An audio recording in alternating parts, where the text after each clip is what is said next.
here we come.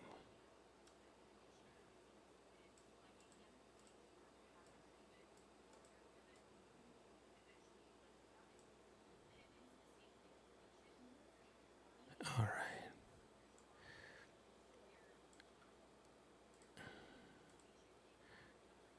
Let me pop out the chat.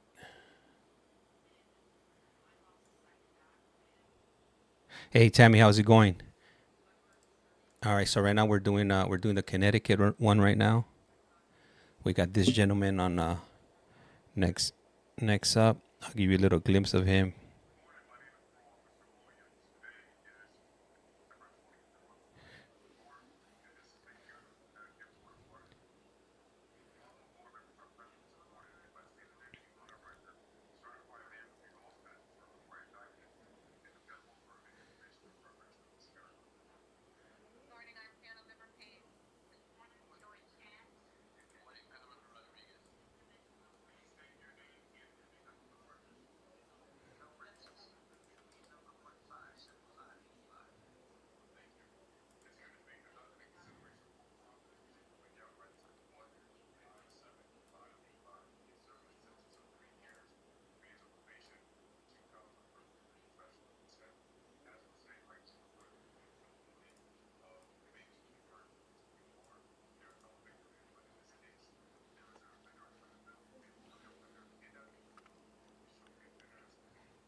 All right.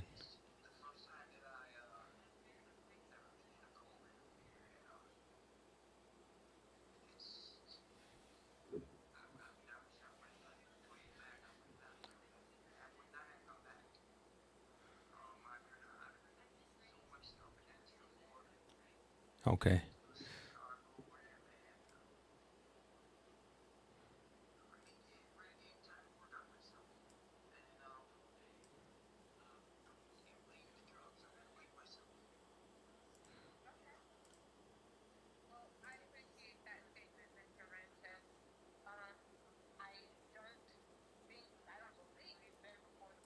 Have. You've been voted to parole quite a few times, so you have been before the parole board. And so nothing really has changed. We'll each ask you some questions, and when we're done with the questions, we'll deliberate and we'll give you our decision here today. Okay? Okay, thank you. Yes. And so Ms. Chance is going to begin with the questions. Oh, Mr. Renters, I certainly appreciate your opening comments. However, I would like to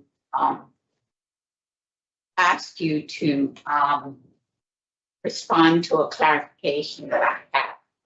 In your comments, you said you never participated in the programs before, but our records indicate that you have previously taken Tier 4 program 4 times. This is the first time I take Tier 4. First time. I've taken Tier 2, Tier 1, but never Tier 4. I was never in like it's like an inpatient program. I live in their 24 hours a day program. This is the first time ever. First time ever. Okay. So what was different this time? Well, this time I learned not to ask for help, one, and I learned that it's just not the addiction thing, it's my thinking, my the negative thinking. They say stinking thinking. Well, yeah, that's what I've been for the last 2 decades, and it's holding me back from. So what is it about your thinking? Well,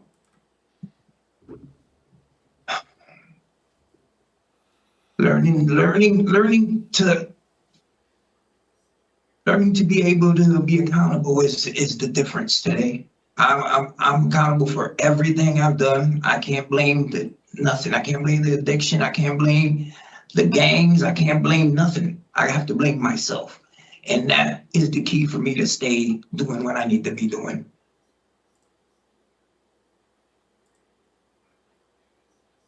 As far as the addiction thing, it's a lifelong battle. And that's something I have to work with every day. I just gotta thank God for letting me wake up every day and take it from there. It's just, it's a lifelong battle. So you have been given several opportunities in the community to participate in community programs, and 12 opportunities, but you failed 11 times. So you said that you previously attended treatment in the community at ADRC. Is that correct? How long ago was that? That's years ago. That's years ago when I was in ADRC. Okay. Yeah. And it was only for 5 days or 6 days, maybe. It was not no long-term, nothing. It was just a detox. So you probably went there to detox. Yes. Okay. And you never considered participating in any other outpatient treatment program? Yes, I considered it. And I've even tried one time at Waiter Clinic, but. When was this? 2016. 2016. What happened? I came back to jail. I came back to jail. I was doing good at first, and but I still was physically I was doing good, and mentally I wasn't, and it took over. It overpowered me. It's the only thing I've ever in my life have had trouble with is my addiction. It's strong. It's it's really strong. And today the difference for me is that I've been working with so many people for my mental state that I think I got a shot. I really, honestly, I'm not craving it because of the medication I'm on now, and I'm doing things to better myself today. That I never did before. I'm seeing psychiatrists. I'm taking medication, and as I said, I'm even an elder at the program at the Tier 4. Mr. Rantis, you have had an extensive criminal history and has indicated that your history has been selling drugs to support your habit. Damn. So if all those 33 years, nothing has worked before, why do you think it's going to work today? Good question. Because today I am working on myself. Today I'm taking medication that I never did. I never was on methadone, never was on no psych meds, none of that. Today I'm seeing a psychiatrist, I'm on psych meds, and I'm on methadone, which is the biggest difference ever. Like, I don't have to wake up thinking about where I'm going to get the next fix. I don't need that today. That was my entire history in the past. Wake up and the first thing I needed to do was get right.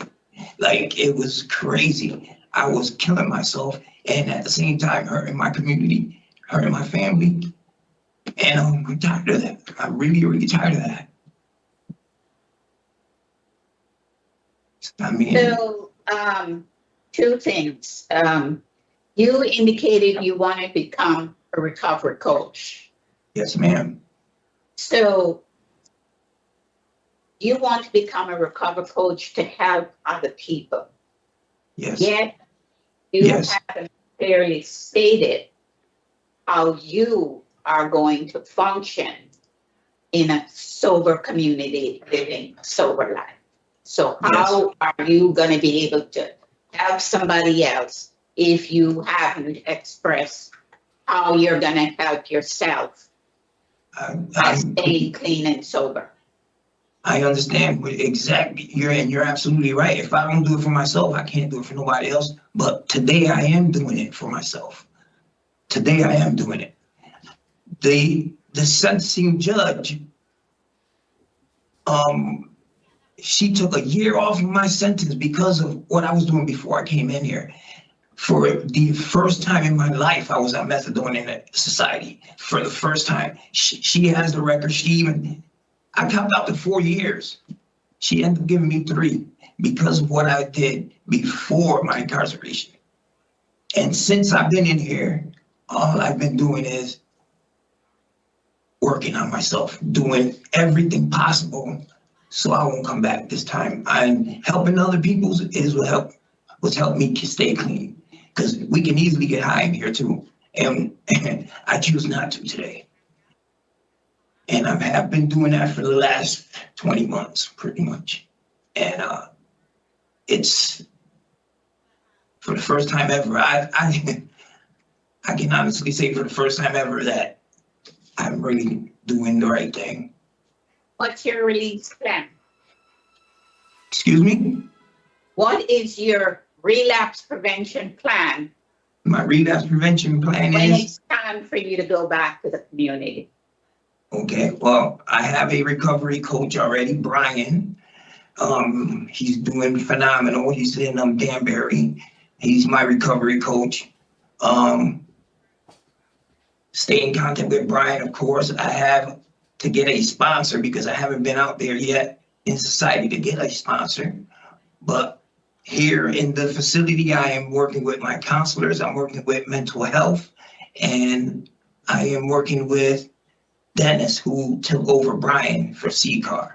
And I'm focused today more than ever. And I am doing what I need to do to not come back today. Okay, so you have a recovery coach when you're back in the community. Yes, ma'am. What else? And get a sponsor from NA, a 12-step sponsor. My meetings and stay in my mental health eval. I have to do that once I get out and get a psychiatrist. I'm doing things that I never did before in my life. He seems sincere. What do you guys think? Have you ever worked on the 12-step before? Never. Are you attending meetings there now? Yes, ma'am. 5 a week, 5 meetings a week, and I'm an elder in the Tier 4 program. And I've been an elder for the last 6. I got there last October, so I'm going on a year in the program. I finished the meetings? Yes. Meetings? Yes, at the meetings. NA meetings. Yes, ma'am. NA meetings and AA meetings. I host them. I'm even a chairperson. Who do you work on the 12-step with there? We have two times a week in the at the Tier 4 program. 2 times a week is step meetings. 2 times a week is speaker meetings, or 3 times is speaker meetings, and the big book. So we really have meetings every day there. But I do 5 a week. 5 a week, damn. Okay, so you do 5 meetings weekly for NA and A, and you're the elder. And then 2 times weekly you work on the 12-step. 2 times a week on this 12 steps, and 2 times a week on speaker meetings. Yes, and I host those. I'm a chairperson for the NA program also.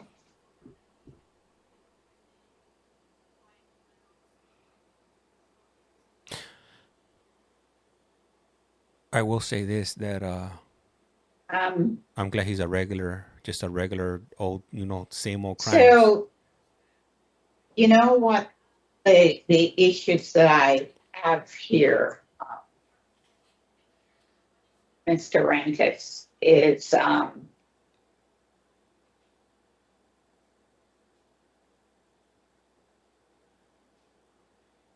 well, first let me ask you, what are you going to do about employment? That's as soon as I can, as soon as I get out, I'm trying to get some employment. I need some employment until I can get the C card thing going, because I definitely want to become a recovery coach.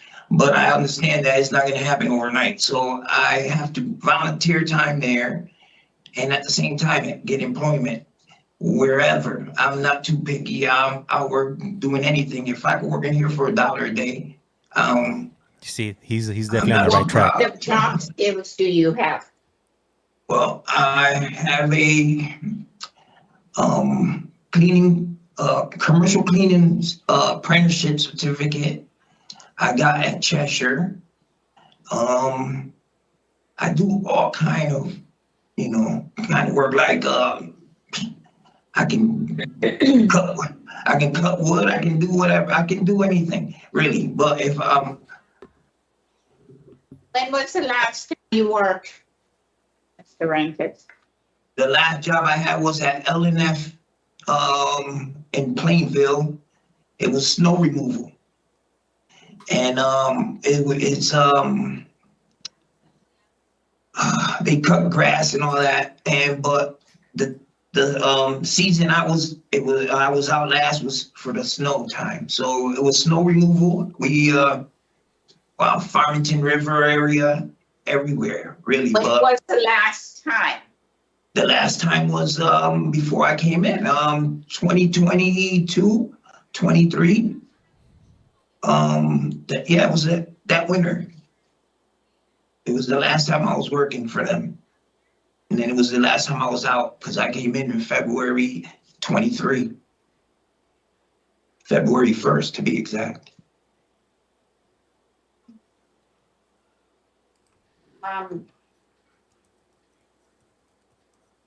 You also, did you complete the aftercare?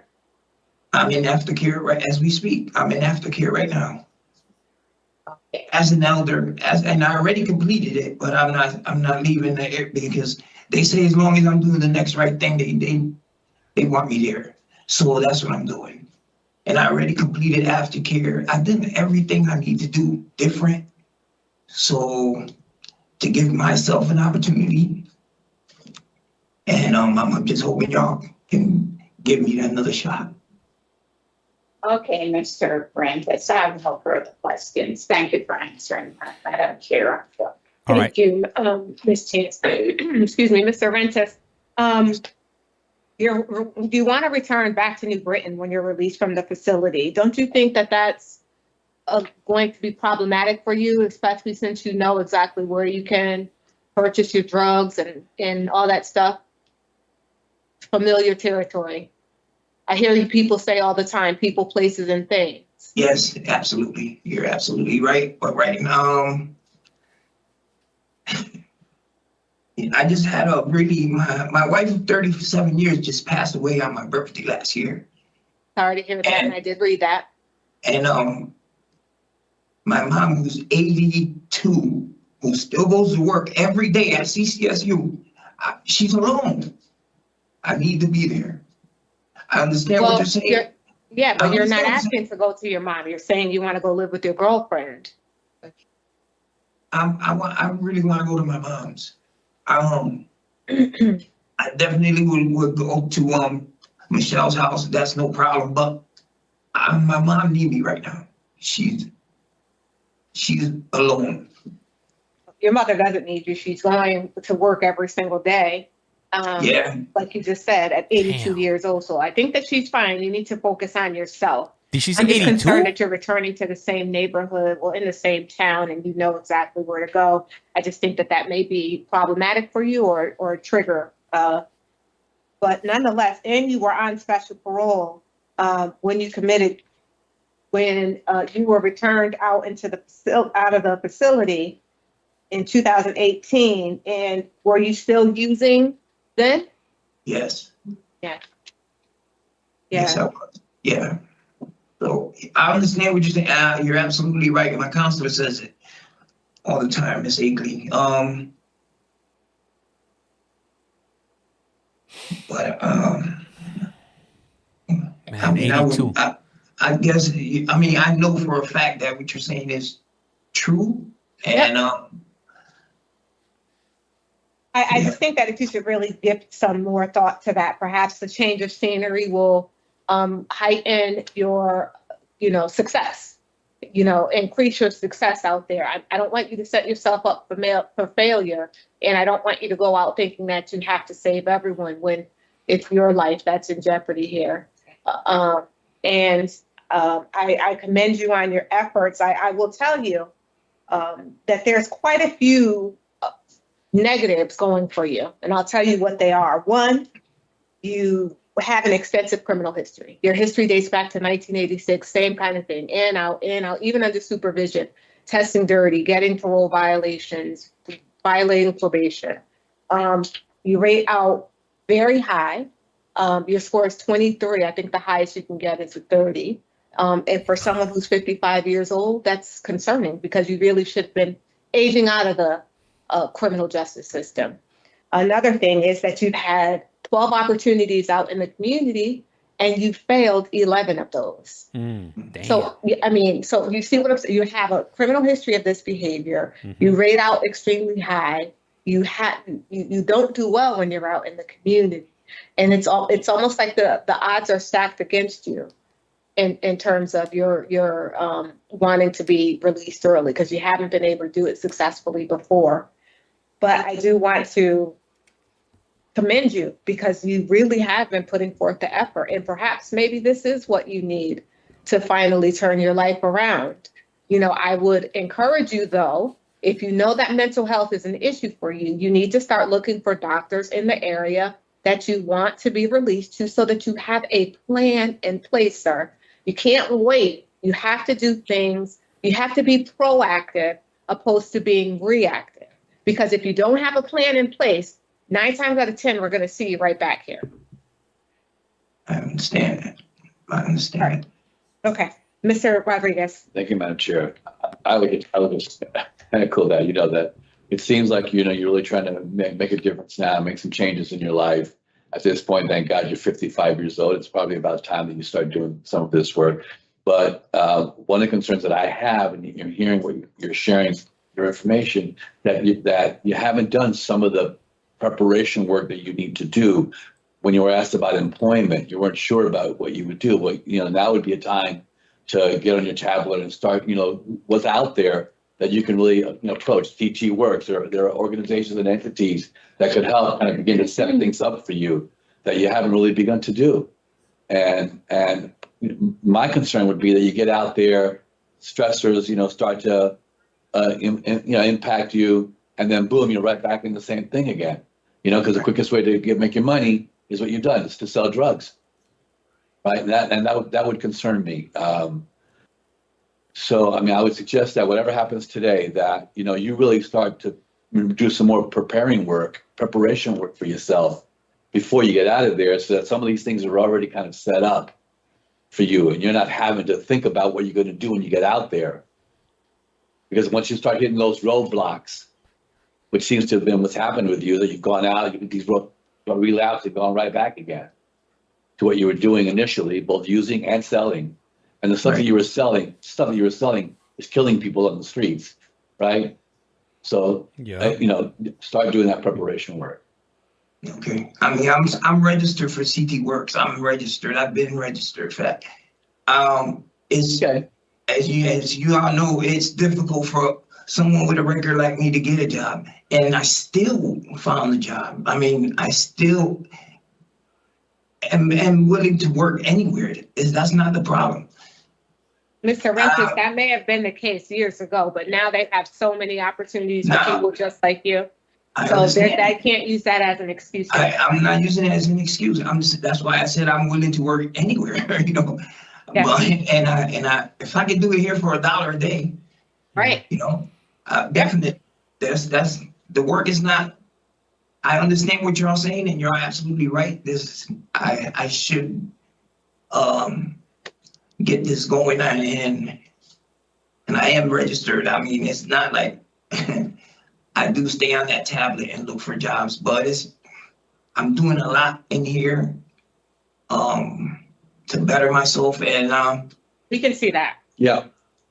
yeah, I'm trying. I really am. Okay, thank you, Mr. Rodriguez. Give us a few minutes to talk about your case, Mr. Rentis. You can sit there and listen. Please don't interrupt. Okay, thank you. Thank you. Ms. Chance. So I think Mr. Rentis, What do you guys think? Do you guys maybe think that trying to he should have a second really chance? get it right this time. He's only received DR, which is commendable. And I do appreciate, you know, participating in the Tier 4 and in the aftercare, and wanting to be a recovery coach. So all of those are very positive things. My concern focuses on Mr. Rentis' release plan. He wants to go live with his mom in New Britain, which is returning to the same town where he did most of his drug sales. He has an extensive criminal history, as I indicated to him. It's 33 years. He is rated out very high. He has 11 failed community releases. And I believe this is the first time that he is addressing his mental health, which is positive. But the more important piece is that his release plan in terms of employment is very sketchy. And because he has been in the habit of selling drugs, it's concerning, because if he can't find a job, that's exactly what it seems that he will go back to do. So for me, Mr. Rentis, I think, needs to work on two things: a solid relapse prevention. And yes, he did say that, you know, he has a recovery coach, and what he's going to do in terms of being proactive. But there are opportunities where he can make all those connections before he goes out. And I didn't hear him doing that. And so those are concerning for me. So I am not in favor of release today. I think whatever time he has left, those are the two areas he should focus on. Thank you, Ms. Chance. So I came in today with denial for Mr. Rentis for many of the reasons that you just stated, Ms. Chance. He didn't do well on prior community releases, and I was concerned about his repetitive selling drugs in the community to support his own habit. However, in listening to Mr. Rentis today, it really sounds like he's motivated to go out and do the right things. Although his plan may not be a solid plan, he's been in there working on his sobriety, making connections with people out in the community so that when he's released, he has at least some plan in place. I'm glad that he wasn't so focused on work and stuff, that he was more focused on his recovery. That shows some evidence of change. And, the one thing that he also has going in his favor is that his last violent offense that I see was back in 2007 for an assault third. And I really do think that he would benefit from some parole supervision. Hopefully it will help him stay on track. I mean, the last time he was out there, he had 5 misconducts, 5 drug admissions, 2 incident reports, a parole violation. Did not do well.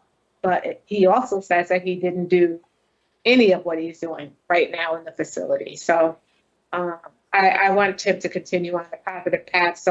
And he's done Tier 4. He's done CCAR. He has an excellent evaluation. He's in the MAT program. He's taken the aftercare. I mean, voices would probably be the only other thing to add to that list for him to do.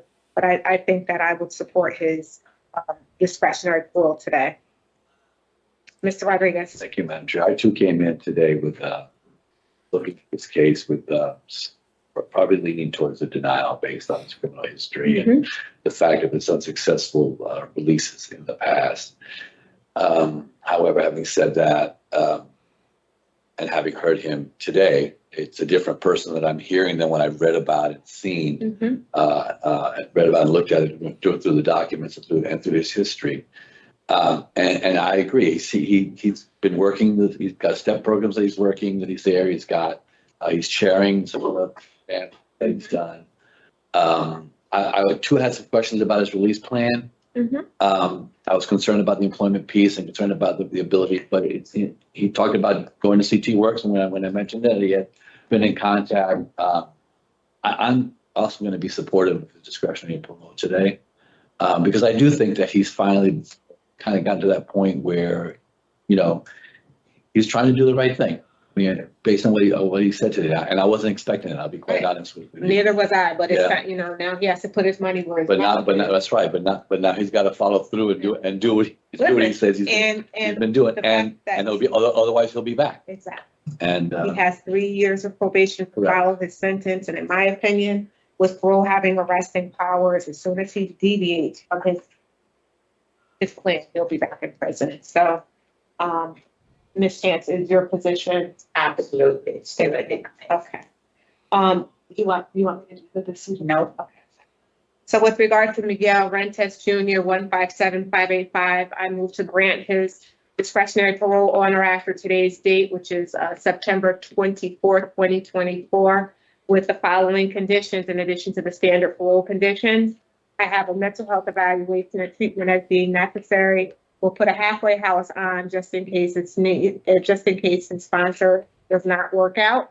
And I would also do a no consumption of an alcoholic beverage. The score is a 5. We don't want him to slip up. Yeah.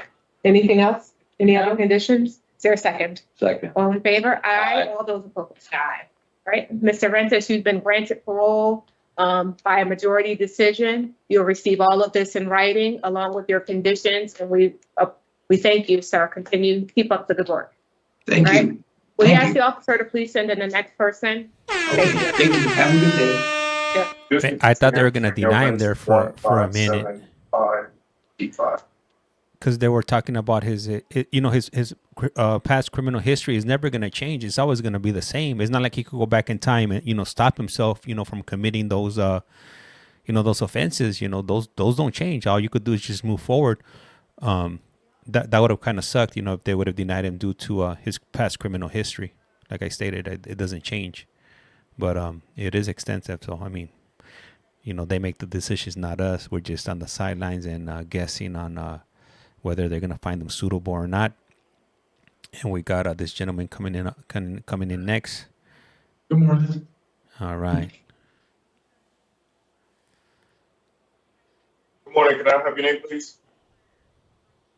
Huh? Your name, sir.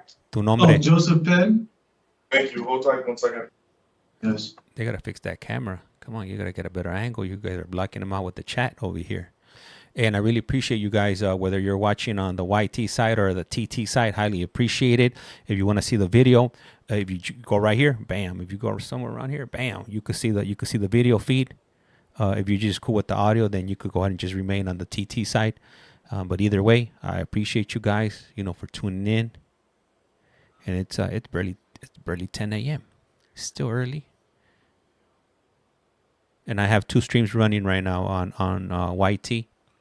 I got right now, which is the one I'm currently on, is Connecticut, and then we got another one running on in the state of Utah. I prefer the ones for Connecticut just because they let you know on the spot whether the individual is going to be found suitable or not.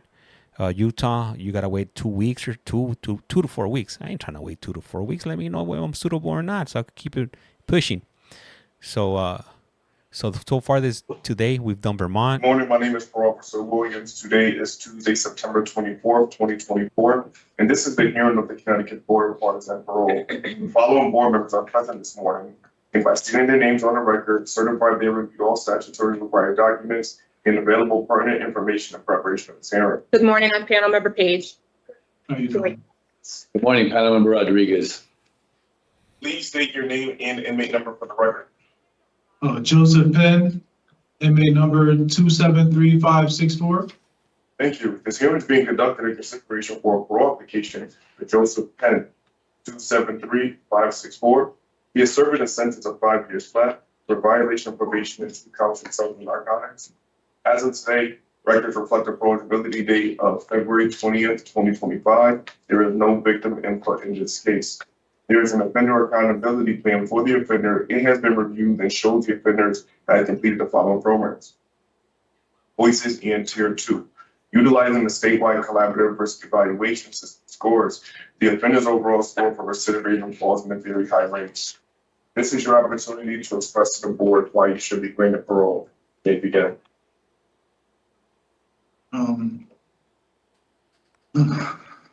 I feel like, how you doing? I feel like I should be granted parole because being incarcerated this time around, I had time to sit and reevaluate myself to be a better person in the community. I'm really a good person. I just made a bad choice. And at the time I was homeless. I lost my job. My mother passed away of cancer.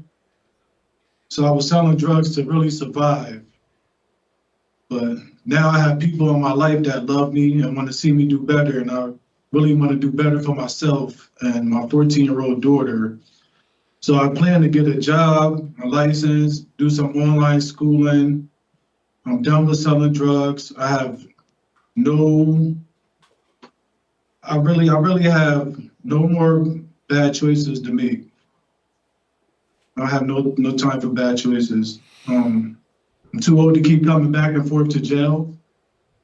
Don't want to spend the rest of my life in here. So I just want to say I'm sorry to the community for my actions. And I hope they can forgive me.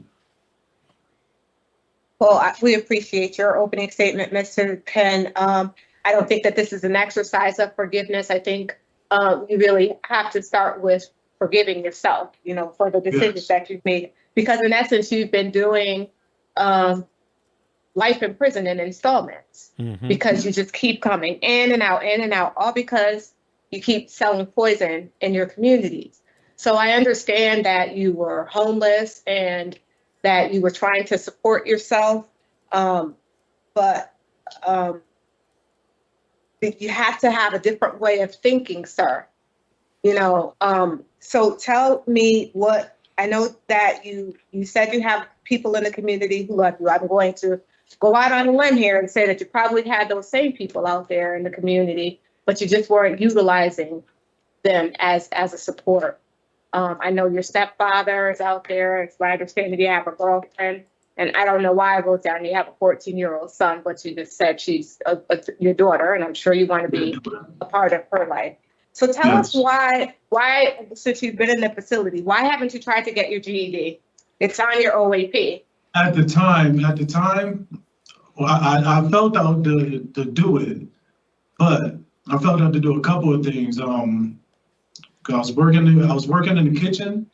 Mm-hmm. I was doing tier 1, tier 2, and voices at the same time, and then the Board of Ed contacted me as I was doing all 3. So I felt like it was kind of like it was too much. Yeah. Mm-hmm. So, and then you guys came to see me. So.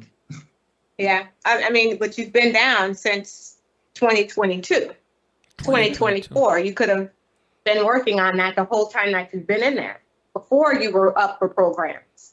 Yeah, absolutely. You're doing yourself a disservice, sir, by walking out of the prison doors without an education. Because when you return into the community, it's going to be just as difficult to obtain employment, even more so though, without that high school diploma. So, I appreciate your participating in the program, but you really need to focus on getting yourself together so that you don't resort back to selling drugs every single time that life gets difficult. Because that's your fallback plan. It really just is. And the fact of the matter is, you've been in New Haven most of your life. Is that right? Yes. Do you not think at 45 years old, they know that you have a history of selling drugs in the community? Yes, I know that. So why do you think that you're going to get away with it? No, I know I'm not going to get away with it. That's why I'm done with it. I'm too old to keep making the same choices. Yeah. Like, enough is enough, honestly. I'm going to go out there and further my education. I do have people that's willing to help me, like far as like jobs go. I'm going to go out there and do it's a 4-hour course that you have to do for your oceans. It's jobs out there, like a bunch of my friends are doing flagging, so they tend to help me with that. So, I feel like even if I have to go out there and work a temp service job or anything Can I ask you something? Huh? How much money do you make in the facility now when you were in the kitchen working? How much money did you make? Oh man, whoa. How much? That's why I don't have a 25 problem cents a day, working. 60 cents a day. How much money did you make? It's $1 to $2 a day. Yeah. Yeah, so I feel like $1 a day. Yes. You work what, 8 hours in there? Like 6, like 8 hours. And I feel like to anybody who's working shouldn't have a problem going out there finding employment. Well, doing anything out there, because that's the point that I'm trying to make to you. If you can work for $1 a day, you can go to McDonald's and flip a burger. Yes, for $16 an hour. You don't have a high school diploma, so you're not going to be making the money that you were selling drugs in the community. But at least you don't have to look over your shoulder every 5 seconds so that thinking you're going to get arrested. Yeah, and your daughter needs her father in her life, and you don't need to continue being a jailbird. You're absolutely right. Do something to make her proud. Do something to make yourself proud. Yeah, but I feel like I haven't been incarcerated in like 20 years. But that doesn't matter. The fact of the matter is that you've still been out selling drugs. I came back. Yeah. I'm going to ask you. So I just want to state for the record that you did receive a sentence modification, right? Yes. And why did they reduce your sentence? They didn't do it because they said I didn't have any programs under my belt at the time. I went up a little too early. Okay. I was on the list for programs, but at the time it wasn't happening. Yeah, I think that had a lot to do that they gave you 2 years of special parole for selling drugs, and that's no longer considered a crime that rises to the level to put that kind of supervision on you. So I think that it's in the best interest of the community as well to have you supervised out there to make sure that you're not selling poison and that you are going to your programs and that you are trying to get a job and all that stuff. So yes, I agree. I would support your request here today for discretionary parole because it's in the interest of, public safety. We don't need you killing anybody else with that poison.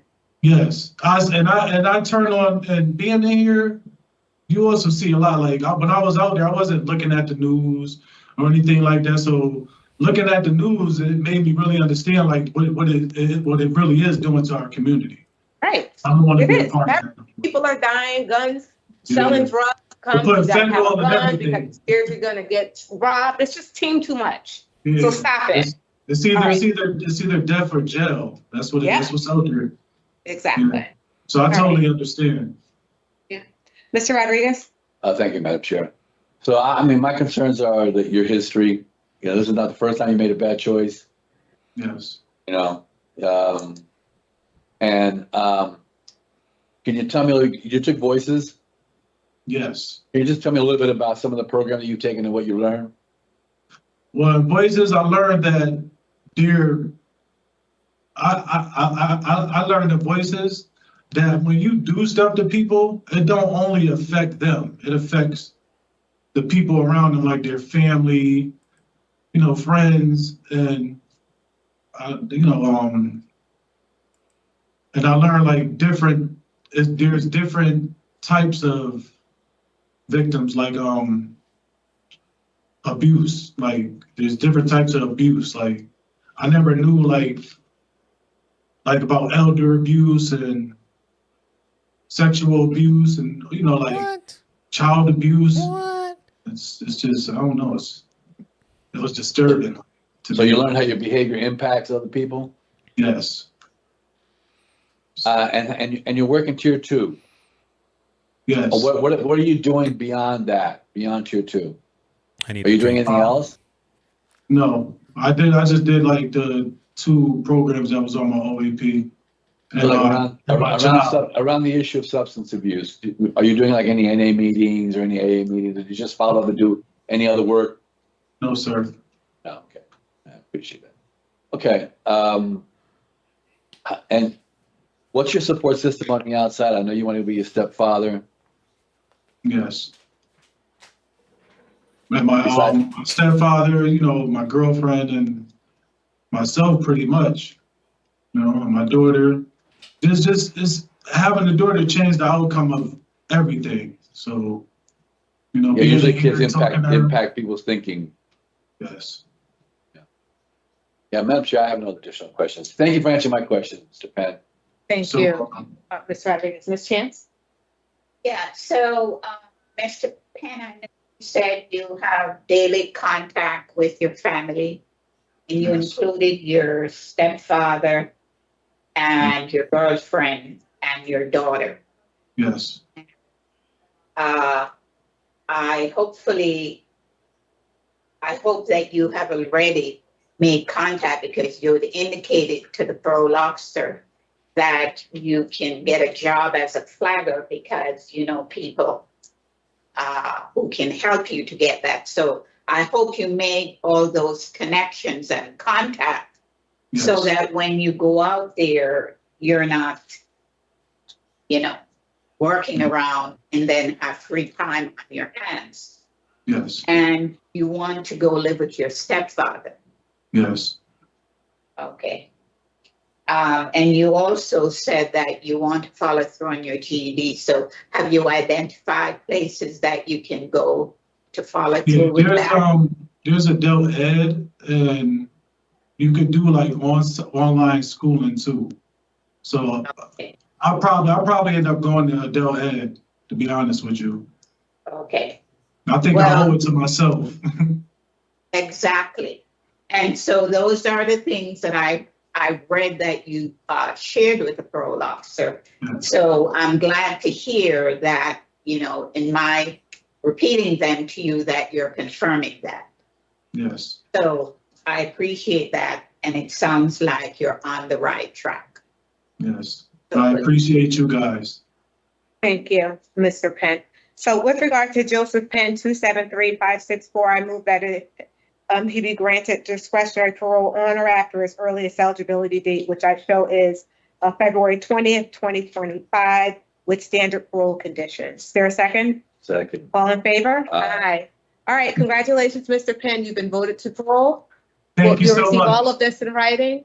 Good luck to you, sir. Will you ask the officer to please send in the next person? All right, thank you so much. Joseph Penn. Thank you for giving me the opportunity to talk. No problem.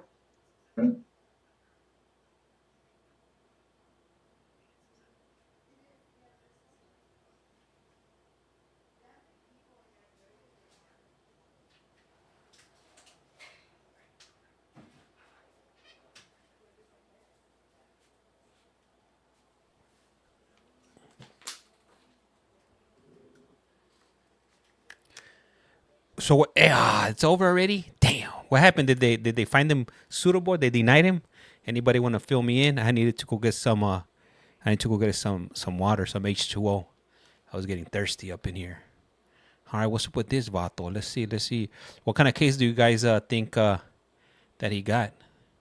This next guy up, if you guys could see him on the YouTube side, if you will. And he got approved. All right, let me do one of these right here. A little bit late, but better late than never, right? All right. Hey, good morning. Buenos Good dias. morning. How are you? Back your name, please. I can't hear you. Your name, please. Tony Felton. Oh, thank you. Tony. He's getting out February. Oh, okay. Hey, thank you, Angela. Highly appreciate it. Hey, imagine that. We got live without warning. I think Paroles should be a public vote on YouTube. Let the public decide. Imagine that. We could vote on YT and TT. It'll be a mixed bag over here. We should get that on the on a ballot.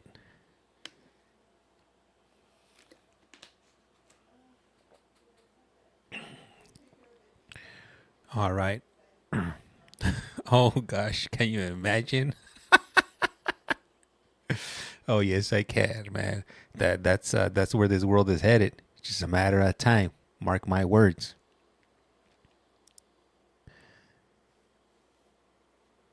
Release, right? So live without warning is saying that he's gonna get released. What kind of offense do you think this incarcerated individual committed? And let me see. I'm gonna give you guys a little glimpse right here on the TT side. Let me see here. I gotta do a dual screen here. And if you're wondering, Android, you know what? I got an Android phone that I mostly stream from on TT, but can you guys see him? Morning, my name is Officer Williams. Today is Tuesday, September 24th, 2024, and this is the hearing of the Connecticut Board of Pardons and Parole. Following board members are present this morning and by stating their names on the record, certified they reviewed all statutory required documents and available pertinent information in preparation of this hearing. Good morning, I'm panel member Page. Good morning, Joy Chance. Good morning, panel member Rodriguez. Please state your name and inmate number for the record. Tony Felton, inmate number 330320. Thank you. This hearing is being conducted in consideration for a parole application for Tony Felton 330320. He is serving a sentence of 15 years executed, suspended after 6 years with 5 years of probation for sale of narcotics, criminal possession of a weapon, criminal possession of a firearm, and illegal possession of a weapon in a motor vehicle. As of today's records reflect the eligibility date of March 6, 2025. There is no defendant in this case.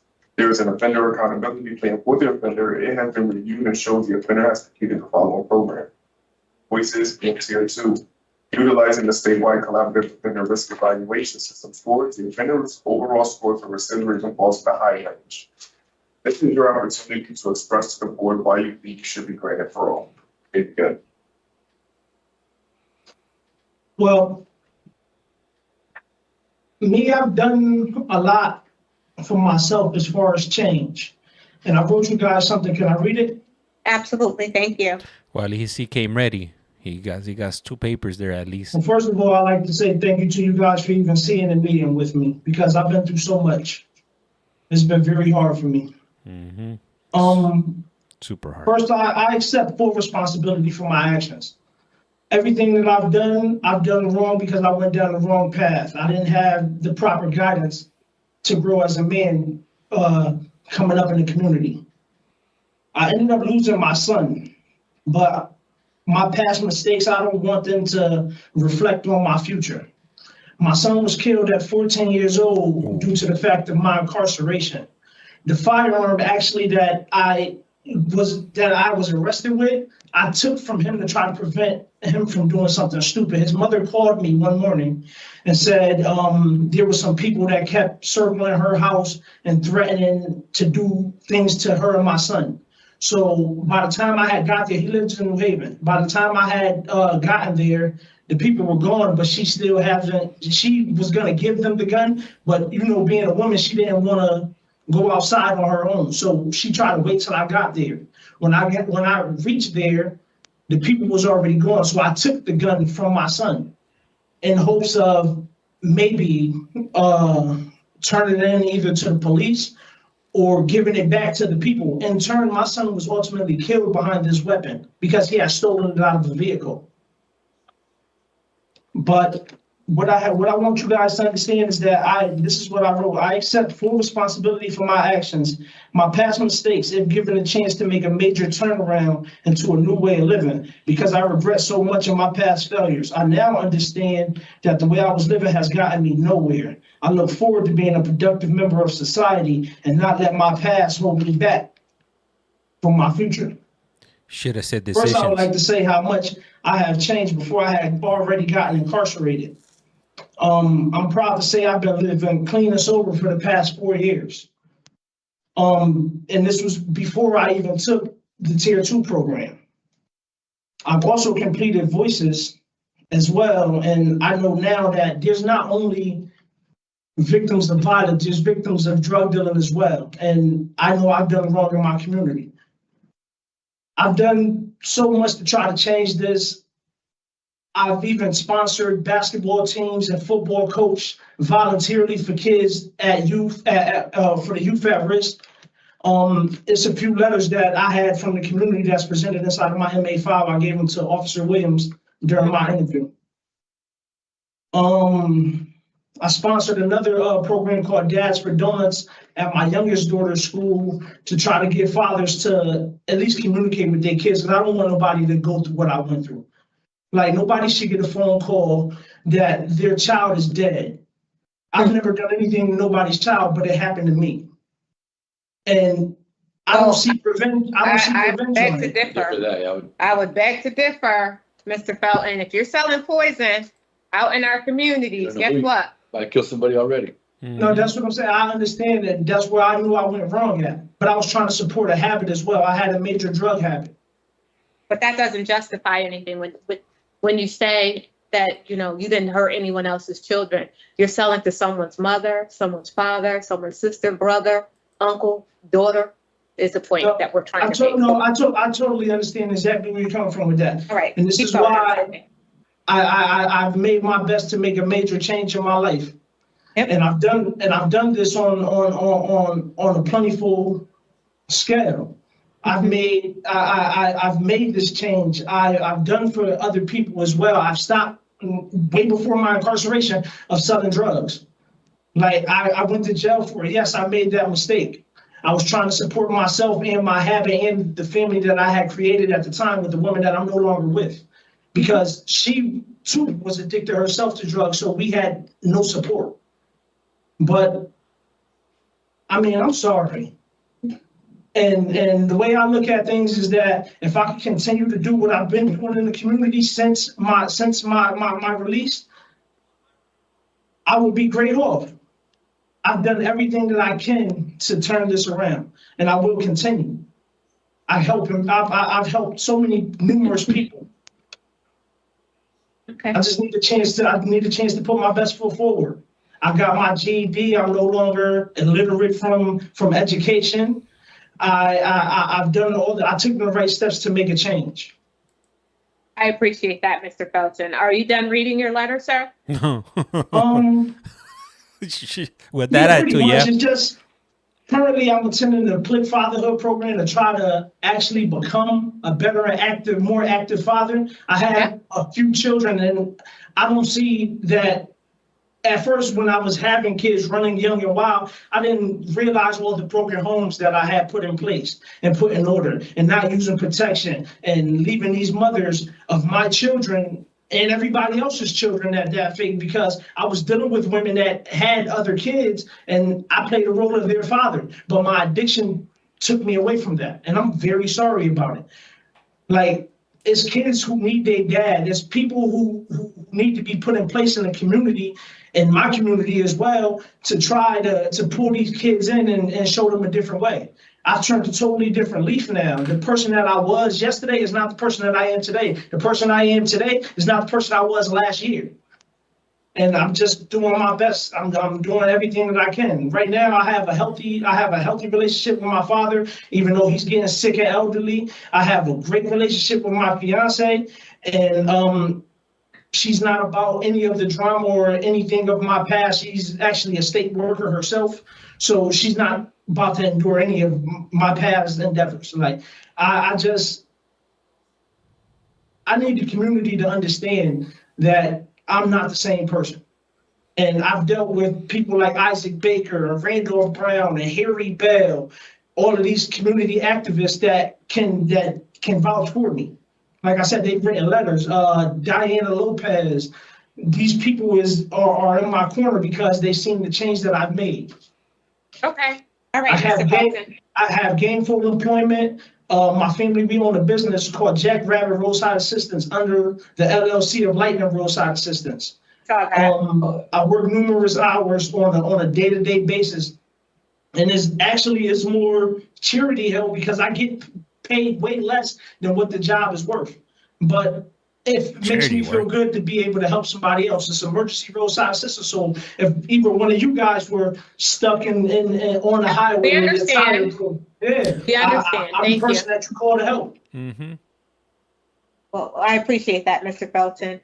And I also appreciate your opening comments. And it sounds as if you're passionate about the person that you've become and your aspirations of being a different person. So we commend you on the efforts that you've made to turn your life around, sir. So each of us have some questions, and we're going to take this time now to ask you those questions. When we're done, we will deliberate and we'll give you our decision, okay? What do you guys think? Best of luck to you, sir. Mr. Rodriguez. Thank you, Madam Chair. What do you guys think? Yes or thank no? you, Mr. Felton, for your opening remarks. I agree. You're very passionate about what you believe are the changes that you've been able to make in your life to at least to kind of try to change the trajectory of your life, because you have like a long history. This is not your first weapons charge, right? I mean, Yes. And today, I'm sure there's people being killed in our communities Every day. every day. I will tell you that 2 weeks ago, 14 people were shot in one of the major cities. Yeah, I seen it. It was a young boy. It was a young boy that actually used to be with my son, and I actually was on the phone. I spoke to his mother. I had my fiance reach out to his mother and get her phone number. I was able to add her number on my pin list, and I expressed my condolences to her because he was going through so much, and he had actually went to a candle lighting for another one of him and my son's friends that this had happened to, and he ended up in the middle of getting shot. The kid never done nothing wrong in his life. He don't even have a record. So good. So you can understand our serious concern about gun charges. Yes, I do. Right. And that's why it's important, at least for me, and I'm sure for my colleagues, to hear, exactly what those changes are that you've made, right? Because even in your past, you've had 3 unsuccessful releases where you didn't do well. Yes, I understand. Right? Yeah. So, and I get it that you've got a business, you got some opportunities when you come out, but I'm sure you've had some of these opportunities in the past. This is not the first time you've had these opportunities, correct? Mm-hmm. No, actually, like I said before, I was so blinded on the drugs and trying to live a lifestyle that I couldn't even afford that I didn't see those opportunities when they were presented to me. Yeah. So you took tier 2, right? Yes, I have. Yeah. So tell me since we're talking about substance abuse being here, and you've kind of kind of targeted your substance abuse as being your main thing that really kind of got you all this past history and down, and that you kind of got that under control. What is your relapse plan to make sure when you're out that you're going to be able to take care of this and not relapse again? Well, like And I I'm said, following the same thing. like I said before, I have a great support system now, and I'm not dealing with the same people from my past. So it takes to change the people, the places, and the things for you to be successful in life, especially coming from the area and the neighborhood that I come from. So by me shutting off the old friends, for me not going to the bar, for me not even working in the bar, because I started off my career as a bouncer, but it led to drinking, drugs, frivolous women, frivolous friendships, people that I don't involve myself with anymore. So Tier 2 has showed me that, like I said, I'm not only just, how do you say it? Sabotaging yourself? I'm not just, other people is not just victims. You feel what I'm saying? Like, I'm not the only victim here. The people that I've sold drugs Not to, the people only that I've done victim. drugs with, they're victims as well. So Tier 2 has brought me to a point to where it finally opened my eyes. I've never taken Tier 2 before. So it opened my eyes to say, hey, you know what? I'm doing wrong. I'm messing up here. And I'm losing my family behind it. I lost my son behind it. I got a change. I got a real change of mind right now. My mind state is a person of progression. I'm trying to move forward. I don't want to live in my past mistakes and being dope sick and waking up jonesing for a hit. That's not me anymore. And I've done that for 4 years without Tier 2 before that because I was home. So what happened? It was What happened after the 4 years? I became incarcerated. What happened was that this was an old drug investigation. And they had been investigating me for quite a while because of the house that I was living in. So you're saying you were already clean when you were arrested? I was you were clean. already clean for this offense? No, I was clean coming into prison. For 4 years? For 4 years. It's been 4 years now, yes, since 2020. And how are you maintaining that? So how are you maintaining that clean time? How are you maintaining it when you were on the outside? What were you doing? I was working. I was doing the best that I can to try to make sure that these kids didn't fall that bait of what I had just previously endured with my son. Because I have other children. I have younger children as that. He was my oldest boy. So I worked every day. Actually, I spent a lot of time with my father, and then I ended up taking over my grandparents' house so I can actually try to make some money. I made a rooming house out of it. So I did my time. I made something of myself. Not relapsing at all.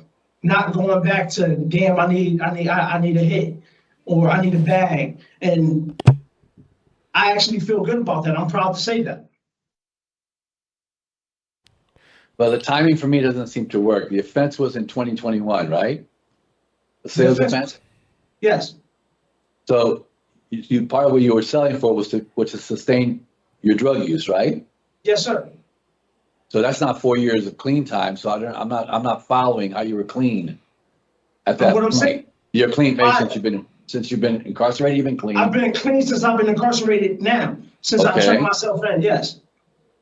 I'm not saying that I was clean when I caught the charge. I'm saying I was clean. I've been clean since then. But you were incarcerated at that point. Yes. So you were already in. Yes. So that makes more sense to me. But no, that's what I was trying to say. I got mixed up. I'm nervous here, so I'm just super nervous. The point that he's trying to make is that you haven't been clean for 4 years. Correct. Okay. 2021 we're 2024. It's that. And you were clean. You were clean before you. I was hearing that you were clean before you were arrested. No, sir. Before the offense, but that's not the case. No, I was clean after I was arrested, and that makes more sense. So when you're back on the outside, what is your plan to maintain your sobriety? Your sobriety. Your recovery. I'm gonna definitely attend more NA and AA programs and do what I have to do. Like I said, I'm a community activist now. I'm trying my best so the kids don't follow my footsteps. So I'm doing my best foot forward to not go back into that lifestyle. I have a job. I have a good background right now. I have a good support system, should I say? A great support system. And I can't leave my father to end up dying alone because he's not married. You know what I'm saying? He's getting up in the age. He's actually my motivation to get me to do what I need to do. What do you guys think? Well, I'm still kind of not hearing. I'm not hearing still like how you gonna be able to do this. Do you have a sponsor? Are you planning on sponsoring when you go out? Are you planning to get involved? Yes, I am. Yes, I am, and I'm also right now. I'm attending CCAR as well. You are attending CCAR. Yes, I am. Yeah. By saving the children. Don't forget about the children. And then there's this it's a program in Bridgeport called the Second Chance Program, and I'm connected with Fred and Daid, and these brothers is willing to help me and do what I need to do in order to stay on the right path. And I'm not questioning your passion and wanting to keep yourself together at this point. Yeah. My concern is always that if you don't do the work for when you go outside, then there's an issue for me that maybe enough stressors could create a situation where you go right back again to doing what you're doing. Now, and I hear what you're saying. You got a lot of support on the outside. You got all these folks that send you letters and stuff. But my concern is that you almost seem overconfident to me. No, I'm not overly confident, but I'm confident enough to know that I don't want to go back into that lifestyle again. I'm confident enough to know that I know when to walk away. And I'm confident enough to know that right now, there's no turning back for me after this. I don't have a second chance. I don't want a third. You've had a few chances already. That's what I'm saying. I don't want to do this anymore. Mm-hmm. I'm getting older in my age. I'm not as young as I used to be. I'm a brand new diabetic. So me using drugs is out of the question. Like I don't even like sticking myself with insulin in the morning, and I do that faithfully every day. I'm a diabetic one. I'm a rare type. So all right. So I'm going to leave that piece up right now. I'm going to go to a different place. Okay. So you have 7 kids? Yes. And from 7 different women? 8 different women. My son is deceased, so I say 7. Right, correct. So what's your relationship with both the women and the kids? Well, I have great relationships with my kids. Me and the mothers, we're fair. Like, they don't hate me. I do what I'm supposed to do. My child support is paid up. I've never really been on child support, but as far as me supporting these kids on a day-to-day basis, I have done that. So they have no resentment towards me at all. You get along? Yes, I get along. Okay, Madam Chair, at this moment. I've never even had a domestic. Okay. At this point, I don't have any additional questions. I'll wait to hear what my colleagues have to say in case have any follow-up. I want to hear what they have to say. Mr. Rodriguez. Mr. Felton, you were on special parole, right? Yes.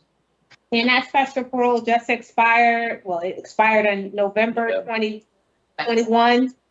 On November 21st, 2021. Yes. Okay. And so they brought you back before your special parole expired. And because you were waiting for sentencing the last time that you were out in the community? Yes. And what did you do? Did you bail? Did you post bail or something? Yes, I posted bond. Okay. Ms. Chance? So a couple of clarification, Mr. Felton. So you told the parole officer that you were self-employed for 7 years as a tow truck driver for Robert Roadside Assistance. It's my family's business, yes. And who is it registered under? Under George Boyd. As it could not be confirmed. Yeah, it's George Boys, because it's Ragged Roadside Assistance, sub-company of Lightning Roadside Assistance. The company of what? Lightning Roadside Assistance. Lightning? Lightning, yes. Lightning. It's a LLC. It's not like a major company. What we do is, we're subcontracted from all the insurance companies, like car insurance companies. And if you don't need a tow truck, we're the guys that come out. We're emergency roadside assistants. We're not major roadside assistants. Emergency, So we not use our own major. self vehicles. So what did you do at the Sam Smoke Shop? Because you also said you were working I there. was security at Sam's Smoke Shop. Yeah. And the guy that actually owns Sam's Smoke Shop, he employed me because we was previously working together at the strip club when I was working at Mystique's Gentlemen's Club down in Bridgeport. Mystiques? So he started his smoke shop and he that was like, down. hey, I need security. But he hired me and a few other guys.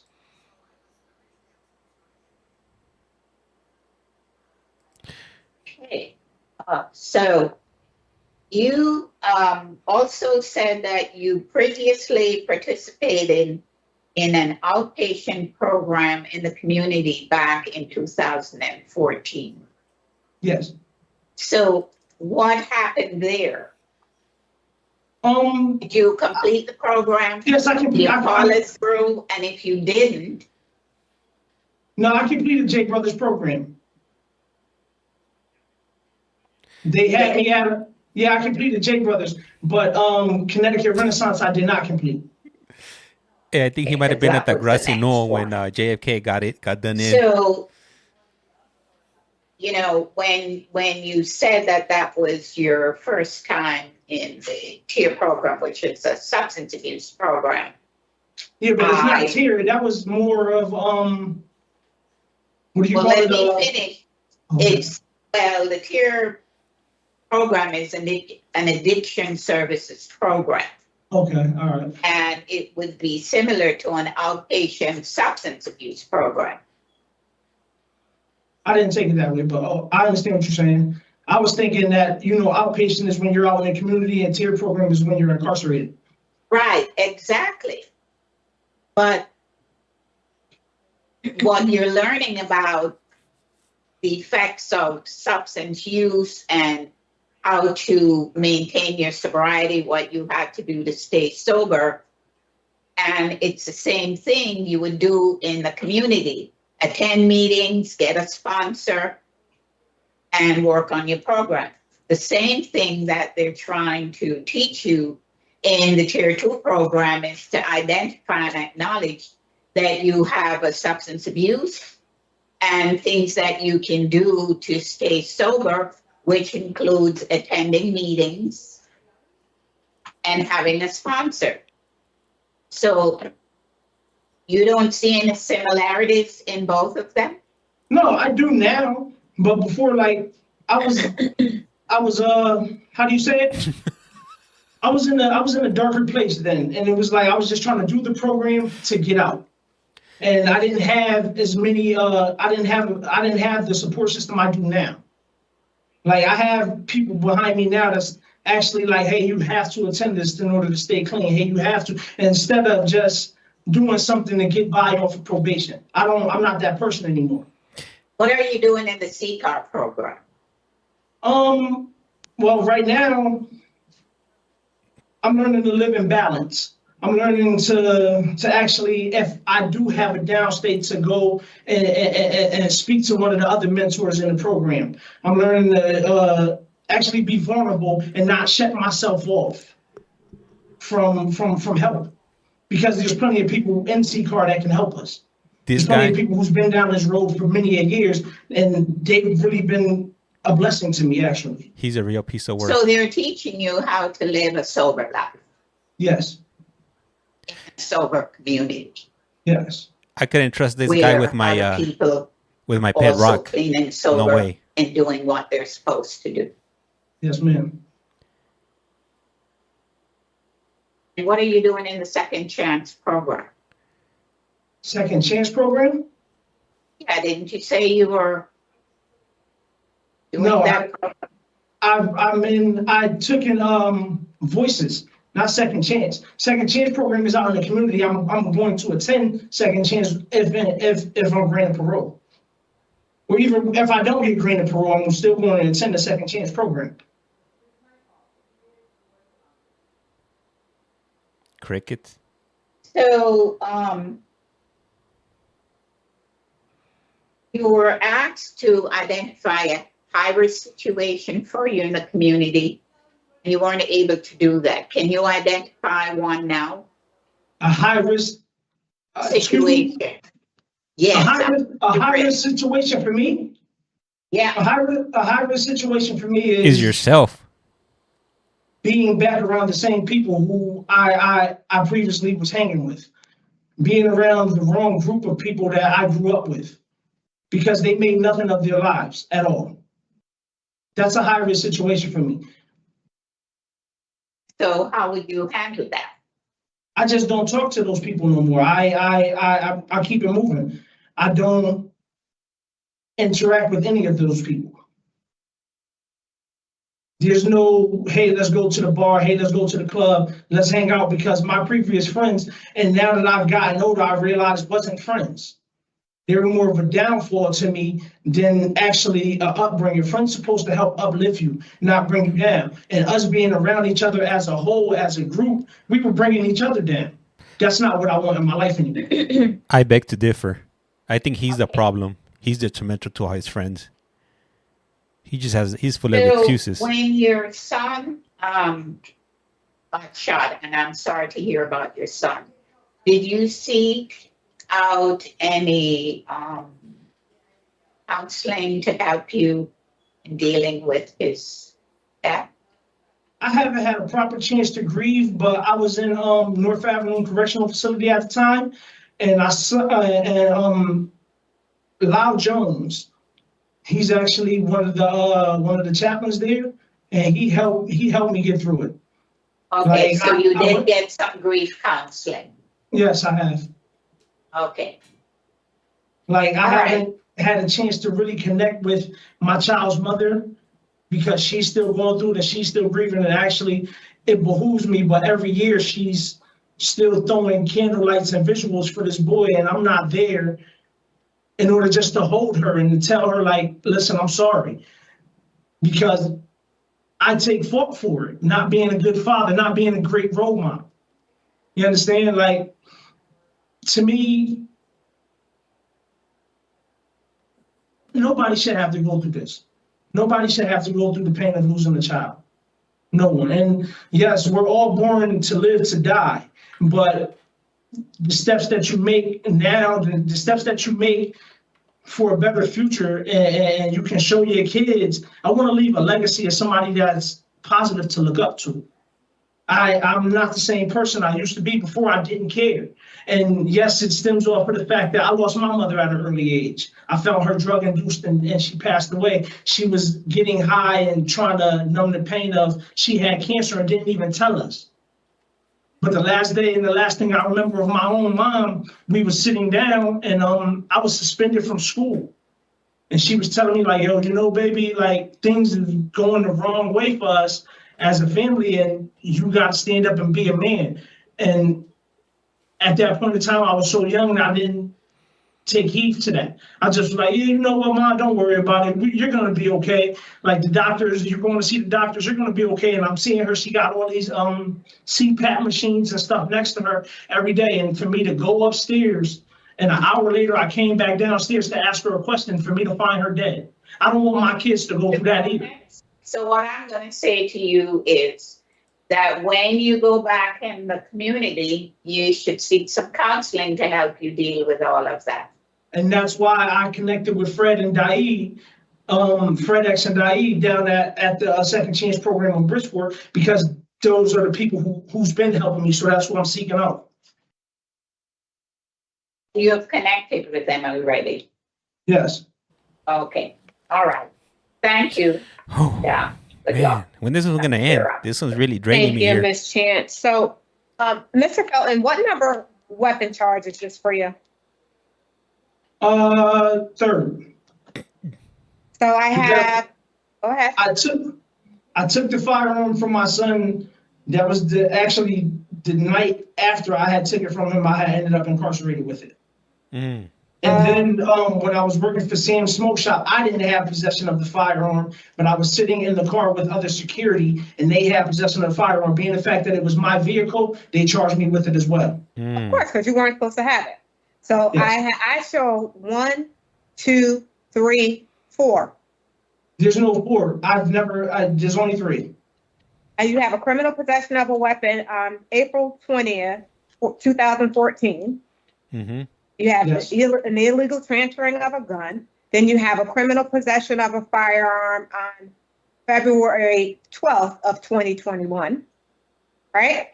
Yes. That's the one they found in the car. Then they did a search warrant for your house on March 2nd, 2021, and they found a 9mm with the Banana clip. with the magazine on the inside of your drawer next to your nightstand, right? That So was- that's No, that wasn't even my house. I was there and I was running in and out of that house, but that wasn't my house. And the person who actually had the firearm told the police that it was their gun.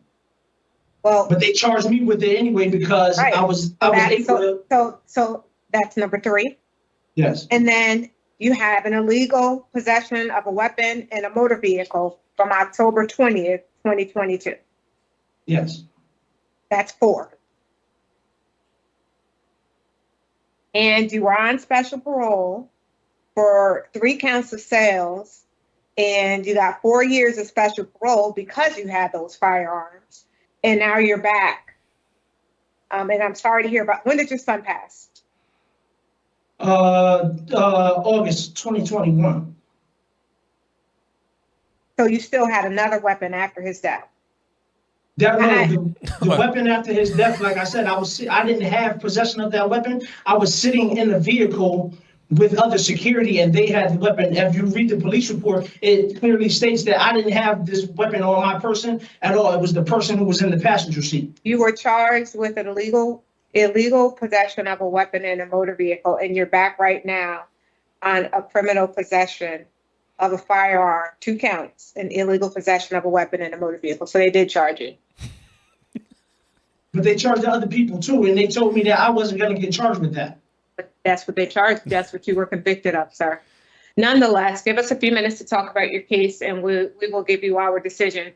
I have to be honest that I really don't think it's difficult. I hear all the change that he's expressing, but it's very difficult for me to support discretionary parole in this case. He rates out high.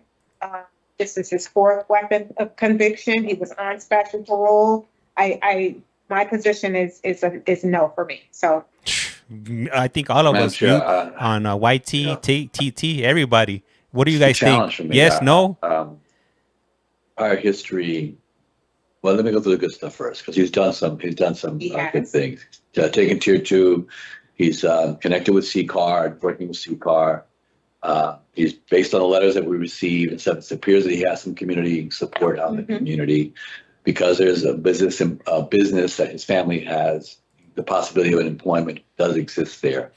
I think he was in for the long and game. he's taking voices and seems to understand the concepts. But for me, it goes back to prior history that he has, the fact that there are, like I said, 4 gun charges in this particular case, that we have people being killed randomly out in the street.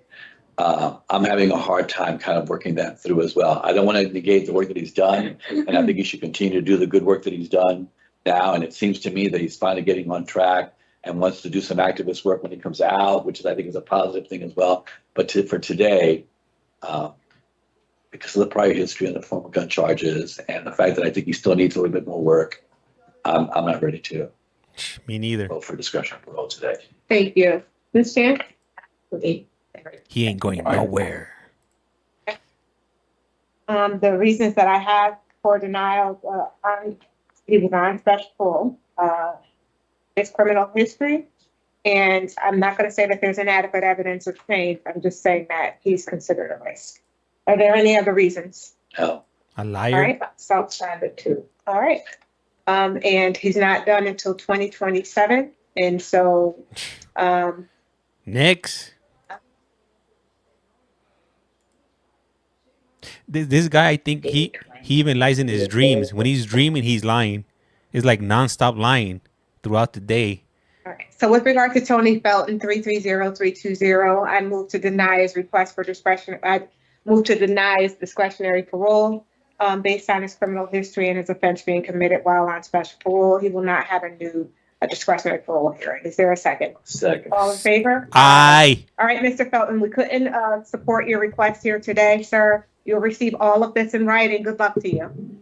Thank you. Damn, he's not even gonna get another one. Tony Felton, 330. No, man, this guy, he was really, you know what? I think I would have preferred somebody running their fingers across a chalkboard instead of listening to him. He was just nonstop lie after lie. You know what? And not to not to try to be funny, but I would really question if he really had 7 children, if he just didn't make that up. Also, whether he actually in fact had a son that something happened to, because it's just nothing he was saying. It's just nothing. None of it was believable.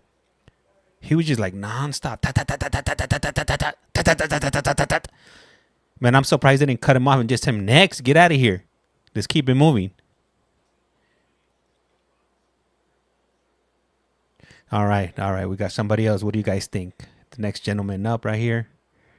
What kind of case do you guys think he has? And will he go home? James, I'm dying, bro. That guy did not have a chance. He wasn't going to get out of there. Just no way. Okay. Mr. Daquon, I'm sorry, Mr. Gomillion, that's who, yeah, I see your name on there. We're just going to take a really brief recess, okay? We'll be right back with you. Did she say his name was Chameleon? Nah, it can't be. I think I misheard right there. I think I was trying to hear lies in my head. I think that guy, whatever he had, it might have crossed over and clouded my thinking over here, or hearing. All right. Okay, so they blacked out the screen for a moment. So as soon as they bring it back up, then we'll go ahead and go. Angela puts a great point. Live without warning. He should have had Rolling Band's Liar. Rolling Band's Liar playing in the background as his soundtrack.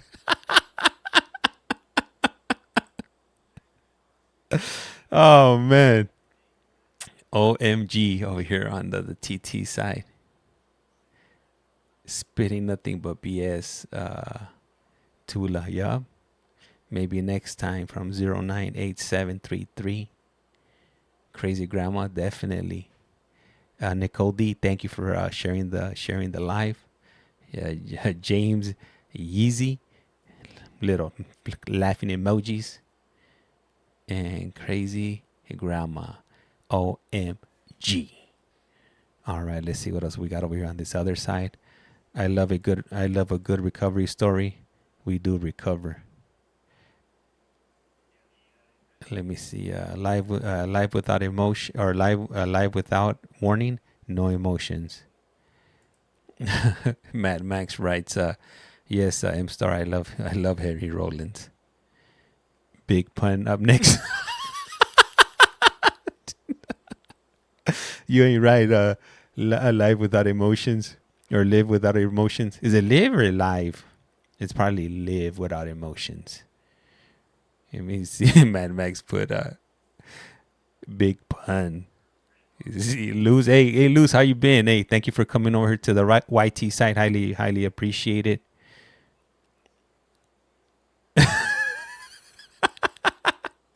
Live without emotions put, I love it when you call me Big Pop. But Jessica came over from TT. Hey, appreciate it, Jessica. We are getting those numbers, man. We're about to be hitting the big 4-0 over here on the YT site. If you want to see the stream, if you want to see these individuals, I invite you guys to come on over, jump ship if you will, and it's blasted all over the screen right here. It's somewhere around here, right here. Bam! And if you're looking at me on the YT side, you might be wondering why I got my finger in the air like I just don't care. I'm pointing to something on TT. So if anybody's looking at the screen, they want to look at the stream here, it's right here. That's it right there. I'm on both. Crazy Grandma, that's right. Gracias. Hey, Maribel is back. Let me see. Said Rick, Jessica, much better over here. Live without emotion, or live without emotions. Live without warning. I don't use TT. My brothers do. I gotta send them this channel. This is great. Hey, thank you. I highly appreciate. Definitely trying to get up the numbers. We just recently hit 10,000. I think we're on our way to hitting 12,000. Hopefully any day now, and hopefully we'll be hitting that 20,000 follower mark in the near future. And hopefully we're able to continue growing here. We offer a wide variety of different types of videos. We do calls from prison, from California inmates or incarcerated individuals, if you will. We do releases. We do video visits.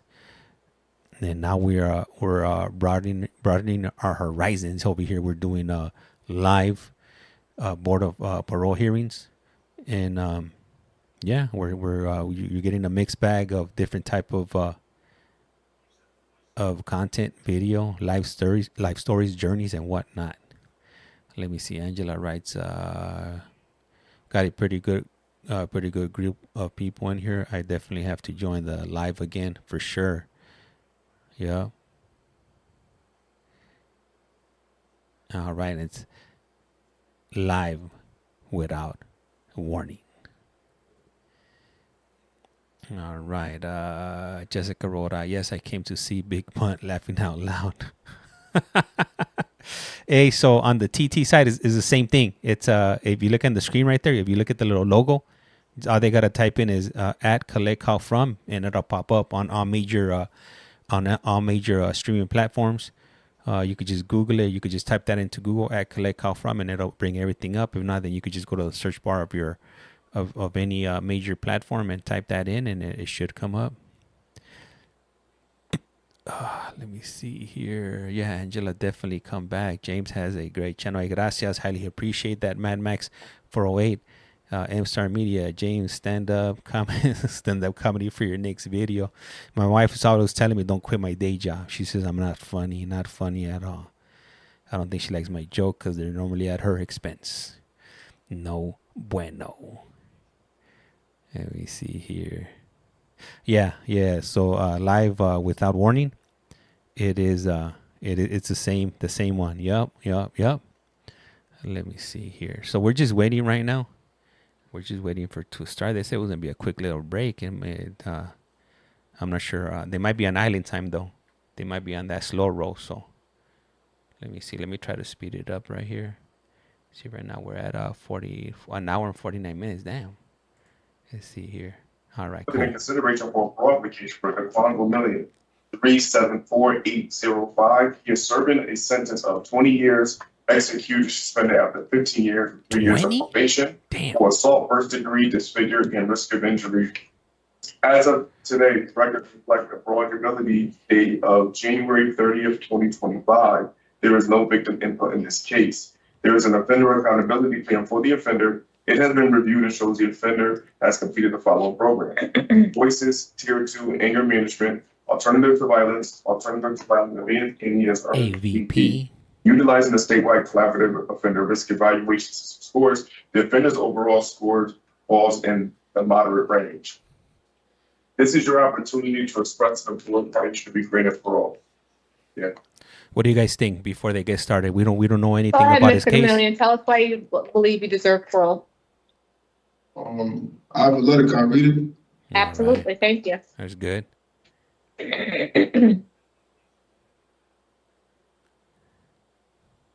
This is Connecticut. The Good board. morning to all the attendants this morning. I want to take this opportunity to address the reason why I'm here today. I make no mistakes when I say that I'm here for failing at being a father to my son and neglecting my parental duties and obligations. I'm not here to point any fingers at anybody. I take full responsibility for all of my actions, past and present. I apologize to my son and my family for my neglect and my poor decisions I made as well. During my incarceration, I went back to school, obtained a GED, and completed all programs to better myself as a person, as well as keeping a job.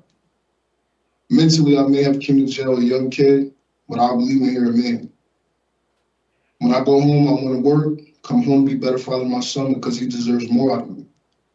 If I'm granted parole, I have a job waiting for me when I get out, so I can start doing something productive immediately. In closing, I feel I deserve to be granted parole because I know I'm a far different person than I was when I first came in, and it shows. I understand the importance of being there for my family, and I'm going to come home to prove that to them and myself and work hard to become an asset to my community. Thank you very much, sir, for your opening comments and for taking the time to prepare a statement. Thank you for expressing your remorse for your actions. And you did tell us a little bit about what you intend to do when you're released into the community. I heard you talk about a job, but you didn't say where and doing what. So we have a few questions that we're going to ask you. When we're done with our questions, we'll deliberate and then we'll give you all a decision, okay? Okay. Let's do the best, sir. Ms. Chance, we'll begin with questions. Yes, so Mr. Gomillion, thank you for, writing down your comments. How old were you when you came to incarceration? I was 22 years old. When this particular offense? Yes, ma'am. Okay. And how old are you today? I'm 33. Okay. So I asked that because, you said you came in as a young man and today you're a man. Absolutely.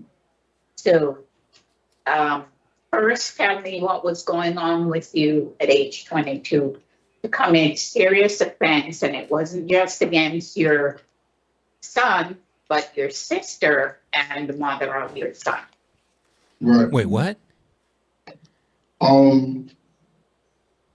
I don't want to come off as like I'm pointing fingers, but I was a troubled youth. I didn't have the proper upbringing that I was supposed to have.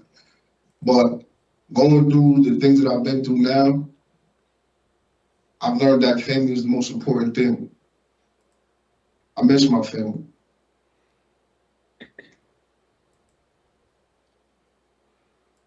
What do you do? So you were troubled and you didn't have anyone for guidance? No, ma'am. But I'm in no way using that as an excuse.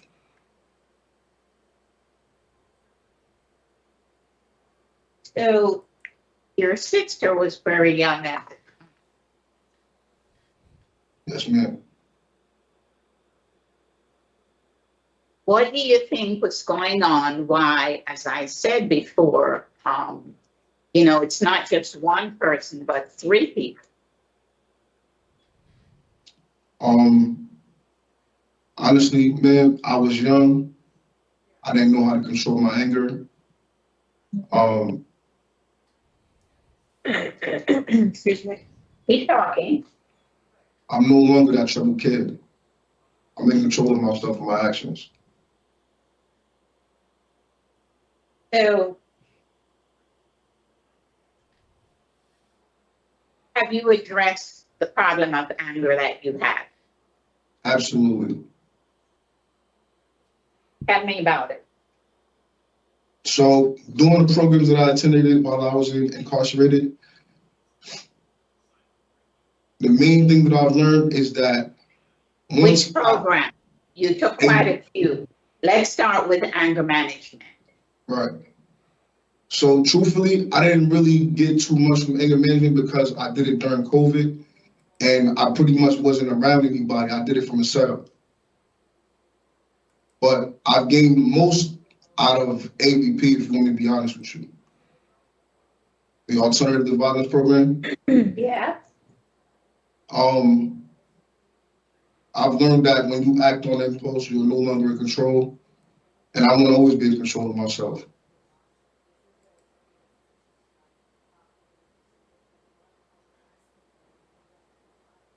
Okay. So tell me some of what you've learned that you think are going to help you when you go back in the community. Alternative violence, they showed me rather, how to speak, how to express myself without using anger so much. There's more than one way to get a point across. And I always have a choice.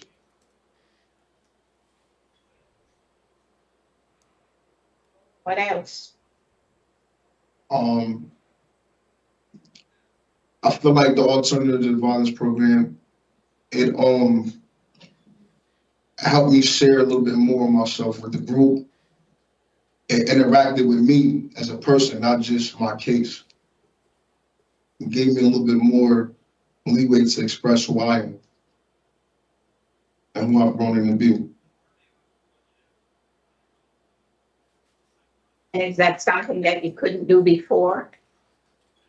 I wouldn't say something that I couldn't do. I just was never taught how to do that. And I learned that from the program.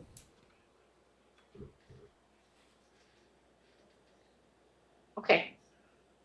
What else? As far as the alternative to violence program, I've done the beginners class. I went back and completed the advanced class. Before I had a chance to train to be a facilitator, they transferred me, so I couldn't accomplish that. What about voices? Voices, honestly, a lot of it for me was things I already knew. Again, I think I got the most out of the alternative violence program. Give me an example of something that you knew in voices. So, you know, a lot of the workshops and the classes was based off of, you know, reading stories and trying to figure out the best solution and what to do. As far as, you know, like coming to a better solution. I felt like it was. Yeah, go ahead. I just felt like a lot of it was common sense. I didn't gain as much as I thought I would, like I did in AVP. AVP's more hands-on. So, you know, I guess what I was thinking is that, or maybe the first thing that I thought you would have said is that, you know, you want to recognize the 3 people that you assaulted and that they're victims, and that, you know, you would express your remorse for what happened. Right. And then say, you know, what was going on with you, but that during your incarceration, you have taken programs, and it's obvious that the one that seemed to have the impact on you is the alternative to violence. Yes, ma'am. I am surprised that voices didn't help you to understand that, you know, you inflicted serious harm against 3 victims. But it goes further than that. It's not just them as the victims. It's also other family members. You know, it's also the impact it had on your community. What were the neighbors thinking? Were they afraid also? So, again, while I understand that alternative to violence is the one that you relate to, I'm not hearing enough about how helpful it was to you, the number of skills that you took from it, and then how you would apply that when you go back in the community. You said you didn't get too much out of anger management. Voices, you learned things you already knew, but AVP was the only one, and it taught you about not acting out and to think about choices. But there has to be a little more. And more importantly, I have to say, you completed your GED. Excuse me, miss, I didn't hear you. You completed your GED. Yes, ma'am. So that was good. And at the time of the offense, you were working at a factory, and inside the facility, you were hired as a detail worker. how was your relationship with your coworkers there? Pretty cordial. I mean, we did a lot of the same thing. I was working like a conveyor belt. So it was mostly like, you know, just on your feet, work all day, just getting things done. I did a lot of paperwork too. Excuse me. Did you interact with any of your coworkers? Maybe like at break, but not during work. I didn't really know anybody. How did you get along with others? I'm sorry, what you said? How did you get along with the others? Pretty well. Pretty well. A lot of them was there before me, so they taught me the ways and, you know, the ins and outs of how the job goes. Oh, so you interacted with them because as a new person there, they helped you to learn about the job skills that you needed for the job. Right. I mean, I feel like it's not only important to interact, but, you know, keep a cordial environment at the workplace so that we can work together as a team. Oh, okay. So you were able to work together as a team. Absolutely. And you helped each other. Yes, ma'am. So those are very important resourceful skills that you're going to need if and when you go back in the community. Yes, ma'am. So that seems like, you know, very important skills that you've acquired during your incarceration. Yes, ma'am. How long ago did you know that you would have a parole hearing today? Honestly, ma'am, I didn't. I haven't been keeping, you know, like, I haven't been keeping up with this because this is a new experience for me. I didn't know anything about this until they called me for the interview. The interview with the parole officer. Yes, ma'am. And so you had some idea a couple of weeks ago that Yes. you would be here today. Yes, ma'am. And I'm asking that because you seem to have very limited information that you're providing. So, when I spoke with the parole officer here, he told me the day that I see you to be straightforward, straight to the point, and I'm trying my best to do so. Thanks for the pointers. You know, you are, but you've been incarcerated for a while. And if you're asking for parole, you committed a very serious offense. Absolutely. Yes, ma'am. So it was against family members. So what it says to me is that there were some issues going on with you. And if you couldn't deal with them there, then you probably have other issues. So I'm asking you, number one, you took programs. What did you gain from the programs? How are you going to apply them in the community? And you had a detail worker job, which meant that you had to work with other co-workers. Right. And so I need to know how you did with them. Well, I've always worked well with others. That's not. I don't feel like that wasn't a problem that I had. Some of the things that I've learned in here, besides controlling myself, was that it's always an option. You always have a choice. I ran around telling people, like the mental health lady, that I didn't have a choice. I did have a choice. I always have a choice. I acted out. I understand the severity of my crime, but I'm not that young kid anymore. Far from him.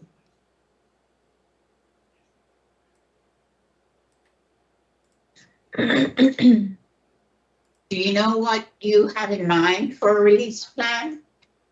I want to work immediately. Gomillion? I want to start working immediately, doing something productive with myself. I heard you ask me the name of the company. The name of the company is called Quartez. Which And company?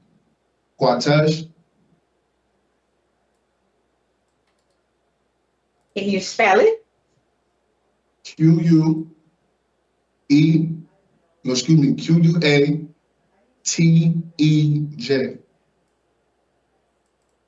And that's where you want to work?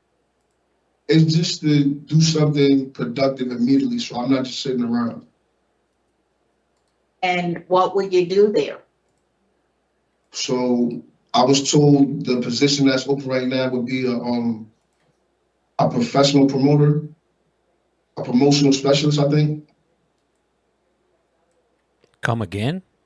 What the what? But what would your job duties? I believe, excuse me. No, they did send something that there was a piece of paper with a job on it. I will see what I did with the paperwork. But yes, so exactly what it is are you going to be doing? So for starters, I believe that I will be pretty much getting the company's name out there, the brand, showing other companies what we take care of. I haven't been out there yet, so I don't know exactly what the company does, but I know that we handle a lot of merchandise as far as like supplies for other companies.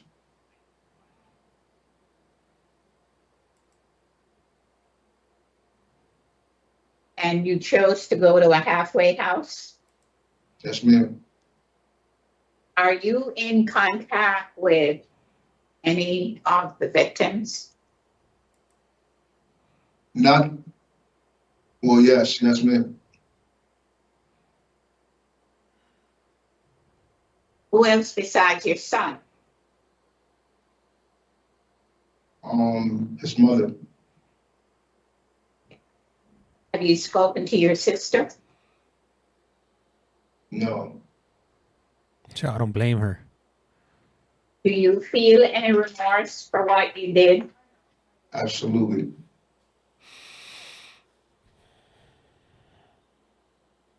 And you never thought to express any remorse for them? Excuse me? You never thought to express any remorse for them on the record? I've apologized to each and every last one of them. I have spoken to my sister since I've been incarcerated, but I haven't spoken to her recently. I spoke to every last one of them. But that's what we needed to know. Okay. I didn't know, I'm sorry. But I have spoken to each and every last one of them, and I've apologized. Okay.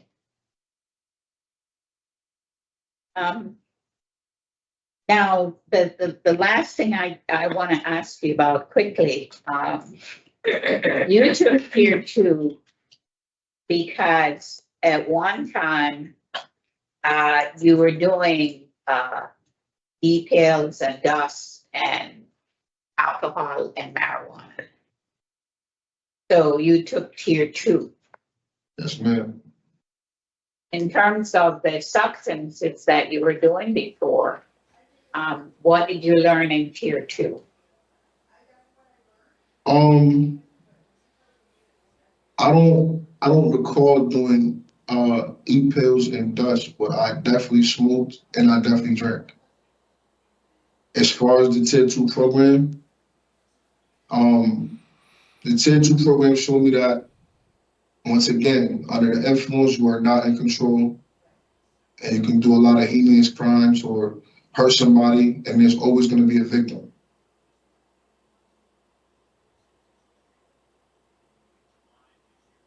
Okay, what else?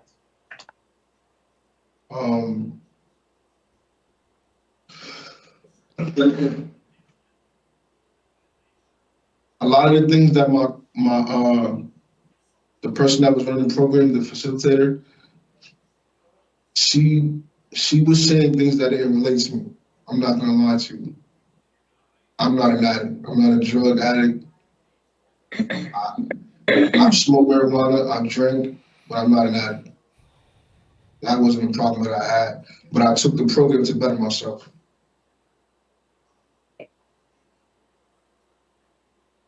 Let's go back to one last question. How is you said you've spoken to your son. Yes, ma'am. How is he doing? I have to say he's grown into quite a remarkable young man. And I gotta say, I'm actually blessed because he didn't have to accept me back into his life. He could have gave me the cold shoulder for everything I put him through, but he forgave me. He did. Yes, ma'am. All right, well, I don't have any further questions. Thank you for answering my question. Thank you, Ms. Chance. Mr. Gomillion, I want to also commend you on, congratulate you on obtaining your GED. And I was, in your opening statement, the letter that you wrote, I thought that I did hear you express some remorse for your actions. And I appreciate your sharing with us that you have spoke to each one of them individually and expressed. I'm glad, excuse me, that you've completed some programs. I don't like your disciplinary infractions, but they're not the worst that I've seen. I know that you haven't received an additional one for 2 years now. It seems as if you have adjusted since you've been in there, and the officer instructed you correctly to short and sweet. That's, but as Ms. Chance stated, with cases like this, it's really important that you just elaborate just a little because it was so egregious. I'm curious to know at 22, how big were you? Because right now you're like, what, 250? You weren't this big beating on a 6-year-old, right? No, ma'am. How big were you? I probably was about 230 pounds. Wow. So that's still pretty big for a 6-year-old. Ah, man, I Yes, just ma'am. got hit. I'm going to start it all over again. And you shared with us that you also abused his mother and his sister, but that's not the crime that you're serving time for. You're serving time for your son. Is that right? Yes, ma'am. And according to the documents that we've reviewed, your son had deformities. Does he still have those deformities to his ears and to his lip? No, ma'am. And I know that you said that you speak to him now and you both are ready to move forward, which is a good thing. What does he remember about all of this? All of it. How is he going to forget? Shockingly, he remembers everything. Wow. Of course. Wow. He remembers everything. And this is why I told, excuse me, Ms. Chance. Ms. Chance, why I told her I'm blessed because he didn't have to give me Forgiveness. right. He didn't have to Or give another me chance. Nothing. None of that. Yeah. But So you I'm knew what blessed. you were doing wrong. You knew what you were doing was wrong. There's no doubt in my mind that you didn't know that hitting a 6-year-old, especially with an extension cord, those were things that happened, way back when, but not in this day and age. I know that 2012 is fairly recent, but I mean, when I was growing up as a child, those were kinds of things that we experienced, but now that stuff's not acceptable. Yes, And ma'am. so should you have more children, how do you intend to reprimand them? How do you discipline them? I don't really look forward to disciplining them. I look forward to loving them and letting them be kids. Yeah, well, you still have to discipline them though. I love my children dearly. However, they know that when I get a certain tone in my voice and I say, you better get to, they understand that. And that's a form of discipline you have to correct. Right. Even your 16-year-old, now that he's 16, he doesn't know everything, but he will try you. That's what they do. He'll probably even say something like, listen, you weren't here all this time. Why am I going to listen to you now? you know, and that may want you may want to, like, you know, hold your hand up and, you know, get them together, but that's not something that you can do. I'm thankful because he's already tried that. Okay. So that was just like a little test before I came home. He probably did that on purpose to see how I'll react to him. And I believe I handled that quite accordingly. Well, I mean, if you were standing in his face, it may have been something a little different, but I appreciate that you have taken some time to think about, but don't put, I'm not disciplining. That's unrealistic to think I'm not going to discipline my children. Part of loving your child is disciplining them. You just can't physically take objects and you know, this was different than discipline. This was abuse. Right. And when Ms. Chance asked you about your drug use, it's because that's what that you were using e-pills. You indicated that your marijuana was laced, and that's probably what prompted you to behave in this manner. That's why she was inquiring about your substance abuse. Okay. So, you know, that's something that you have to be aware of because they're going to be testing you when you're out in the community. And, you know, that's something that marijuana is legal now, but you're not going to be able to do it on parole. If you're granted parole, you have probation to follow your sentence as well. So, and I heard, I really don't have any other questions for you. I did receive a letter from the child's mother. And it's my understanding that who has custody of the child now? The grandmother? Yes, ma'am. Okay. And how much time did your girlfriend get? I'm sorry? Did your girlfriend was charged with this crime as well? No? Yes, ma'am. How much time did she do? I'm not sure. How much time did she get? Do you know that? No. All right. BS. Okay. Mr. Rodriguez. Not Thank you, gonna Madam Chair. I know a lot of questions. Now, did you think of consider taking a parenting program? Yes, sir. Did you take one? No, sir.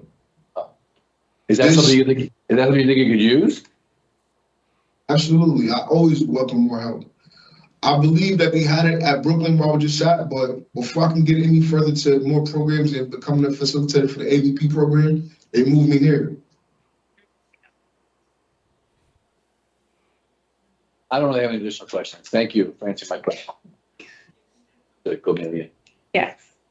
All right. So give us a few minutes to talk about your case, sir, and we will give you our decision. It says that he's done with his sentence in March of 27, right? This case was crazy. There's no doubt about it. He had broken teeth and lip and There's like 3 or 4 pages worth of what happened. It was egregious, and he was very young. And I am so grateful that the authorities took the proper action to stop this. Otherwise, it probably never would have stopped. Exactly. And I'm glad to hear Mr. Gomillion express that he knew that he was doing what he was doing was wrong. And he said, listen, I grew up, I didn't have much guidance. I didn't know, you know, this is how I resolve things. But now I know that it was wrong. It was a pattern. I'm glad that he was able to identify that, you know, this is one of the first cases today that we see where the offender risk out is moderate. Oh. Not very high like the last couple ones. There is a history of violence, and part of that has to do with the fact that he was young and his upbringing. Yeah. I do think that the first thing that he acknowledged was that he said he failed for being a father to his son and acknowledged what he did was wrong. Yep. I mean, he didn't mince his word, he didn't beat around the bush. And he said he came in a young man, and today he's a man. And I agree. He was a troubled youth, Yep. had no guidance, and did not know how to control his anger. The Alternative to Violence program, I think, had a profound impact on him. And I think because he did so well in it, could have probably be a leader in that, you know, that he was able to gain some insight into how to control its anger and for him not to act out and always think about the fact that he has choices. Yeah, we all do. Yeah. What I thought was also good was when I asked him about his employment, because I wanted to see how he got along with other people. And I saw the look on his face. He probably didn't think it was important, but when he expressed how they learned to work together as a group, was very important. And that it helped him to interact with others in a group setting so that when he goes back in the community and has to work, he knows how to get along with other people. I agree. And again, the fact that he spoke with all three victims, despite maybe not having to do that, and apologize to them. What I think is interesting too, Ms. Chance, just to add to your thoughts, you know, I don't see any disciplinary infractions in the facility for his displaying anger. Right. I mean, he had the threat in 2016, but there was no, violence or, It seems as if he really has matured. Right, and the disobeying the direct order was because he didn't follow directions. So, I can be a little myself, but so I would be willing to grant his discretionary parole at 85%. as would I. Ms. Rutherford? I- He asked for a halfway house, Yeah. and he wants to go to the Norwich, area. I also have, no contact with Jarellis Lugo without the parole officer's permission. I know I have that. and no contact with his victim without the parole officer's permission. Right. I also have a mental health evaluation and treatment. I know that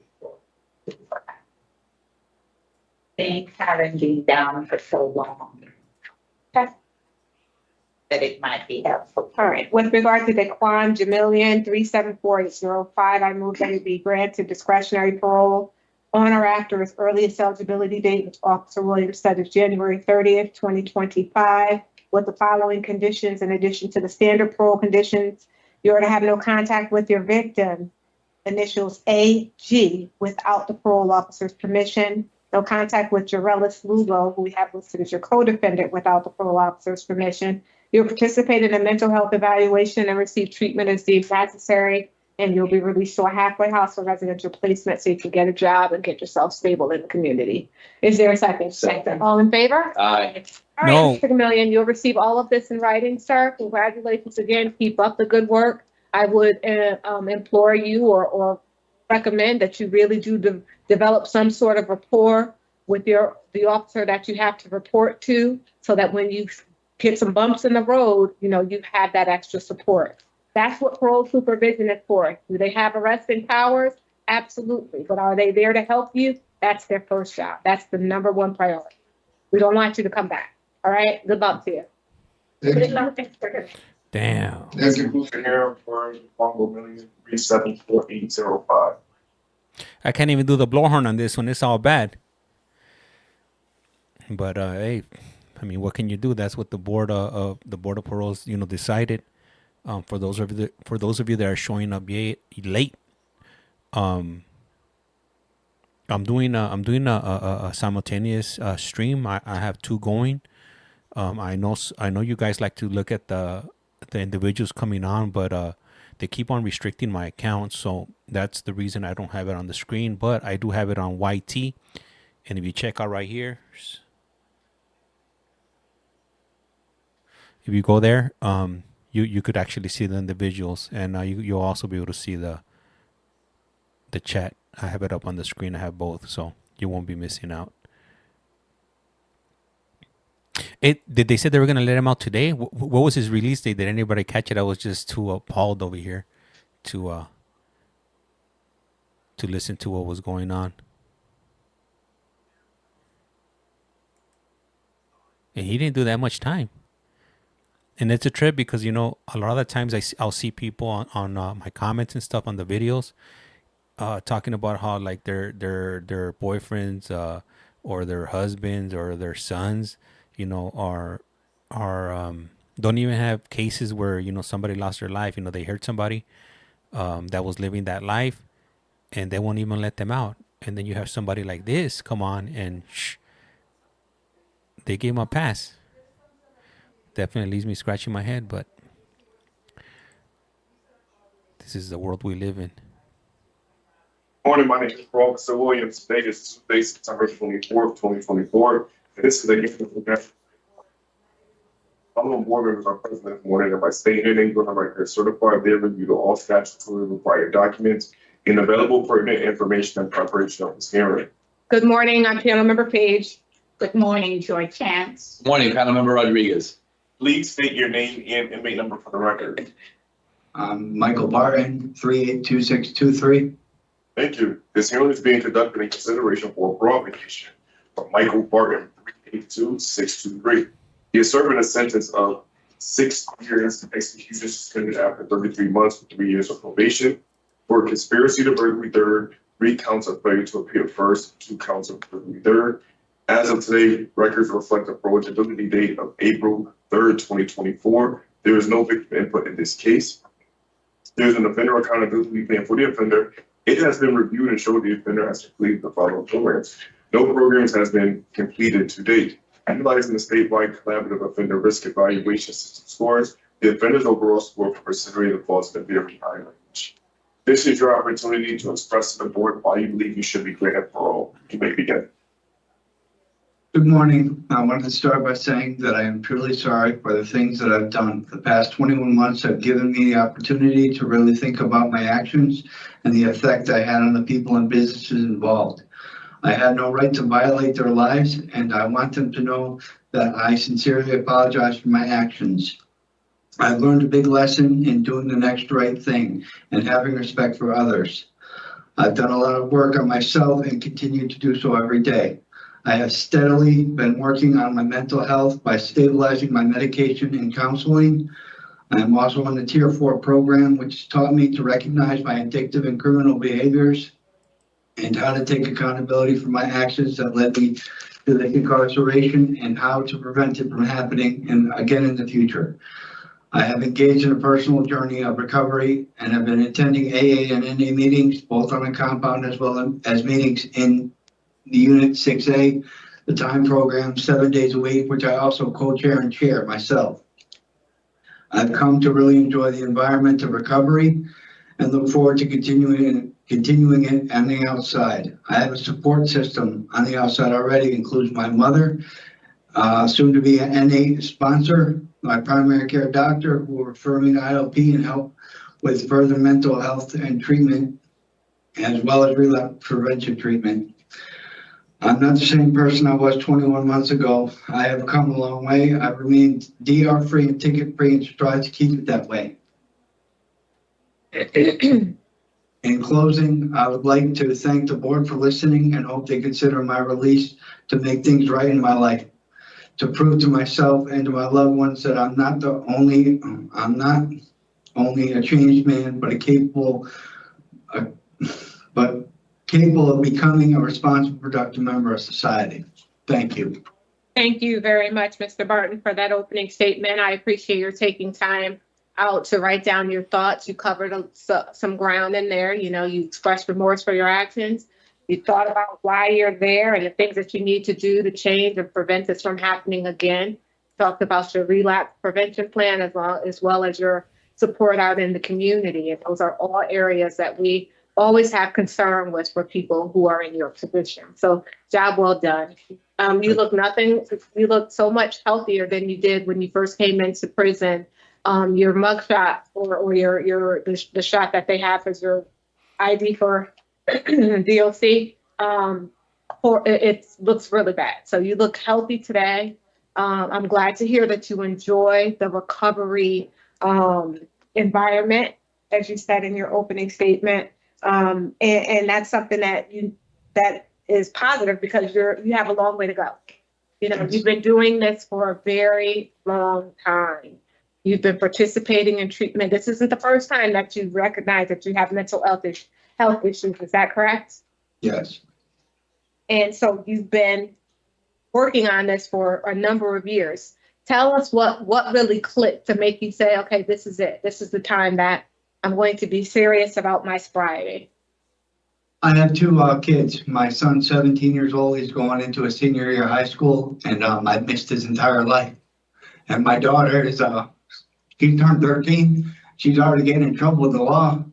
And I just want to be there to be, a role model. I really do. Role model? What? Well, Get out of here.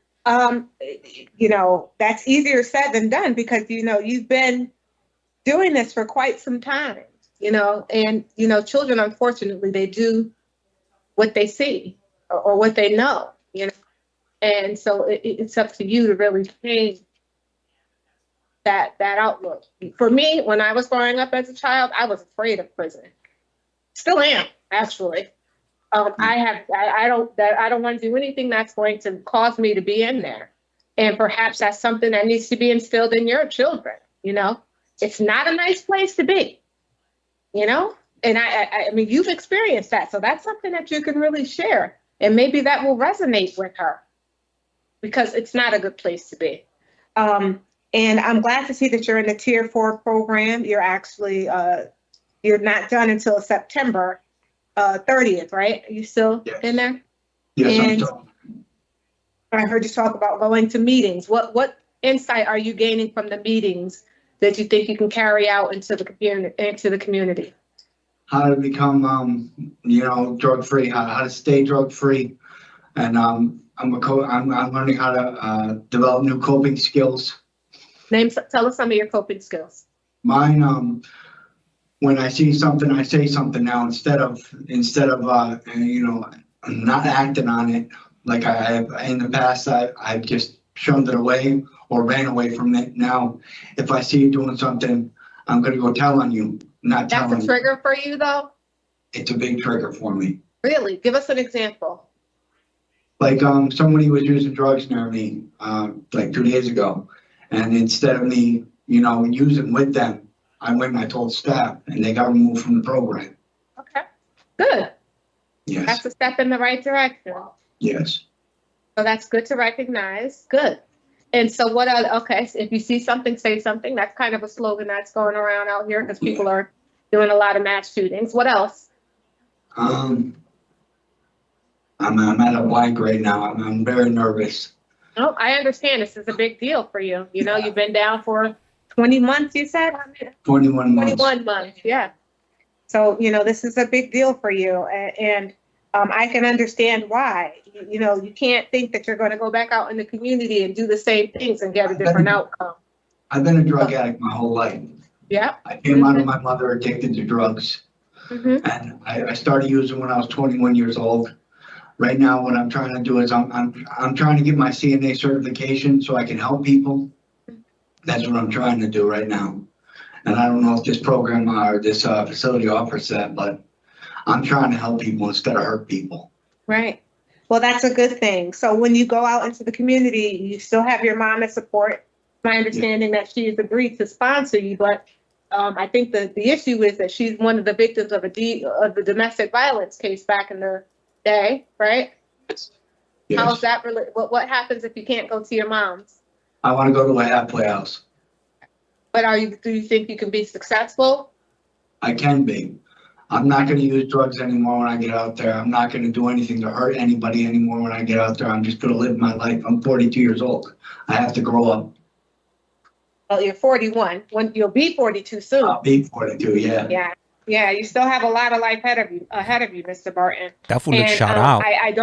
I think that you need to change your verbiage to I'm not going to use and I'm not going to hurt to I'm going to try my best to stay away from, because there are no guarantees. I just shared with you that I'm afraid to go to prison, but who knows, what's lingering in the past that I may have done that I just don't know. Is my point, is that I try my best to do the right things, even when people aren't looking. And that's what you need to tell yourself, because addiction is a tough habit to kick. And I mean, you said that you're very fond of that crack cocaine, and before heroin, it was crack. So now people most of the time they use them both together. So I'm glad you were able to stay away from the heroin. Yeah. But still, it's still a very powerful drug to try to overcome. So I would encourage you to continue working diligently at your sobriety. You talked about the importance of your medication. You even talked about the importance of having a sponsor and all those things. All that will help you complete the remainder of your sentence successfully, but you really have to work diligently at it. Okay? Yes. We want you to finish that Tier 4 program that you're in. And hopefully you'll be ready to go out to the community. So I think that if we were to grant your parole, we would put the halfway house on just in case, just so that there are no hiccups. And who's Eric Isia? Who's that? That's my co-defendant. Are they related to you? No, So why were you guys doing this together? Just a drug buddy? I was stupid at that point in my life. Yes, that was my drug buddy. Hmm. He's no Oh, no. longer in my life. Good. No more Eric. Eric's No. a bad seed. Yes, Okay. All right. And you intend to continue with SSI benefits? no, I'm You're off. not this- even. No, I'm getting a You're job. gonna work. Good. Good. You said you're gonna get a job doing anything. Okay. Mr. Barton, you have participated in treatment a number of times. So you just have to keep in the front of your mind that today I'm going to be sober. Today I'm going to be sober. And if you do happen to relapse, make sure that you take the steps. You know what to do. Yes, You just have to follow through, unless again you want to, one, wind up in prison, or two, wind up dead. Those are the two choices. All right, Mr. Rodriguez. I don't have any questions, Madam Chair. Thank you, Ms. Chance. Thank you. I do have Mr. Barton voted to parole with no co-defendant, mental health evaluation, and treatment is deemed necessary in a halfway house just in case. Do you have anything else? I don't. I do want him to finish the Tier 4 program. I know we talked about the contingency thing.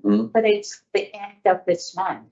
It's the end of, but he's eligible for parole now because his date has passed. I know, but you say you want him to finish it, so I'm telling you that he's scheduled to finish it September 30th. Right, but if we vote him to parole today, what are the odds? We do. But that's what I'm saying. Okay. So we maybe do 10-1. Yeah. Okay. Effective 10-1. Wednesday.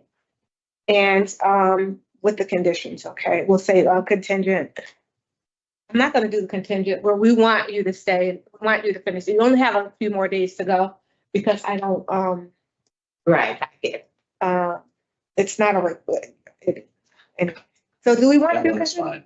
fine. Huh? 10 is fine. We do contingency till 10-1. I mean, it's fine. It's only a few Okay. days. All right. So with regard to Michael Barton, 382623, I move to grant his discretionary parole on or after October 1st, 2024. We put the date out a little bit so that you can finish the Tier 4 program that you're in, which is slated to end on September 30th of this year. You'll have no contact with your co-defendant, Eric Crci. You'll participate in a mental health evaluation and receive treatment as deemed necessary. And we'll put the halfway house on for residential placement just in case the sponsor does not check out. Is there a second? Second. All in favor? All right, Mr. Martin, you'll receive all of this in writing, sir. Use your parole officer as a resource in the community. You have that 3 years of probation. It's going to get a bumpy start. You go out there and start using again. All right. Good luck. Thank you. Thank you. This concludes the hearing of Barton 3826.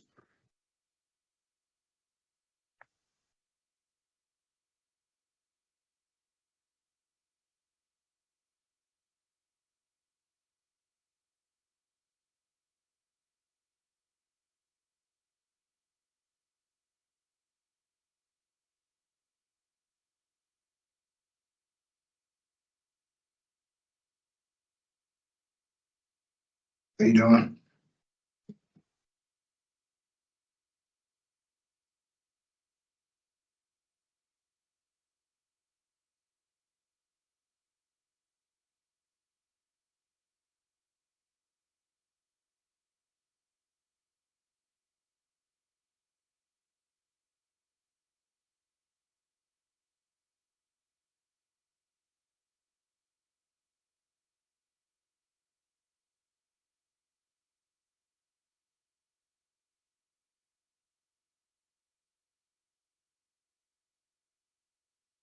Morning, my name is Rob Williams. Today is Tuesday, September 24th, 2024, and this is a hearing of the Connecticut Board of Parole and Parole. The following board members are present this morning. By stating their names on the record, certifying they have reviewed all statutory required documents and available information in preparation of this hearing. Good morning, I'm panel member Page.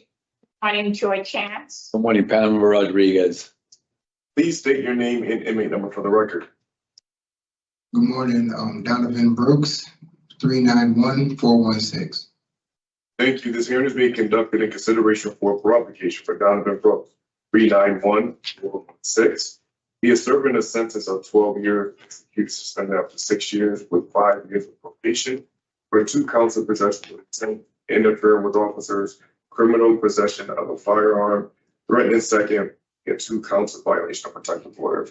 As of today, records reflect the eligibility date of March 5th, 2025. There is no victim input in this case. There is an offender accountability plan for the offender. It has been reviewed and shows the offender has completed the following programs: recovery coach, domestic violence, and tier 2. Utilizing the statewide collaborative offender risk evaluation system scores, the offender's overall score for recidivism falls in a very high range. This is your opportunity to express to the board why you believe you should be granted parole. You may begin. I'm sorry, Mr. Brooks, give me 1 second. Officer Williams, I have that he did tier 4. Am I wrong? Yes, I ma'am. have tier 4 as well. Okay, go ahead. Tell us why you do deserve parole, sir. Okay, I've actually written a letter. Is it okay to read the letter? It is. It is. Okay, 1 second.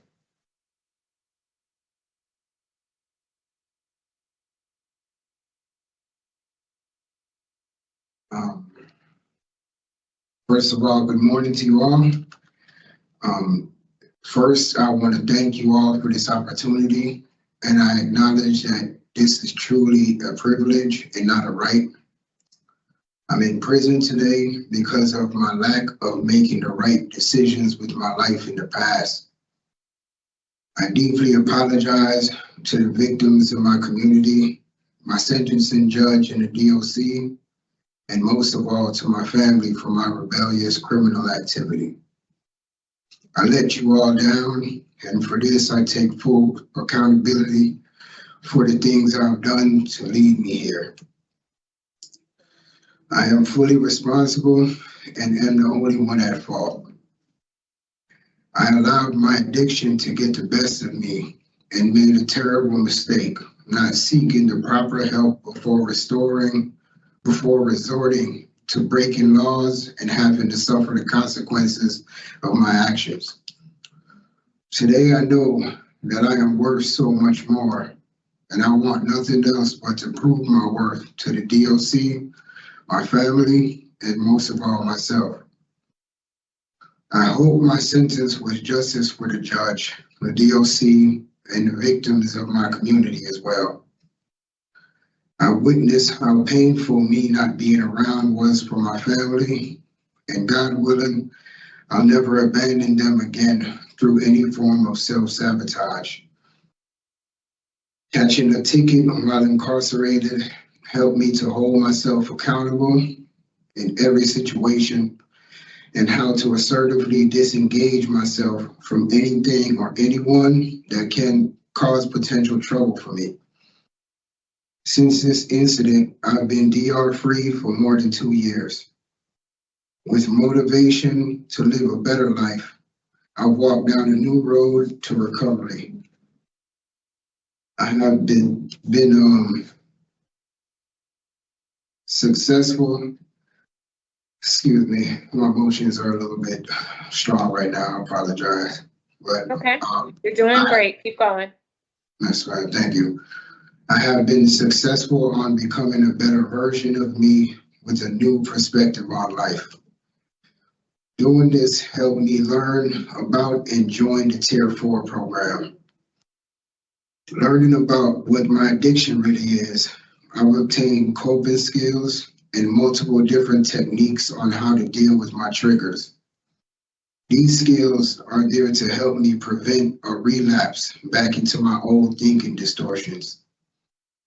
I am now an elder in the Tier 4 program, and I have successfully completed.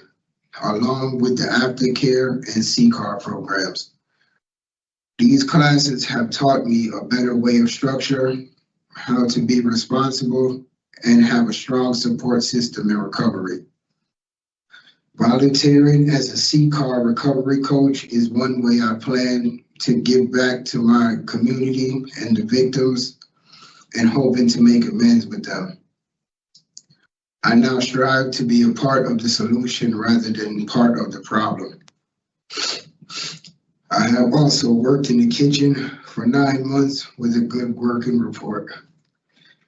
I attend from 16 to 24 AA and A meetings a month since September 2023 to date. I am a student also in the Nantucket Community College program we have here, and have maintained a 3.8 GPA. College has helped educate me tremendously, and I've built a routine that I plan to maintain in the world upon being released. My support system is strong and consists of my fiance, my family and friends, my therapist, along with my sponsor, Dennis, and my recovery coach, Ron. They all help keep me in the right perspective and to stay on track at all times. Reintegrating back into society, I am prepared to accept any job I am offered in order to support myself and my family when I can, and help me in the meantime of pursuing a career job. My goal is to be a good man and a good father while my children are still going through critical stages of their lives and need proper guidance. I want them to be proud of their dad and never have to go through anything I or their mothers went through. I know that this could have been worse, and I have been very receptive in learning from the recent lessons that God has allowed me to learn from. I've also completed the domestic violence program with a good evaluation. In completing this program, it helped me learn that my actions and role played in a situation leading to domestic violence is unacceptable. I hold myself accountable, and I realize that if I want a better life, I have to make better decisions. Also, that verbal abuse is just as significant as physical abuse and is equally deserving of consequence. I consciously do better daily and implement what I've learned in my relationship now. I'm currently working on mastering self-control and making better choices to ensure that this is the last time I ever get into trouble, especially of this magnitude. Prison isn't for me, and through this rough experience, now I know. There are no shortcuts that are beneficial for me or my family, and hard work and doing the right thing is how I choose to live my life today. I humbly ask for the chance to live as a responsible, free man and prove my rehabilitation to the DOC, my kids, and my community. This would be my first time on parole, and God willing, my last. I am a better version of myself with intentions of only doing the right thing. Thank you, and God bless you all. Thank you very much, Mr. Brooks, for that statement. You covered a tremendous amount of ground, honestly. You seem to know what it is that you need to do when you're back out in the community. You just need to stick to it and do it. You know, that's a good thing. One of the things, though, that you said in your opening statement about being a free man, we can't help you with being a free man because the court sentenced you to 6 years, 5 years of probation. So you have to serve your time, whether you're in the facility or in the community. You'll still be serving your time. So you won't be free. So I just want to make sure that you understand that. So each of us are going to take an opportunity to ask you some questions, which you covered a lot of ground. So there's probably one or two. Might be 3 or 4 or 5. I don't know. I'm joking. but we're just going to ask you some questions. When we're done with our questions, we'll deliberate. You'll be able to sit there and listen to us, and then we will give you our decision. Okay? Yes, Best of ma'am. luck to you, sir. Mr. Rodriguez is going to start with the Thank you, questions. Madam Chair. Yeah, Mr. Brooks, your statement was very well put together Thank and you. provided lots of information, especially around some of the questions I wanted to ask around your involvement in some programming, what you've learned and what you picked up and what you've done, how you've been able to figure it out for yourself, how it's affected you and how you've been able to figure it out for yourself. Yes, sir. I want to remind you that you do still have protective orders. Yes, sir. Yes, Right? sir. And one ends in November, and I think one ends, you got a long one for the other one, Yes, sir. 2042. And, Yes, sir. and you got to be very, very careful with that. Yes, sir. I will. I will. I'm going to tell you, I came into this, I was looking at your history. I came in, thinking that I was going to hear a different person Yes, than sir. what you've just presented. Right. Yeah. And I agree. I think that you've got a lot of opportunity based on what you seem to have learned, Yes, sir. and hopefully you'll be able to utilize that when you do come out. You Yes, score sir. very high. Right. So on Yes, some sir. level, it looks as if you're not going to make it. Yes, sir. But based on what you've shared this morning, I think you have a real shot at really, pulling some of this stuff together. Yes, sir. Yes, sir. I don't really have a lot of questions, but you answered a lot of my questions in your opening statement, and I appreciate it very much. And I appreciate the work you put into that. 3.8, GPA is, excellent. And it's, you're really headed in a way that I think could really create a career for yourself at some point. Thank you. Thank you, So sir. anyway, the best of luck to you, and thank you for hearing me out this morning.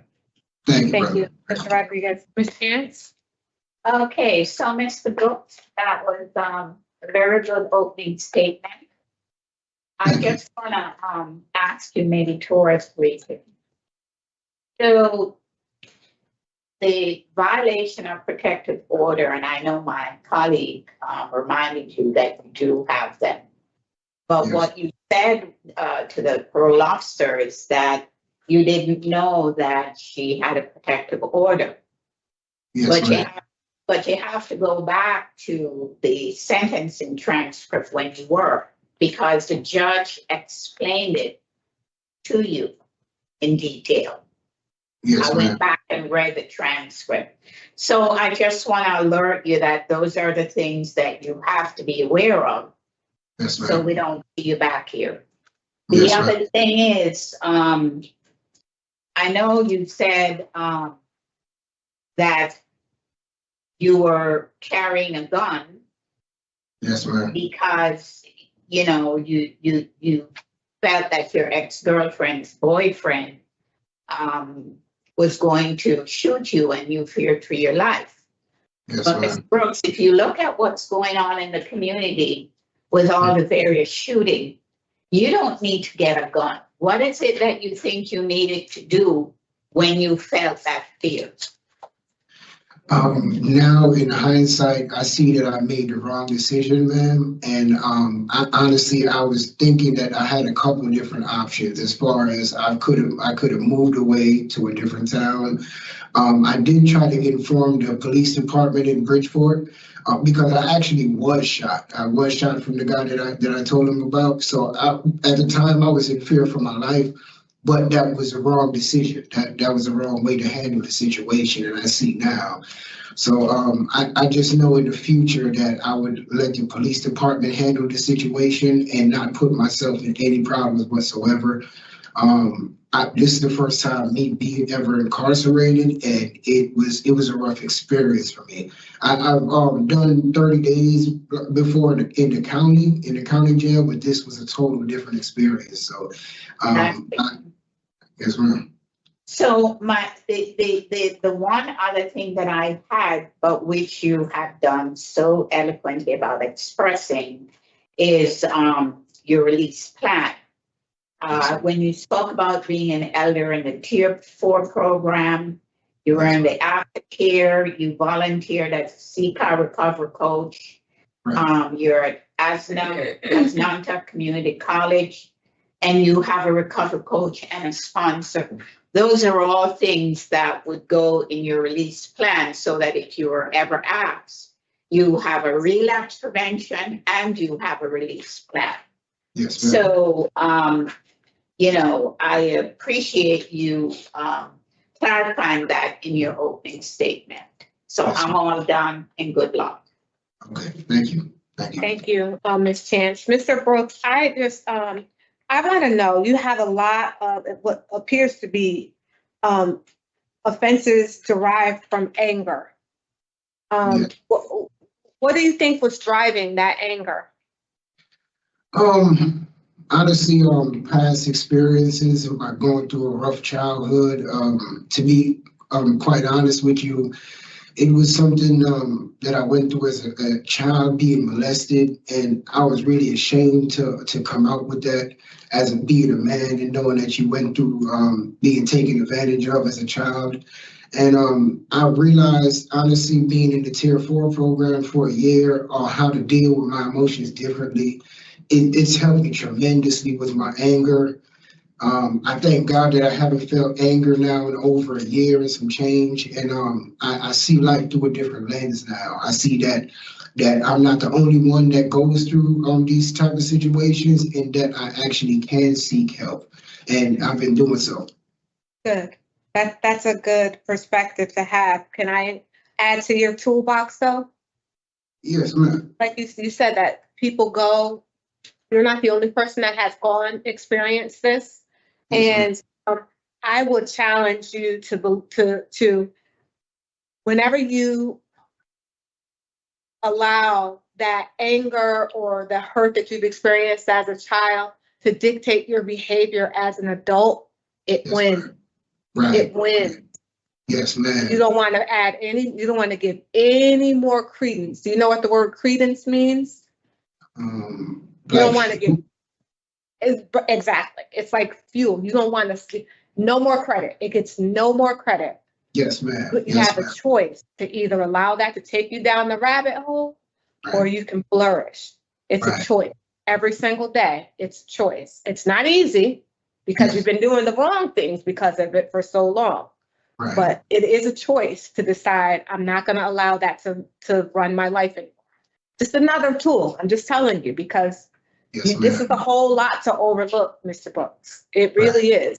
And Right. as my colleague stated, if you didn't so eloquently put, in your opening statement, you're smart. There's Yes, no ma'am. reason that you're here. There's no Thank you. reason that you need to put your hands on these females. None of that stuff needs to happen. Yes, Get ma'am. yourself together. Yes, ma'am. Out there and do the right. I appreciate that too. I appreciate that. Anyway, all right. Let's talk about his discretionary parole, Mr. Rodriguez. Madam Chair, as you shared, all the defense were very serious, Mhm. and but having said that, I mean, he's taken lots of programs. Opening statement really kind of reflected the personal insight that he's gained from this stuff. I mean, what we all hope is that when he gets out, he takes that with him. Yep. And continues to carry that with him, because he really, shared that he has a lot of things kind of in place, a lot more than we've even heard from other folks today. I know. Which is, kind of refreshing, to be honest with you, that we've heard all this. So I'm really in favor of his discretion. I am as well, Ms. Chance. Officer Williams, you did say March 5th, 2025, right? Yeah. And I have domestic violence in the community, no contact with the two people with the protective orders, LK and DW. Do you have a valid license, Mr. Brooks? Because I show a whole bunch of suspended licenses going on. I don't at the moment. I have a suspended license, which I plan to take care of. That's one of the first things that I plan to take care of when I get home. We're gonna no driving without the parole officer's permission, and his girlfriend wasn't confirmed as a sponsor, so I'll add the halfway house. Is there anything else? Should we do the mental health evaluation and treatment? Sounds like he really does. He's given some thought to that already, though. Yeah. So Yeah, I think he can do that. He's smart enough to know what to do. Okay. And I think when he goes through that, that CCAR with his recovery coach, that's something that they'll probably point out. Yeah, it was kind of good to hear all the preparation work he's already done, which is really very good. And We're all- it's Bob who we know. Yeah. who is out there for people. Okay, with regard to Donovan Brooks, 391-416, I move to grant discretionary parole on or after his earliest eligibility date, March 5th, 2025, with the following conditions in addition to the standard parole conditions. You'll have no contact with your victims, initials D, W, or LK. You'll participate in domestic violence in the community. You will not operate a motor vehicle without your parole officer's permission, and we'll put the halfway house condition on until the sponsor is confirmed. Is there a second? All in favor? Aye. All right, Mr. Brooks, congratulations, sir. You've been voted to parole. You'll receive all of this in writing. Keep up the good work, sir. Thank you. Thank you so much. Thank you. Bye-bye. This concludes the hearing for Donovan Brooks, 391-416. Do we want to form?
Good afternoon. My name is Parole Williams. Today is Tuesday, September 24th, 2024, and this is the hearing of the Connecticut Board of Pardons and Parole. The following board members are present this afternoon, and by stating their names on the record, certified they have reviewed all statutory required documents and available pertinent information in preparation of this hearing. Good afternoon. I'm panel member Page.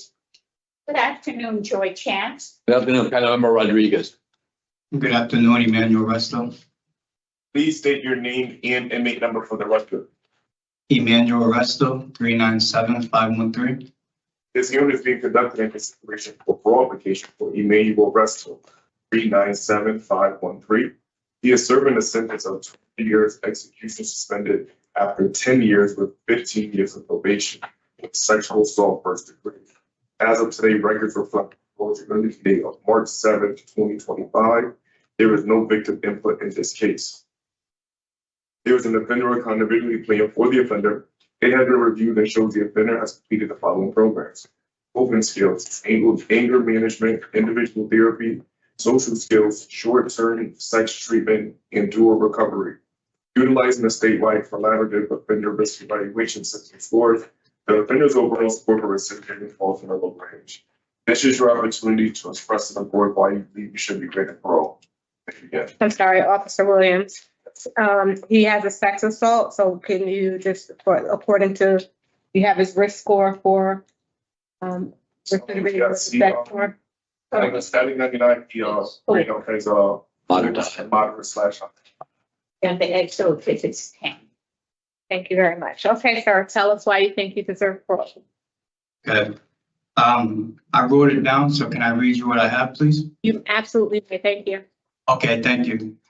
I want to say first thing first is I want to say thank you for giving me the time in the day to see me today for parole, and God bless. I want to tell you that if I'm granted parole today, it will be the best thing that has ever happened to me in the last 8 years. In the last 8 years, I have bettered myself to be a man I am today. My attitude, my patience, and the way I carry myself is better than how I came in 2016. I know what I've done was not okay, and I take full responsibility for my actions. And I pray every day that my victim is okay and healthy, and this incident didn't affect them. I know what I did isn't okay. I live with that guilt, and I live with it every night. My mind went blank that day when I smoked that weed that I wasn't supposed to smoke, and it was laced with other drugs, and I never knew it was. And it caused 8 years of my life being in here. And it wasn't easy for me at all. There'd be times I didn't sleep or eat because I was worried about defending myself. When I was home, I had a job. I was doing carpentry, landscaping, and construction. I always worked. So my boss had recently texted my mother and told her that once I'm home, I'm able to go back to work. But I don't know how, I said, I don't know how I'll be able to work if I'm back on parole. I've never been on parole before and never was committed for a crime or doing time in jail. But I would love to go back to work and do what I do best, work and support my family. Once I'm home, I want to go to therapy and talk to someone so I can talk and get the help that I would need to keep bettering myself and to keep bettering myself. My support system is my mother and my fiance. They've been here through my own incarceration. I know that I'm going to be good when I go home because I don't want to be back in here ever again. Plus I have suspended time and I got probation. I want to be able to work and be with my kids once again. I get visits and phone calls with them and pictures of them, so I'm still able to be active in their life. I want to be the father to them because I'm an amazing father to my 3 kids. This was a slip up in my life that I never meant to hurt anyone, and someone got hurt because of my actions. I always take full responsibilities for my actions, and that person they complained me to be was a mistake because I am a really good, loving person. Being in jail opened my eyes on life, that never take life for granted or anyone. If you guys want to place me on house arrest for the rest of my time I got left till I start probation time, I understand. It won't bother me at all because I'll be home with my family. Once I'm home, you guys won't have to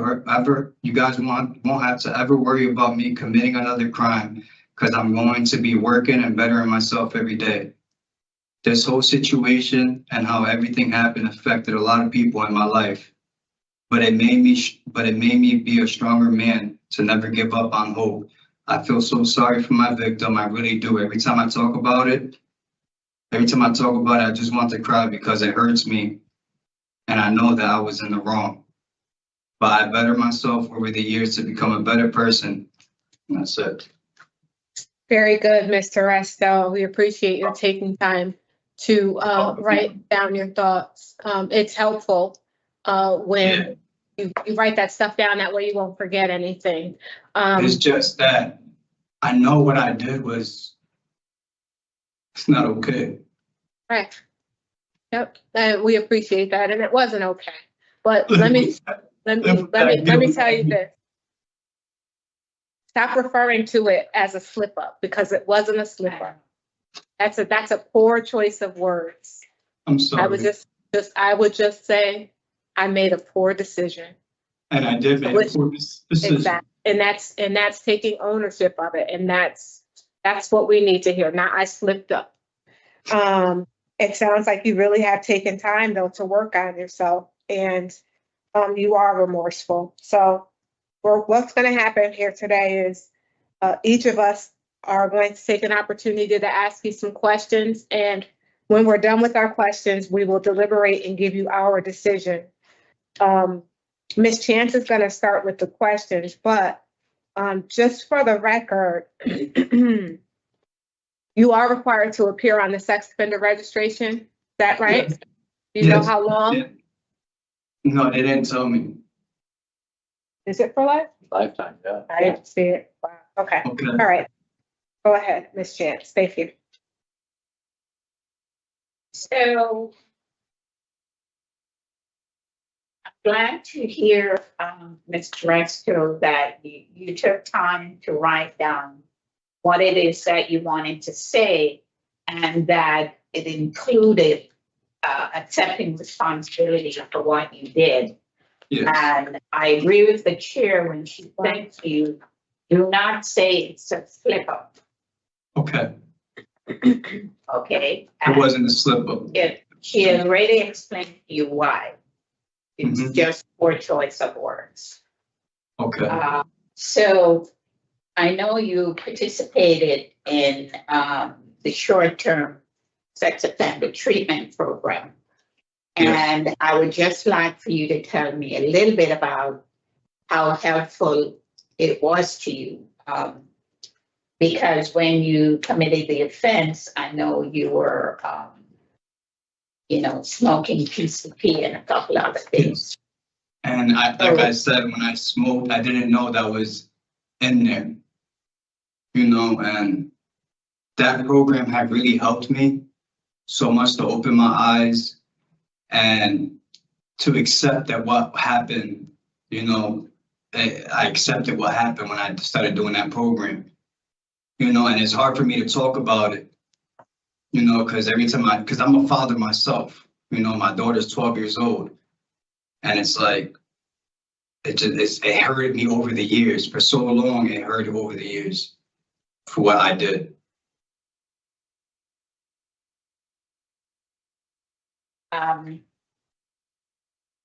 So were you able to identify in program, apart from the fact that you said you were under the influence, were you able to identify anything that was going on with you that you have addressed during your incarceration? Like, what do you mean by that, ma'am? This was a very, very serious charge. It was an assault against a very young person.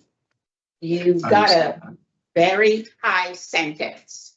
So Yes. in looking back at the offense, apart from the fact that you were on these drugs and you were hallucinating, what else was going on with you? Because you also dropped out of high school because you were on the drugs. When my father had passed away, I went through a very, very bad depression. And when I was a child, I was a victim of sexual abuse also. So that played from me being on medications and going to the clinic and therapy and everything. And then once I stopped taking medication and everything, I resolved into like smoking weed and drinking.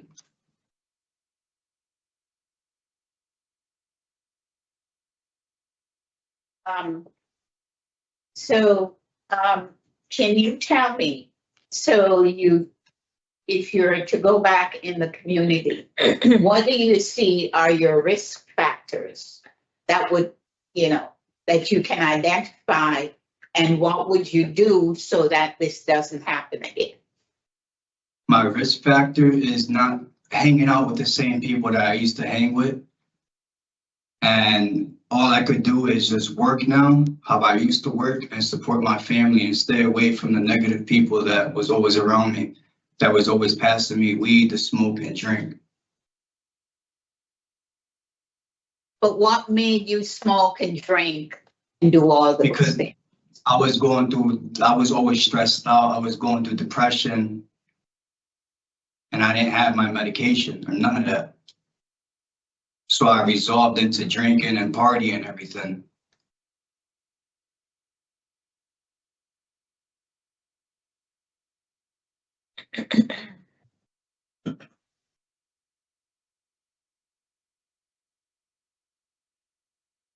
So without details, where do you think you are with your mental health today?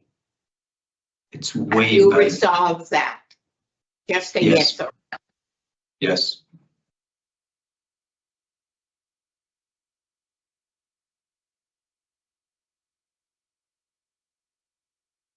so. What were some of the other programs that you took that you felt you benefited from? I think I did like the anger management. That helped out a lot. And talking to mental health workers. How did the anger management help you? Um, How did the anger management help you? Because that must have been one of the issues that you were experiencing. yeah, Okay. it helped me out a lot to like express myself always. Never hold anything in. Because if you let you hold stuff in, and when you explode, it can be really bad. So I always I learned how to have a journal and express myself every night before I go to sleep. Okay. So journaling helps you. Yes. I have a lot of journals. So realistically, how will that work when you go back in the community? What time of the day do you do journaling? Is that going to be part of what you do as a form of therapy when you go back out? Then Yes. Tell me about your release plan. It's okay. So every night, I usually do and I wake up, I start my day, I work out, I start drawing. Then once nighttime hits around I think you 10, 11. misunderstood the question, Mr. Resto. She asked you what's your, When I'm gonna go back in the community, What is your release plan? my release plan is going back to work, going to therapy, and I'm gonna try to go back to Wheeler Clinic and get back on my medication for my depression to keep better in myself.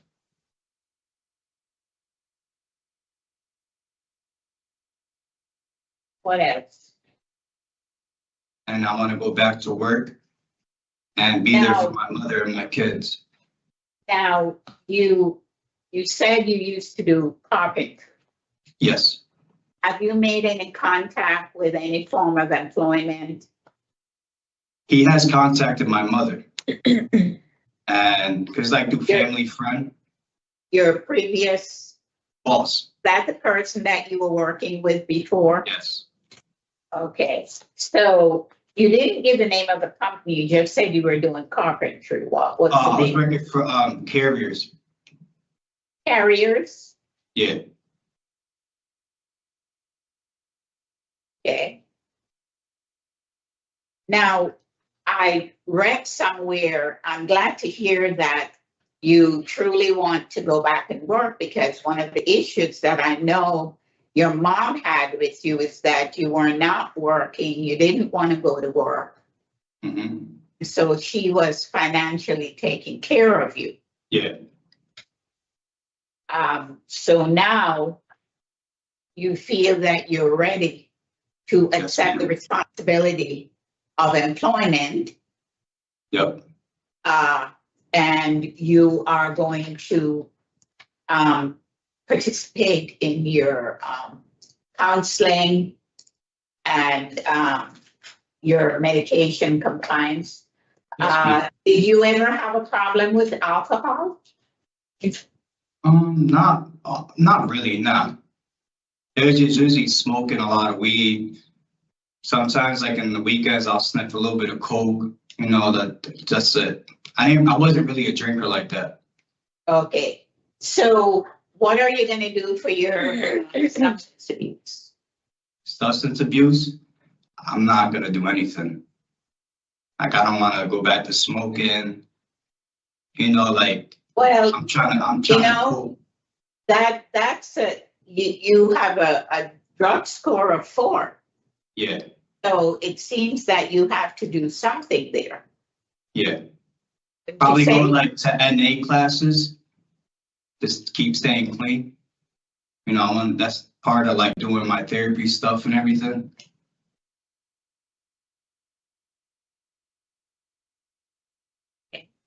So, Excuse me. I noticed that you did not do a tier program there. Yeah, because I thought they were supposed to contact me. That's why. Because towards the end, that's when they're like, "Okay, you got to do a program. You have to do this. You have to do that." And I'm like, this is my first time incarcerated, so I really didn't know the steps on doing stuff. You know. But for me, it's important, you know, if you didn't do a tier program there with such a high drug score, Mhm. it would behoove you to follow through with some outpatient treatment. Okay. Because the fact of the matter is, you know, you're incarcerated there, so you may feel a little restricted. You don't know Yeah. what you would do if you had an urge or a craving. Mhm. But it's important to have a plan for when you go back in the community. Okay. So the place where you're thinking of going for your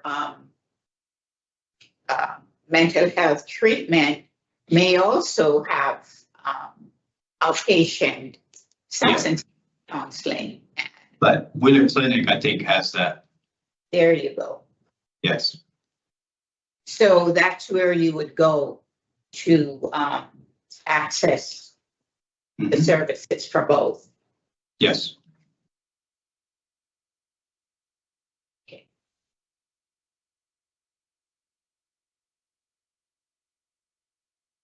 So for you, the most important thing about the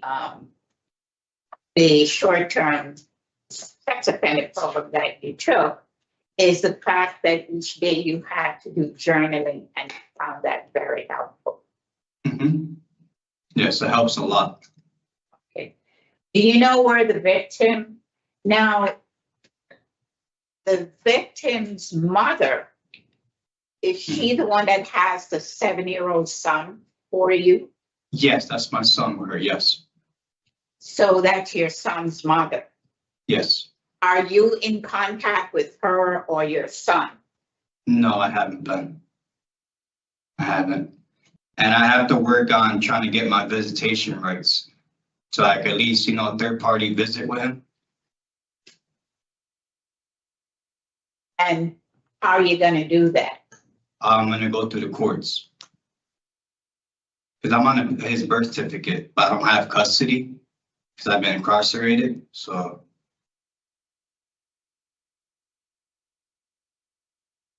Okay. Mhm. All right, Mr. Resto, I don't have any further questions for you. Thank you for answering mine. Madam thank Chair. you. Thank you. Ms. Chance. Mr. Resto, you know, I'm having some issues with some of the things that you're saying. Ms. Chance was asking you about your substance abuse, and you said you didn't really drink, but in your opening statement, you said that you were smoking marijuana and drinking heavily. And it was because you were not taking your medication. Mhm. And I also heard you express remorse for your actions in this offense. And you blamed your action primarily on the fact that you were under the influence. Excuse me. So that's a little contradictory. Yes. So I'm not understanding. Were you drinking heavily or were you not? I didn't really drink that much. I was a heavy smoker. And so let's talk a little bit about the offense. So how was it that you were alone with this victim? Because her mother used to go to work. Her mother would work, and she was the only child at that time? No, she had a daughter, but she wasn't really like there that time. So. And so she how had was two it? daughters, and she was pregnant of my child at the time. Okay. And how was it that did you set it up so that you would be alone with this victim? That I what? Would be alone with the victim? No. You didn't set it up. So this wasn't. Did not set it up. No. So tell me why you would set the a camera up to record this.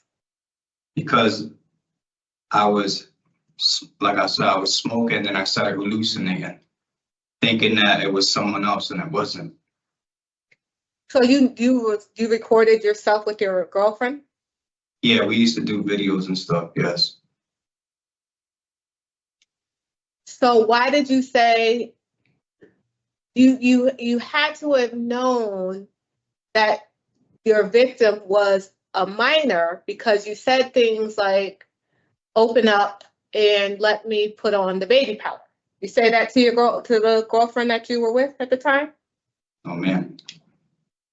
So what I'm hearing is, honestly, that I think that you're saying that you were under the influence of something, but I really think that this was more of you're acting out because it was done to you. I think that that's a little more,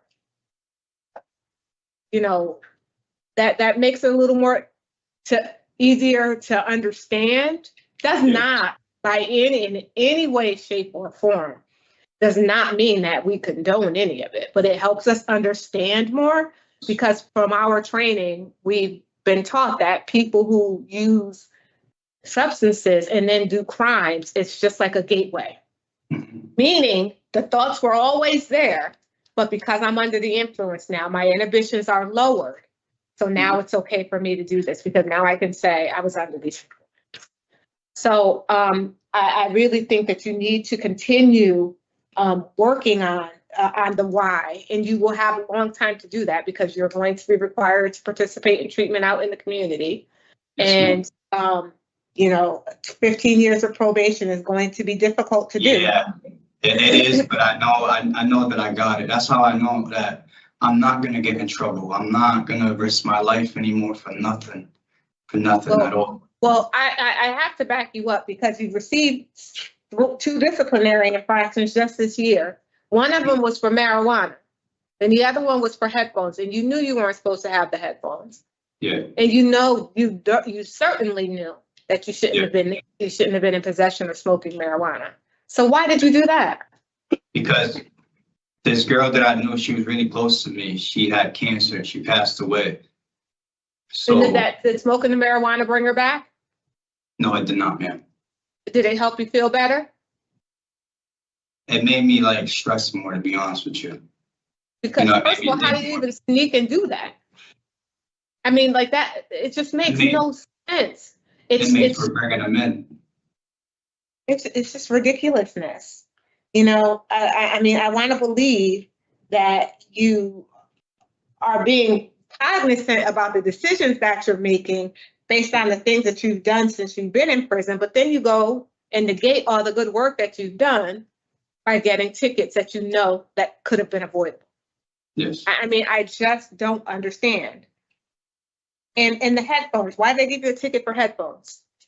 Because I had a pair of headphones that broke, and I had someone fix them. And I guess in the jail, you can't fix headphones or anything or something like that. So I was like, and they ended up taking them from me. Okay, Mr. Rodriguez? Thank you, Madam Chair. Mr. Russ, it's the same challenge that I have. 2 tickets this year. Yes. Serious offense. I'm gonna be honest, I don't get it. I don't get it. I understand that. And I take, You took programming, you took all this programming and still. I'm telling you, I promise you guys, once I get home, I would never mess up again. I promise you this. But you're in a place where, you know, you're kind of restricted and structured. You're gonna be outside. You're not gonna have any structure, that much structure, except for the probation. That's I what mean, you're basically gonna be outside. I want to go to Willie Clinic and get back on my medication. If you want to place me on house arrest, I'll be on house arrest for the rest of my time. I promise you, I'm not gonna get in trouble. I have to be honest with you. I'm really very challenged today with this situation, especially based on the offense. Mhm. I don't have any additional questions, Madam Chair. Thank you, Mr. Rodriguez. So, Mr. Resto, we're going to talk about your case. You can sit there and listen. We ask that you not interrupt. Thank you. Ms. Chance? Okay, so there are a few things that are, you know, concerning for me. Most importantly, the fact that he has a drug score of 4, he has not taken a substance abuse problem. And from what I read in the from what I read in the document from the parole officer, the SO evaluation from the connections, and I listed he was drinking alcohol, sniffing cocaine, smoking marijuana, taking Molly, and PCP. Mm-hmm. And when he committed the offense, he said that was part of the reason why he did it. Mm-hmm. So I am concerned about that because I do think he needs to take a tier program. And the fact that the DRs that he received, you know, one of them was an intox ticket. And so I just think that I cannot put the Resto out today on discretionary parole because I think he needs to do a tier program and no DRs and actually write out a good relapse prevention plan. Thank you, Ms. Chance. I understand your position, and I would agree that a tier program would be appropriate. But I can't shake the feeling that Mr. Resto said that he was doing these drugs to substantiate his behavior with this, the inappropriate behavior with this minor child. He's grasping at, he's trying to make an excuse, so to speak. I'm not going to say that he didn't smoke. I'm not going to say that, but I'm going to say that the true reason why he committed this offense was not because he was under the influence. And I think that that's what he really needs to try to focus on. And he says that he's going to do that when he's out in the community by going to Wheeler's Clinic, by continuing his treatment in the community. And I really think that the treatment out in the community under the supervision of Parole and Community Services will provide that extra cushion of support before he starts his probation, because he has a long way to go. Good. And I don't like the disciplinary infractions and I don't condone them. However, he's not going to even be released out into the community until his eligibility date if we grant him parole in March. So he has all that time to work on himself, improve himself, and not get any disciplinary infractions, because if he does, then he would obviously forfeit any chance of parole. So for me today, I would support his discretionary parole. And I say that because he's taken the appropriate programs. He has not taken a tier. Would he benefit from a tier? Absolutely. But that's just a crutch that he's using. And I think that the real work is going to begin when he walks out of those prison doors. He's already in the good habit of journaling. And that's going to help him comb through some of the things that he's experienced as a child. And hopefully he'll be able to finish the rest of the sentence successfully and not committing more sex crimes.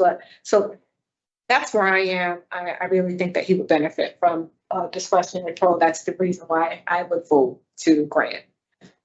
Mr. Rodriguez. Thank you, Madam Chair. I've heard both of my colleagues this morning. And it is kind of difficult because he has taken the program, as you very well pointed out, Madam Chair. He's taken, quite a bit of programming, as a matter of fact. He did not take for me, I agree with my colleague. I remember. He could take a voices, he could take a tier. There's some other program that I think he could still take that would be beneficial for him. I think there's still some things that he needs to come to grips with that he hasn't really gotten there yet. And again, that's not to reflect on the fact that he has taken some programs. So I am not in agreement with discretionary parole today. I would consider bringing him back. If he could take some additional programming. At some point, he's got till 2026. And I think it would only be more helpful for him. I think he really, I think he acknowledged that he probably still needs some help along the way because he wants to continue that therapy outside. He's acknowledging that he does need some ongoing help. And that's kind of where I'm at today. So I can understand that. And when would you like him to come back? Wow. I personally wanted to give him 9 months to a year. I was fine with 9 months. I was going to say 9 months, but I'm good with a year too, to be honest with you. I'm good with that. I want to make sure he's successful when he's on the outside. He wants to be back with his family. He wants to be an example for his family. And I think this is the way for him to set an example for his family. So you want to do September of 2025, or do you want to do June of 9 months would be June? I can do the 9 months. June of 2025. June 2025.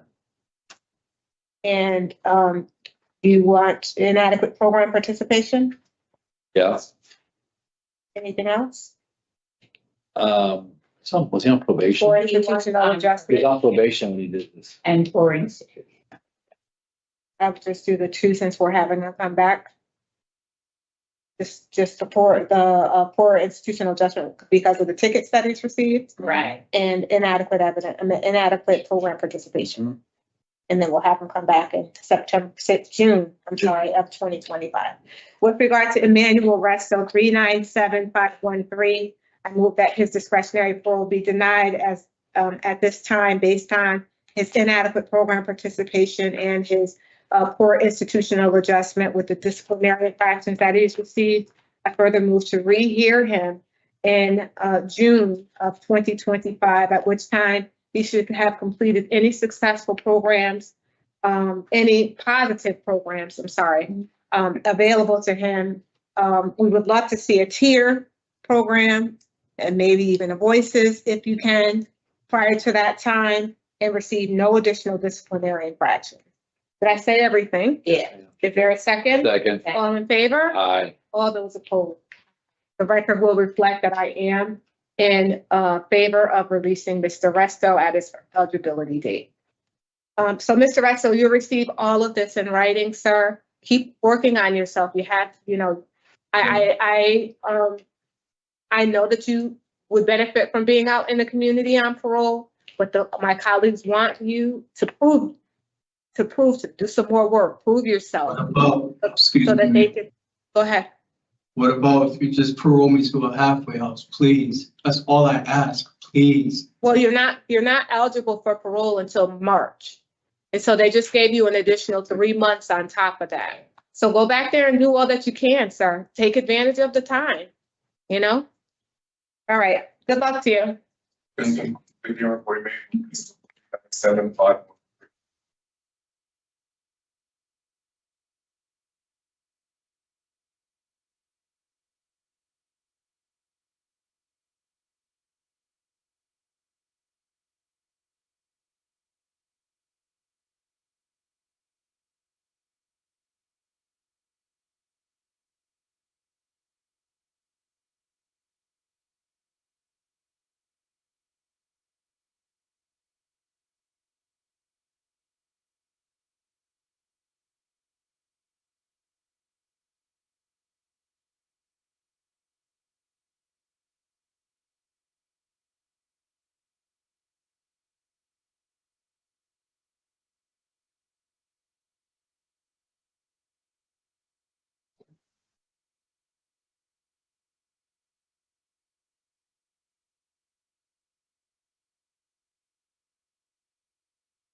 Good afternoon. My name is Parole Officer Williams. Today is September 24, 2024.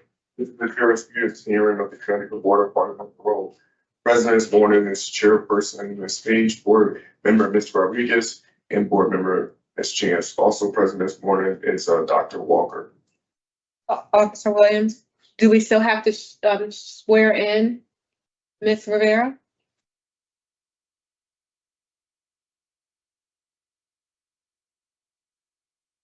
Excuse me, somebody speak Spanish? Yeah, uno momento. Good afternoon. We'll start with the interpreter's oath. Please raise your right hand. You solemnly swear and solemnly and sincerely affirm, as the case may be, that you will faithfully discharge according to law your duties as an interpreter to the best of your abilities. So help you God, or confidence your perjury. I do. Buenas tardes, soy el oficial de libertad condicional Williams. Hoy es 24 de septiembre del 2024. Esta es una audiencia de jurisprudencia de la Junta de Indultos y Libertad Condicional de Connecticut. Presentes esta mañana está la presidenta, la señora Page, miembro de la Junta, el señor Rodríguez, y miembro de la Junta, la señora Chance. Sir, please state your name and email number for the record. Señor, favor decir su nombre y número de confinado para el registro. Jorge Castro, Jorge Carlos Castro.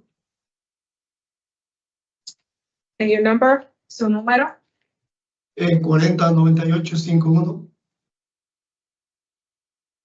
Thank you. This hearing is being conducted because the board has received information regarding past conduct which may require participation in the behavior management program for problem sexual behavior.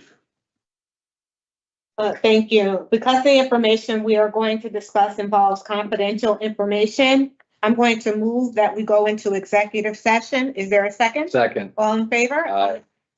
The board will now go into executive session and we will be back on the record shortly. Gracias. Esta audiencia se está llevando a cabo ya que la Junta ha recibido información relacionada a la conducta pasada, la cual puede requerir participación en un programa de manejo conductual para conducta sexual problemática, ya que la información que vamos a discutir envuelve información confidencial. Propongo movernos a sesión ejecutiva.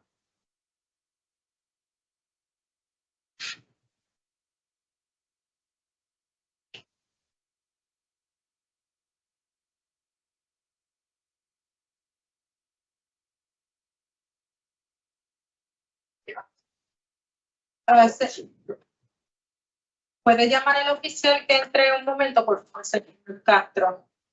¿Perdón? ¿Puede llamar al oficial que entre un momento, por favor? Al oficial, ok, está bien.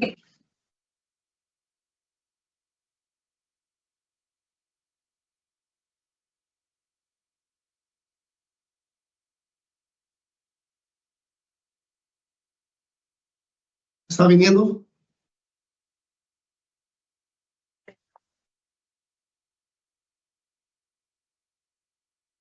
Good afternoon. Hi. We're gonna have you disconnect this call so that we can call you back off the public stream, just so the board can talk to him for a few minutes. Okay. And then we'll do the reconnect afterward. Okay, great. Yeah. Thank you.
Thank you.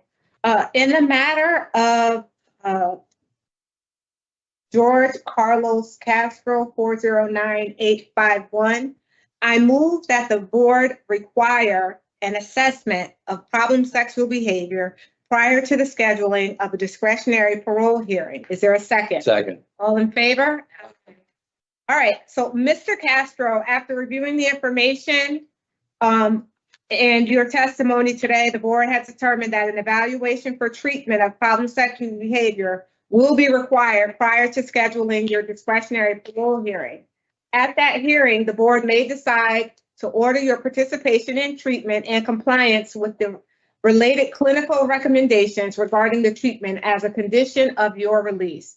You may also be assigned to the special management unit for supervision.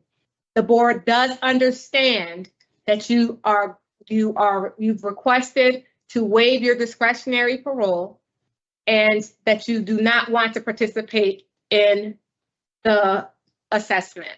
And for our record purposes, this is what we're going to require. Okay? En el caso de Jorge Carlos Castro, número 409851, muevo a que la Junta requiera una evaluación de conducta sexual problemática previo a la programación de una audiencia de libertad condicional. Señor Castro, luego de haber revisado toda la información disponible y su testimonio en el día de hoy, la Junta ha determinado que una evaluación de tratamiento para conducta sexual problemática será requerida previo a la programación de su audiencia de libertad condicional. En esta audiencia, la Junta podría decidir su participación en tratamiento y cumplimiento con cualquiera de las recomendaciones clínicas relacionadas al tratamiento como condición de su liberación. Usted podría también ser asignado a la unidad de manejo especial para supervisión. Y añadimos al registro que usted está interesado a renunciar a su derecho a libertad condicional, pero esto es lo que nosotros requerimos. Okay? This includes the jury first hearing for Castro, MA number 409-851. Esto concluye la audiencia de jurisprudencia de Jorge Carlos Castro, número 409851. You're all set, sir. Thank you. Sería todo, señor. Gracias.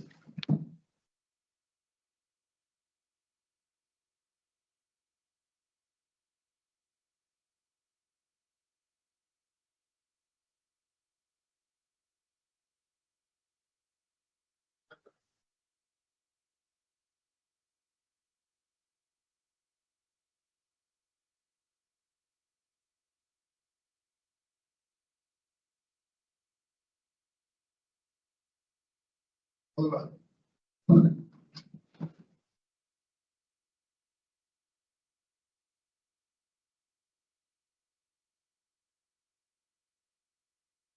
we all set for Sutherland? Come on.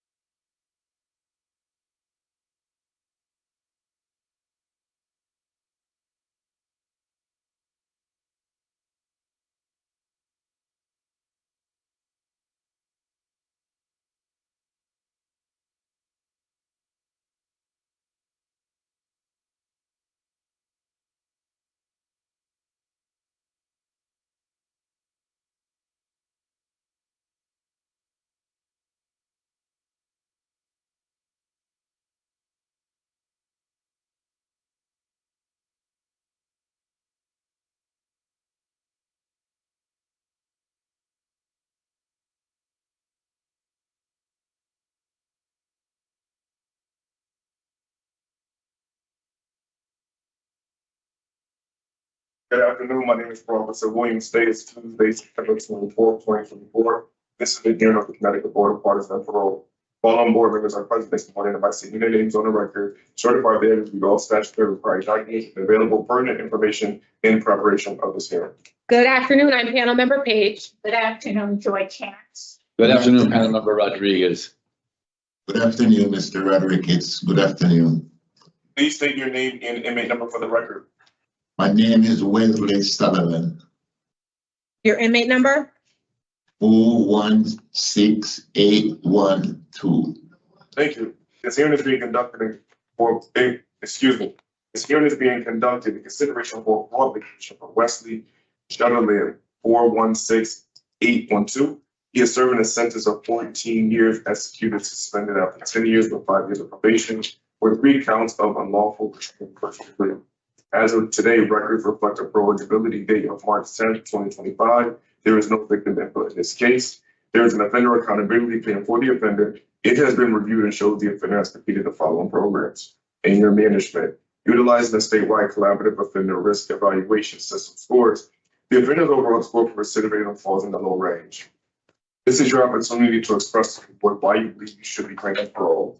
You may begin. I apologize. Officer Williams, again, this is a specs, underlying specs in the static 99. Yep, this scored on the low range with static 99.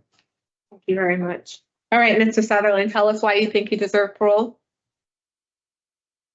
Please, I'm asking for anything I've done in the past or to which family I've done wrong to. I ask them to forgive me for anything I've done wrong to them. And I ask you, ladies and gentlemen, to grant me, because I need it. I need it from the bottom of my heart. I need it. Please. You need what? I need a rule for Simba's family. And at the family, what did I have fled? I ask them to forgive me. All right. So, Mr. Sutherland, this is your discretionary parole hearing, and we want to hear why you think you deserve parole, not really why you want it. What have you done to deserve parole? I think I've done something wrong, and I ask each and everybody to forgive me. We're not here to forgive you. We're here to discuss your suitability. So we need to know what you have done to address this crime that you've been convicted of, how you performed in the facility, what your release plan consists of. We need information from you, sir. Then please, I'm telling you, I do the best here. I don't get in no problem. For the past 8 years, I'm down. I get in no trouble. I do all the things that they're needing to do in here. Why didn't you do the sex offender treatment? I do it over Osborne. I do all the classes, but when I ask the counselor who used to bring me in and take them, bring me the slip, I said, I don't see it on the slip. So when I reach over here now, and they call me like I suppose to get the community release, they deny me. But when they call me and say, okay, I have to start the next program, but I do it in Osborne. And then, what? What did you do? I don't understand. You took the sex offender treatment? Yeah, I do the classes. They bring all the people. When I was in Osborne. And how long? I don't know what the RT screen is to check the programming. We don't have. But he did take it. Was currently participating. I have currently participating. That's what I have. But he said that's what I have. He said he's. Took it in Osborne. Yeah, he was at Osborne, but now since they moved him, you didn't finish it. No, I just started over here now. Again. Oh, you just start from the beginning. Yeah, I started over here now. He said he was supposed to finish October 25th. That's what I thought. Yeah. Okay. That's what I just said. Okay. Yeah. All right. October 25th? 25th, yeah. Okay. Because I looked it up. Okay. All right. So, Mr. Sutherland, what's going to happen is we're going to ask you questions, and when we're done, we will deliberate and give you our decision. Okay? Best of luck to you, sir. Mr. Rodriguez. Thank you, Madam Chair. Mr. Sutherland,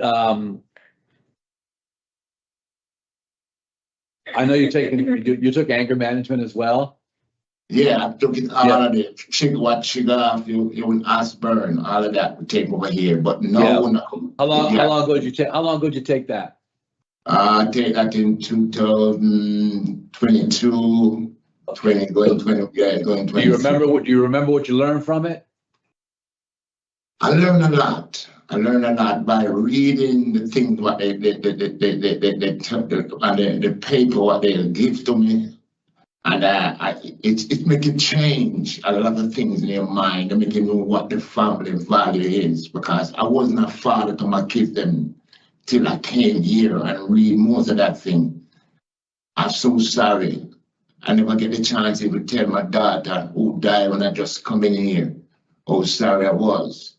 Yeah, I know, and we've heard that you apologize, and you share that you're very sorry. We need, again, and I'll say we just reiterate what the chair said.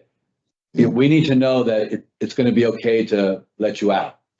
That you're going to be okay. That you're going to be okay when you're out. And that's why we need. That's why we need to know the kinds of things that you learned. The good thing for you is that you only got one ticket in 2018 for disobeying a direct order. You haven't had any community releases because you've been there, and you weren't arrested before that. You had one prior arrest that I saw.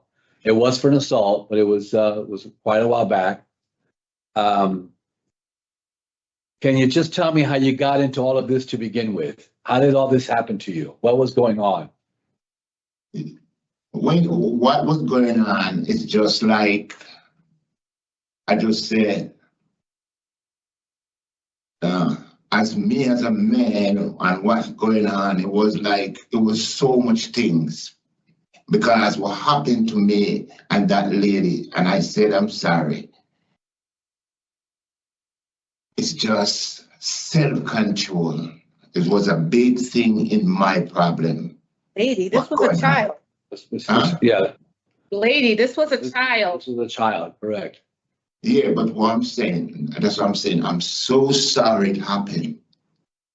I'm so sorry it happened, because what she said, I'm sorry. He said I touched her butt, I committed some sexual act with her, but I'm sorry for that happened. Yeah. I'm so sorry. That's what she said. But I never do it in life with nobody. Is your position that she still lied? Huh? Is your position right now, are you still saying she lied about what happened? No, she ain't lying. I admit it, and I go to the judge and I say I'm guilty to what I've done. That's not what we have written, but you're admitting it now? You're admitting it. You're saying. Yeah, I'm sorry. I'm admit it, and I'm so sorry. I admit it. I'm so sorry. I tell the judge, I admit it. I'm guilty. So I need to answer you and God. Okay. That's it. All right. So let me ask you, if you were to be released, what support do you have on the outside? My important thing is to ask my family to forgive me, my kids them, my grandkids them. What support do you have on the outside when you leave? When you're out, who's going to be support? Who's going to be support for you? My sister. All right. And I plan to work my ass off for everything, woman, because I miss so much years of working for myself. I miss so much. So I ask you guys to give me another chance in this life. Please.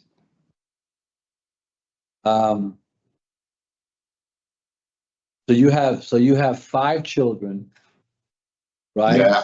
With five different women. Yeah. What's your relationship like with that setting, that setup, family setup? I've got good relationship, because one of my kids, the first one as a girl died when I come in. The second one is perfect. The one I have in New York now as a girl, she just have 2 kids. Well, I don't see none of them. They just born, one 9, one about going 1 year old. I got another son in Tennessee. He's an engineer, plus a minister. I got a next son now. He just start work.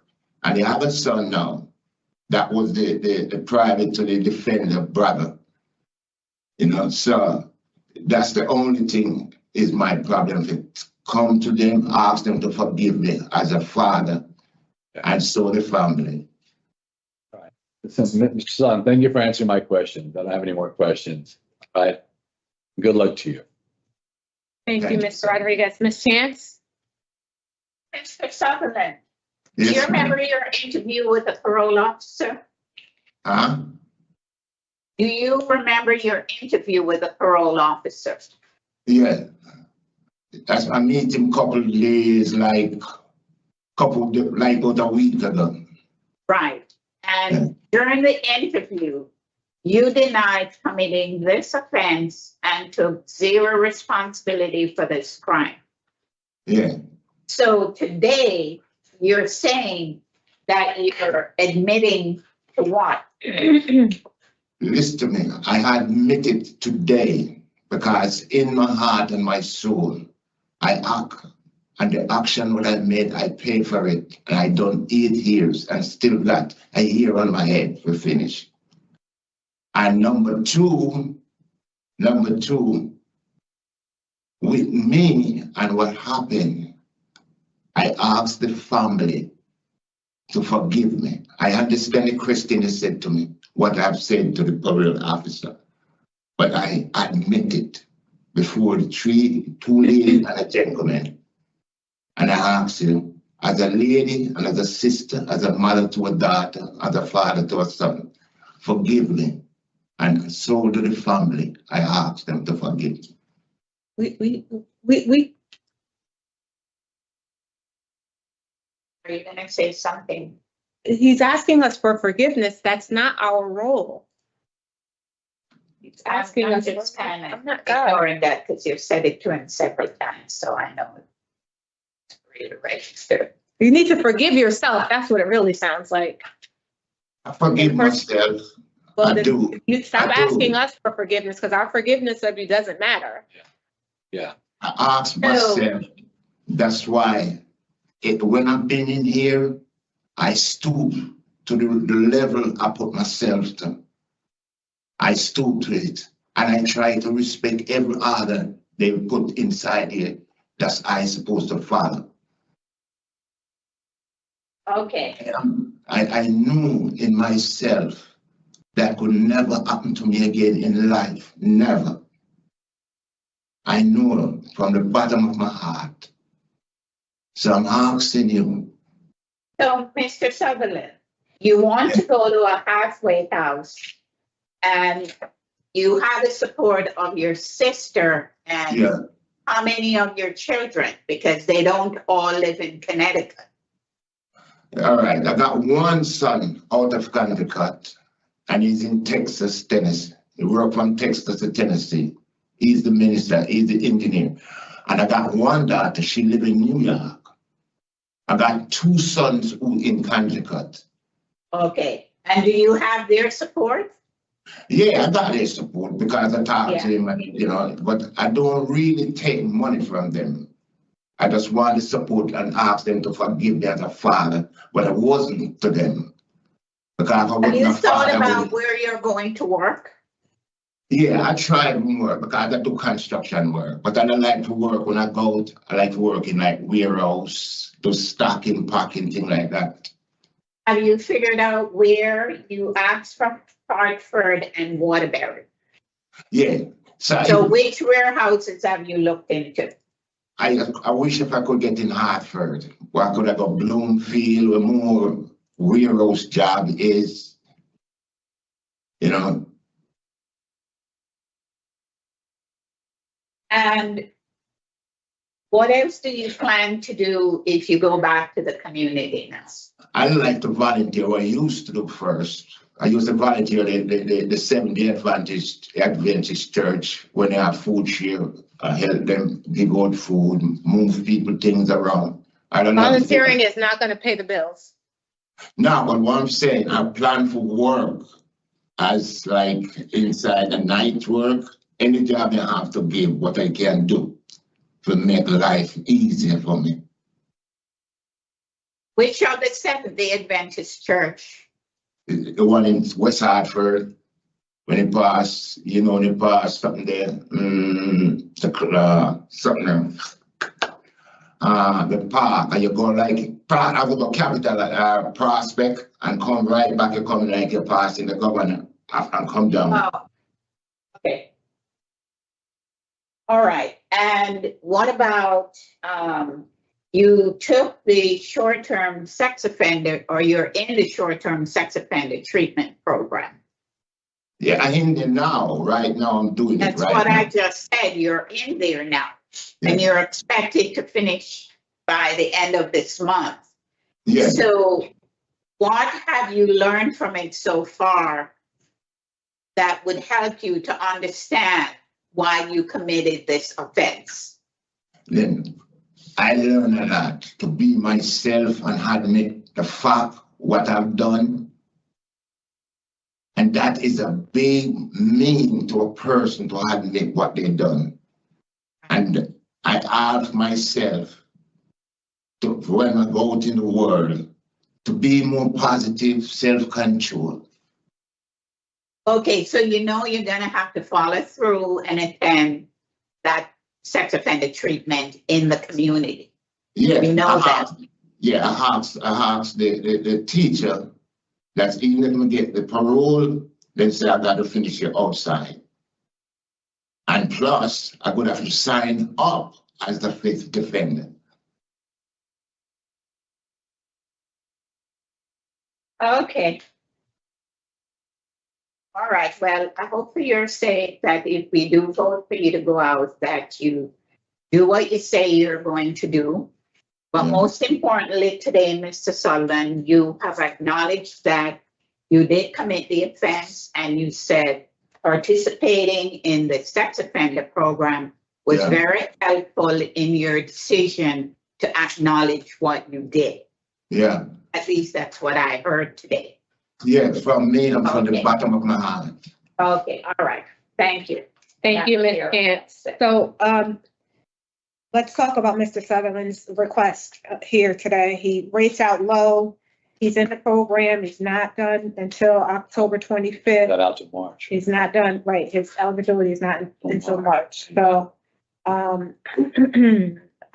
would support discretionary parole in this case and have him finish the program, and That's what I would do. Yeah. I would agree, Madam Chair. That, so I have no minors, problem sex behavior treatment, no victim, and halfway house. yes. Yeah. Anything else? All right. DP? Yes.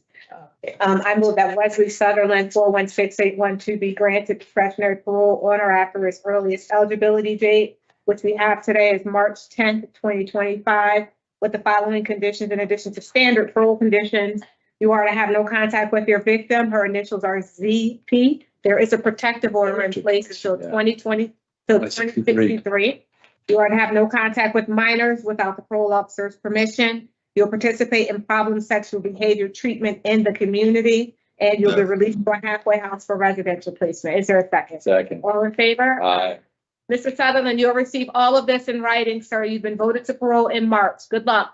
We ask the officer to send in the next officer, the next offender. This concludes the hearing. Thank you, thank you, thank you, thank you, thank you. Good luck, sir. Good luck.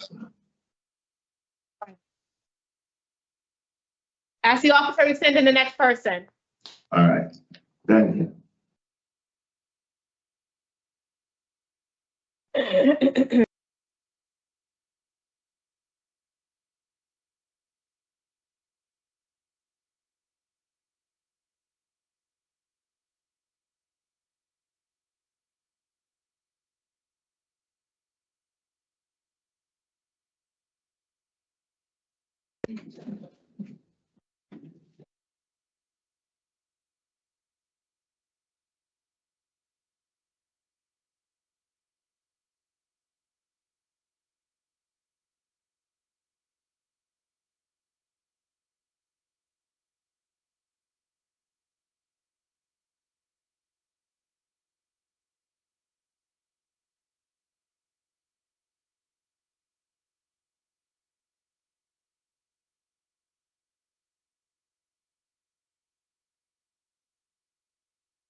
Good afternoon. My name is Officer Williams. Today is Tuesday, September 4th, 2024, and this is a hearing of the Connecticut Board of Pardons and Parole. The following board members are present this afternoon, and by stating their names on the record, certified they have reviewed all statutory required documents and available for information and preparation of this hearing. Good afternoon, panel member Page. Good afternoon, George. Good afternoon, panel member Rodriguez. Please state your name and inmate number for the record. Dillon Smith, inmate number is 418557. Thank you. This hearing is being conducted in consideration for qualification for Dillon Smith, 418557. He is serving a sentence of 60 months, execution suspended after 42 months to serve or 3 years of probation for a violation of probation, assault second with a motor vehicle, illegal operation of a motor vehicle while under the influence, illegal operation motor vehicle under the influence, and illegal operation motor vehicle without ignition device. As of today, records reflect a parole eligibility date of November 3rd, 2024. There is no victim input in this case. There is an offender accountability plan for the offender. It has been reviewed and shows the offender has completed the following program. Voices. Utilizing the statewide collaborative offender risk evaluation system scores, the offender's overall score for recidivity falls to the high range. This is your opportunity to express to the board why you believe you should be granted parole. Thank you. To whom it may concern, I'm aware parole is a privilege and I'm grateful for this time, and I humbly ask for consideration.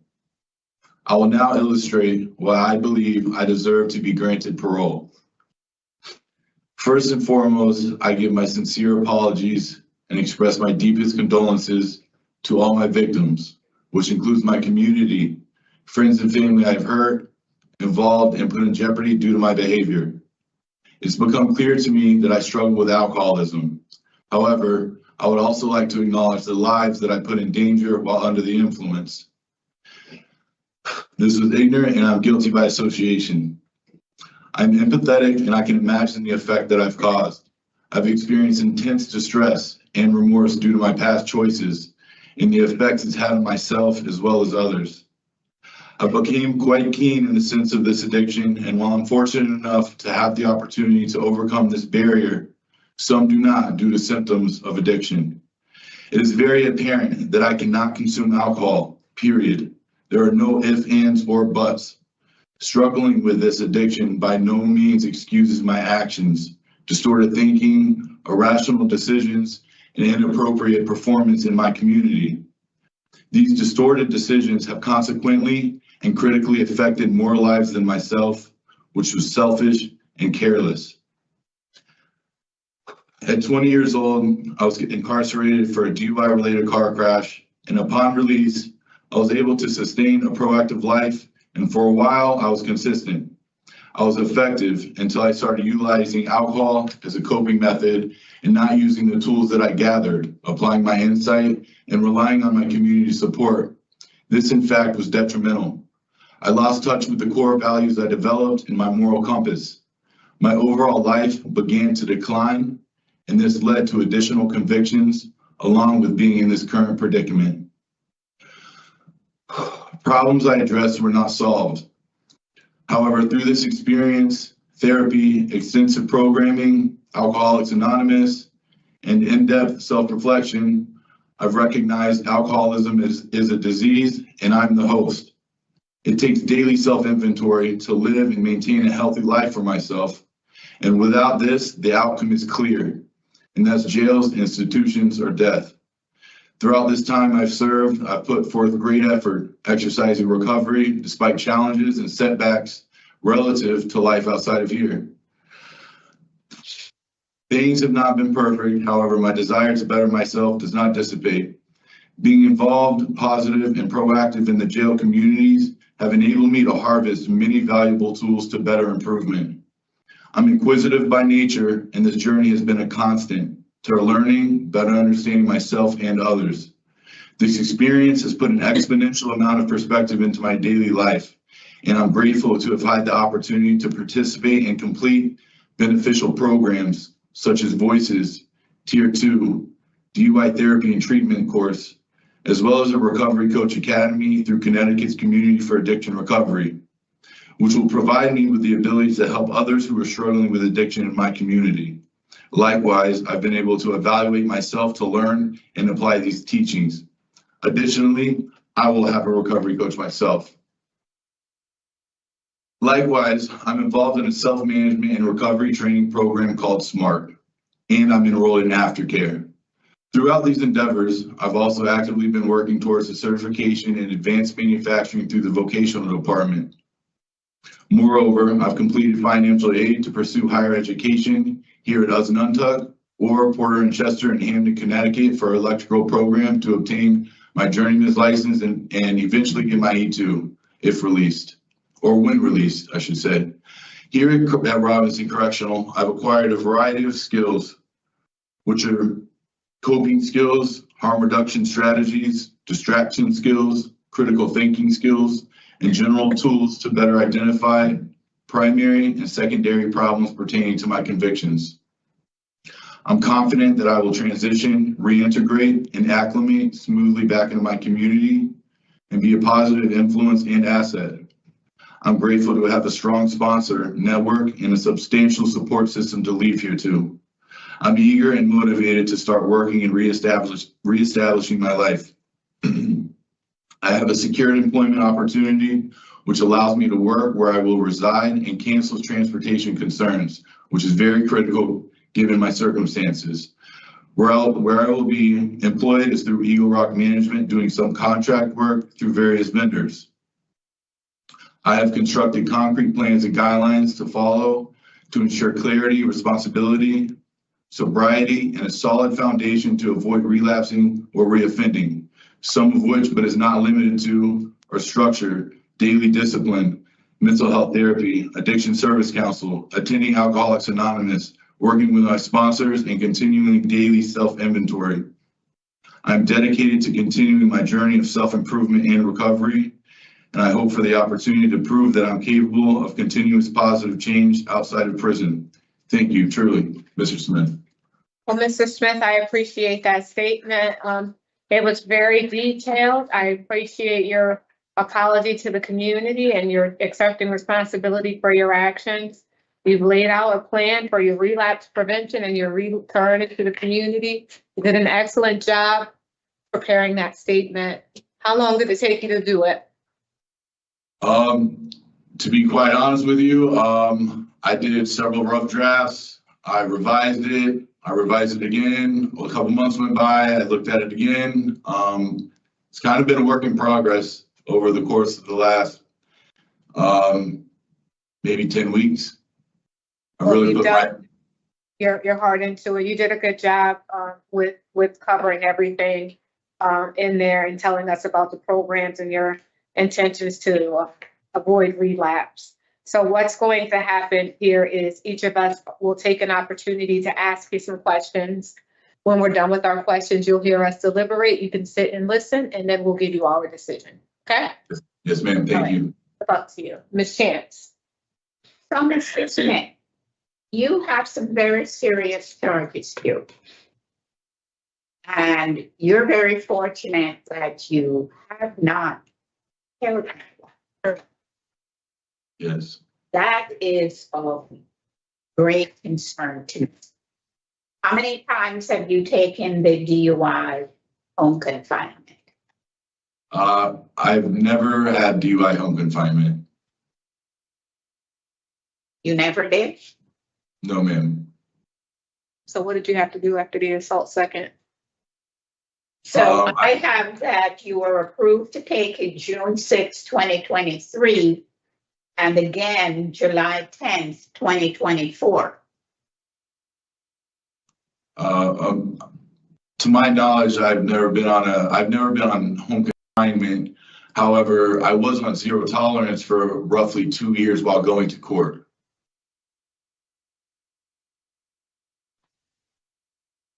Also, you were supposed to have an ignition device in your car. Correct. What happened there? So at that point in time, I had two vehicles. One vehicle had the ignition interlock, and the other vehicle, which I was in the middle of transferring into, but because the new vehicle that did not have it was a push to start, it was significantly more costly. So instead of waiting and being patient and doing things the way I should have done, I wasn't patient and drove the vehicle that had it versus waiting to afford to do it appropriately. And not only that, it would have been one thing if you were driving the car without the ignition device and you weren't driving. What happened with this guy? You know, and for me, those are just very concerning. I heard everything that you have said in terms of the programs that you've completed, what benefits you've gained from them, what you are going to do in terms of employment, what you're going to do for your, I would refer to as a relapse prevention plan. But Mr. Smith, I don't feel that comfortable today, considering the fact that you've had you were on probation and violated your probation. And I'm just afraid that despite the fact that you had a very good opening statement of what you've accomplished and what you're going to do, that for me, in the best interest of public safety, I would not put you out today. And so that's where I stand. But I wish you the best of luck. Thank you very much. Thank you, Ms. Chance. So, Mr. Dillon, I'm along the lines with Ms. Chance. You know, you did, by the grace of God, you really didn't kill the front seat passenger in this assault second. And then your continuing to drive under the influence. I count 4 after that incident. And I can't believe that, having escaped that by the skin of your teeth, that you would still put not only yourself, but everyone in the community at risk. I do not take away the fact that you've done some good things since you've been in the facility. Unfortunately, you know, this is very serious for us, and we have to take these types of charges very seriously. And to hear, I just didn't want to pay for an interlock device when what's the status of your license right now? Is it permanently? So currently I have a revocation hearing. It's revoked in March. I do want to say that I understand the volume and how critical the offenses of what I did. In depth, I've brainstormed. I myself suffered a brain injury. Boo-hoo. I've grown a lot. I'm 29 in November, you know, and it's been many, many years to think about this in between time. And, you know, I can't do nothing but move forward and, you know, build parameters to never do this again. Yeah, unfortunately, you have to prove yourself at this point because they tried to work with you over and over again. So, you know, I appreciate everything that you've done, and I hope that you remain on the positive path. But I, too, cannot support your request for discretionary parole. Mr. Rodriguez? I too, Mr. Dillon, you know, hope that you continue the work that you're doing. Your opening statement was really very well done. It's obviously you put lots of thinking into it. And not only that, but you've done a lot of work behind it to be able to put that thinking into the document.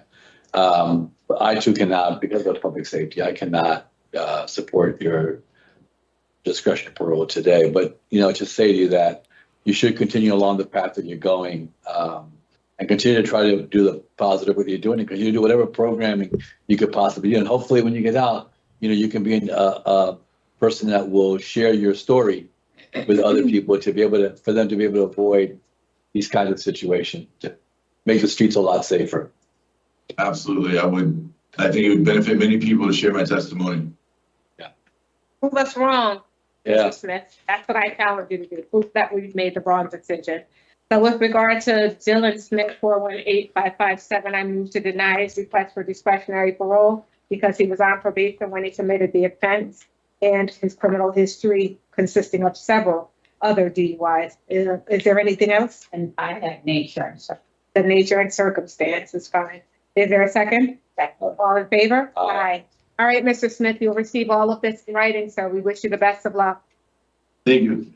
Good luck. This includes Dillon Smith, 418-557. Let me ask you something, because obviously I was away when the other guy got found suitable.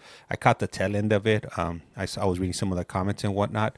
Why did they let this guy go opposed to the other guy? With the heinous crimes that he committed. I read some of the comments saying that it was so they couldn't even. It was so outrageous or that they couldn't even televise it. They couldn't even broadcast what he did. So why do you think that this guy got denied and the other guy got approved? Yeah.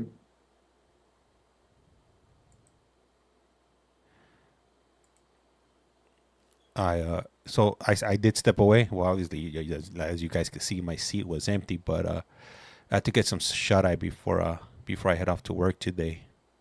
If not, I was gonna be like a zombie. So I'm looking at the hearing today. It's still going. It looks like, man, at least like we still have at least another minimum 3 hours left on this stream. Good afternoon. My name is Barton. Today is Tuesday, September 24th, 2024. This is the hearing of the Connecticut Board of Partisan Parole. Following board members are present this afternoon. By stating their names on the record, certify they have all statutory required documents and available pertinent information in preparation of this hearing. Good afternoon, I'm panel member Page. Good afternoon, Jorge. Good afternoon, panel member Rodriguez. Good afternoon. Good afternoon. Please state your name and inmate number for the record. Travon Shirley, Inmate number, please. 435-475. Thank you.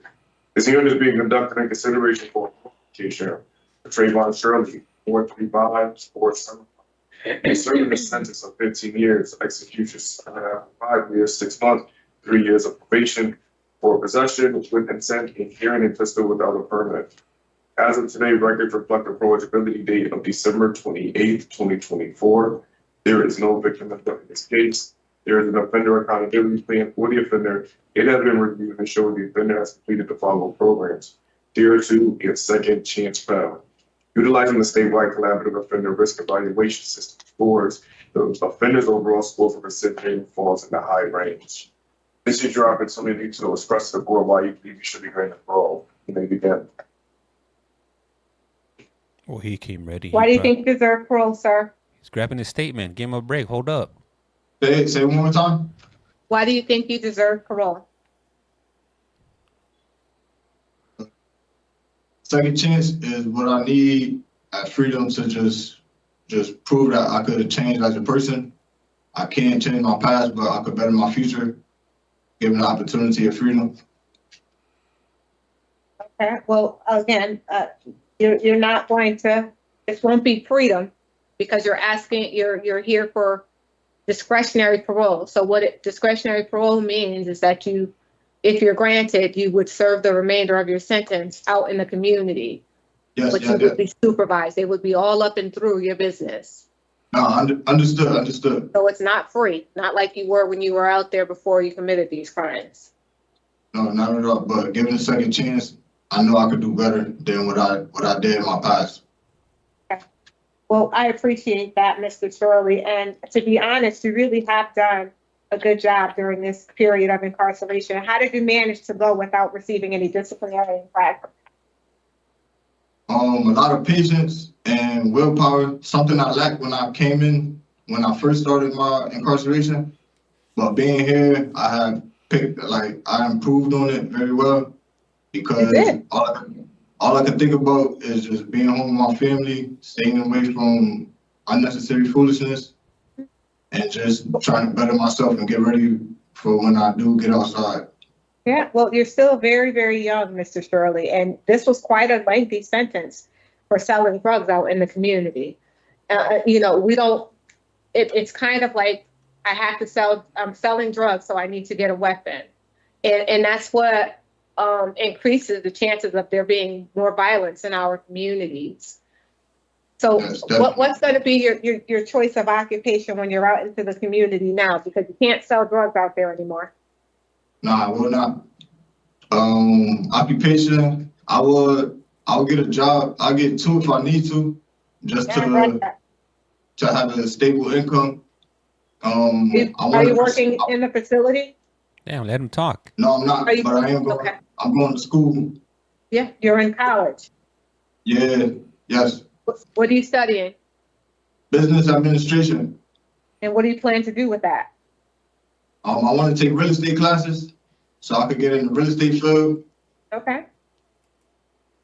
All right. You want to sell real estate? Say it one more time. You want to sell real estate? Yes. Or you want to? Okay. All right. So what are you going to do? You said you're going to get 2 jobs. What kind of jobs? Warehouse work? Honestly, anywhere that's available. There's no specific job that I will not take. So anything to just keep me from the streets. That's right. So you have your mom out there still supporting you, your grandma, your aunt? Yes. No children? Nah, no kids. You have your GED, you're in college, you still have your whole life ahead of you. So you should really be done with this foolishness. Definitely am. Will not see me again here. I hope not. You know, you're smart. You know, I mean, you're in college, you can become a real estate, person. Just have to put your mind to it. And instead of trying to sell people poison, sell people someplace to live. Indeed. And so you've participated in you won't be able to smoke marijuana out there. You know that, right? All right, that's fine. Enough's enough with that. That kills your brain cells, and you're young enough to not need that stuff. You haven't smoked any marijuana since you've been in there, right? Absolutely not. Okay. So why are you going to need it when you go back out? Honestly, I won't.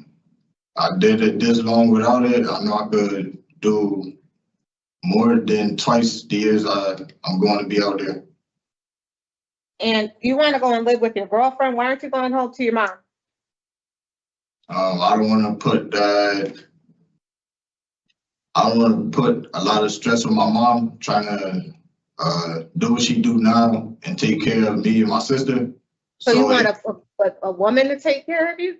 Nah, no woman to take care of me. It just give me more motivation to go on and really get a job. Because I don't want a woman to take care of me, so that just push me to fill out as many applications as I need to and get started on what I need to.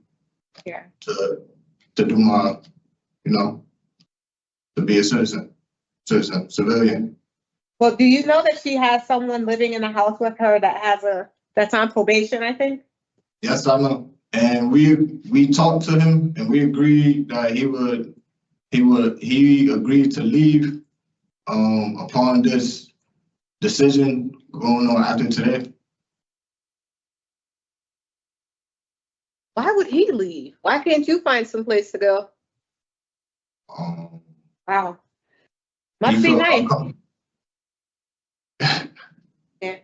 Mr. Shirley, listen, you're fortunate not to have an extensive criminal history. It's your first period of incarceration, your first chance asking us, for discretionary parole here, and you haven't received any disciplinary infractions. You have a ton of programs left on your OAP, but you are in school, which is good, and you've taken a tier program. So I really do think that, out in the community, you'll be better served. You can, get a job, start paying some bills, be a responsible, contributing adult, and staying out of trouble. So for those reasons, I would support your discretionary parole here today, because I think you would benefit from discretionary parole before you start your probations. Are you required to be on the dangerous weapons offender registry? Yes. And you know how to do that? No. Yeah. Well, it's important that you keep wherever you move, whatever address you have, that you send it up. So I think it's in Wethersfield, if I'm not mistaken. so that they can identify where you are, because they want to have the right to be able to check up on you whenever. Since you have this gun conviction, they, you know, you'll have to register that you're not participating in that kind of behaviors any longer. Okay? Yes. All right. So, Mr. Rodriguez? Thank you, Madam Chair. Well, Mr. Shirley, you still have to December. Anyway, that's your eligibility date anyway. So, I would use that time in between to try to go to the other program you can in. All right. Okay? I would use that time, to benefit you. So that when you do come out, you're ready to be out there. Your offense is serious. All right? We take it very serious because a lot of people are getting killed out in the communities out. Connecticut communities. So, yeah, I'm hoping that you do take your time very seriously and do what you need to do to keep yourself together. All right. All right. I don't really have questions. I'm good, Madam Chair. Thank you. Good luck to you. Thank you. Thank you. So a couple of things, Mr. Shirley. No more drinking? Nope. Okay. Because we know what happened in 2019. Yeah, I'm aware. So how long have you known your girlfriend? 3 months. 3 months? Yes. Yeah. And she's gonna allow you to move in? Yes. What if she changes her mind? Where do you go? Then I go to my mom. Okay. Now, do you have a driver's license? Yes, I do. Is it active? No, or I believe it's suspended? I believe it's suspended right now. Okay. Yes. Okay. I was waiting to hear you say that. Okay. Well, I do agree with my two colleagues that you have done well. You're not stupid. You took the real estate course in November of 2021 and did well. Yes. So now you just have to prepare to take the license. I don't know how that's going to work out, but you're not stupid, so stop doing stupid things. All right. Okay? All right. Good luck. Mr. Shirley, how long have you been down? 25 months. When did you go into the prison? I came in mid-August, I believe. So you were out on bond when you were waiting for your sentence? Yes. Because this happened in 2020. Yes, and then August 2nd is when the sentencing date was in the brand. But I came to Carl Robinson probably towards the end of August. Okay. All right. So with regard to Travon Shirley 435475, I move that he be granted discretionary parole on his eligibility date, December 28, 2024, with standard parole conditions, unless you want to add a no consumption of alcohol and a no driving without parole. So no driving and no alcohol. Yeah. Is there a second? Second. All in favor? Aye. All right, Mr. Shirley, you received this in writing. Good luck to you, sir. All right, thank you so much. Y'all have a good one. You too. Let's get the hearing, take on Shirley 43547.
All right, guys. I just came to double check, and the event's over already.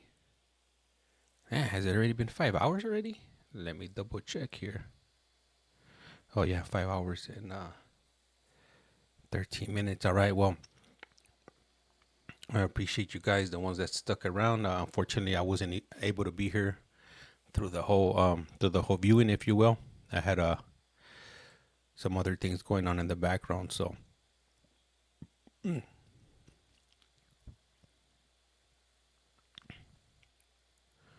So, but I'll be back tomorrow. Normally I try to jump on. I normally start at about 6 a.m. So hopefully I could get up at that time tomorrow, because tomorrow will be a bit short on sleep. But as long as I'm able to get up, then we'll be up. I got to double check what states are going to be going live tomorrow. Tomorrow will be the 25th. I think on the 26th we have Arkansas. No, Arkansas. I don't know. I got to double check my notes. Anyhow, like I say around here, life's like a candle. Once you blow it out, it lights out. And with that, we are out. You guys go and have a good one.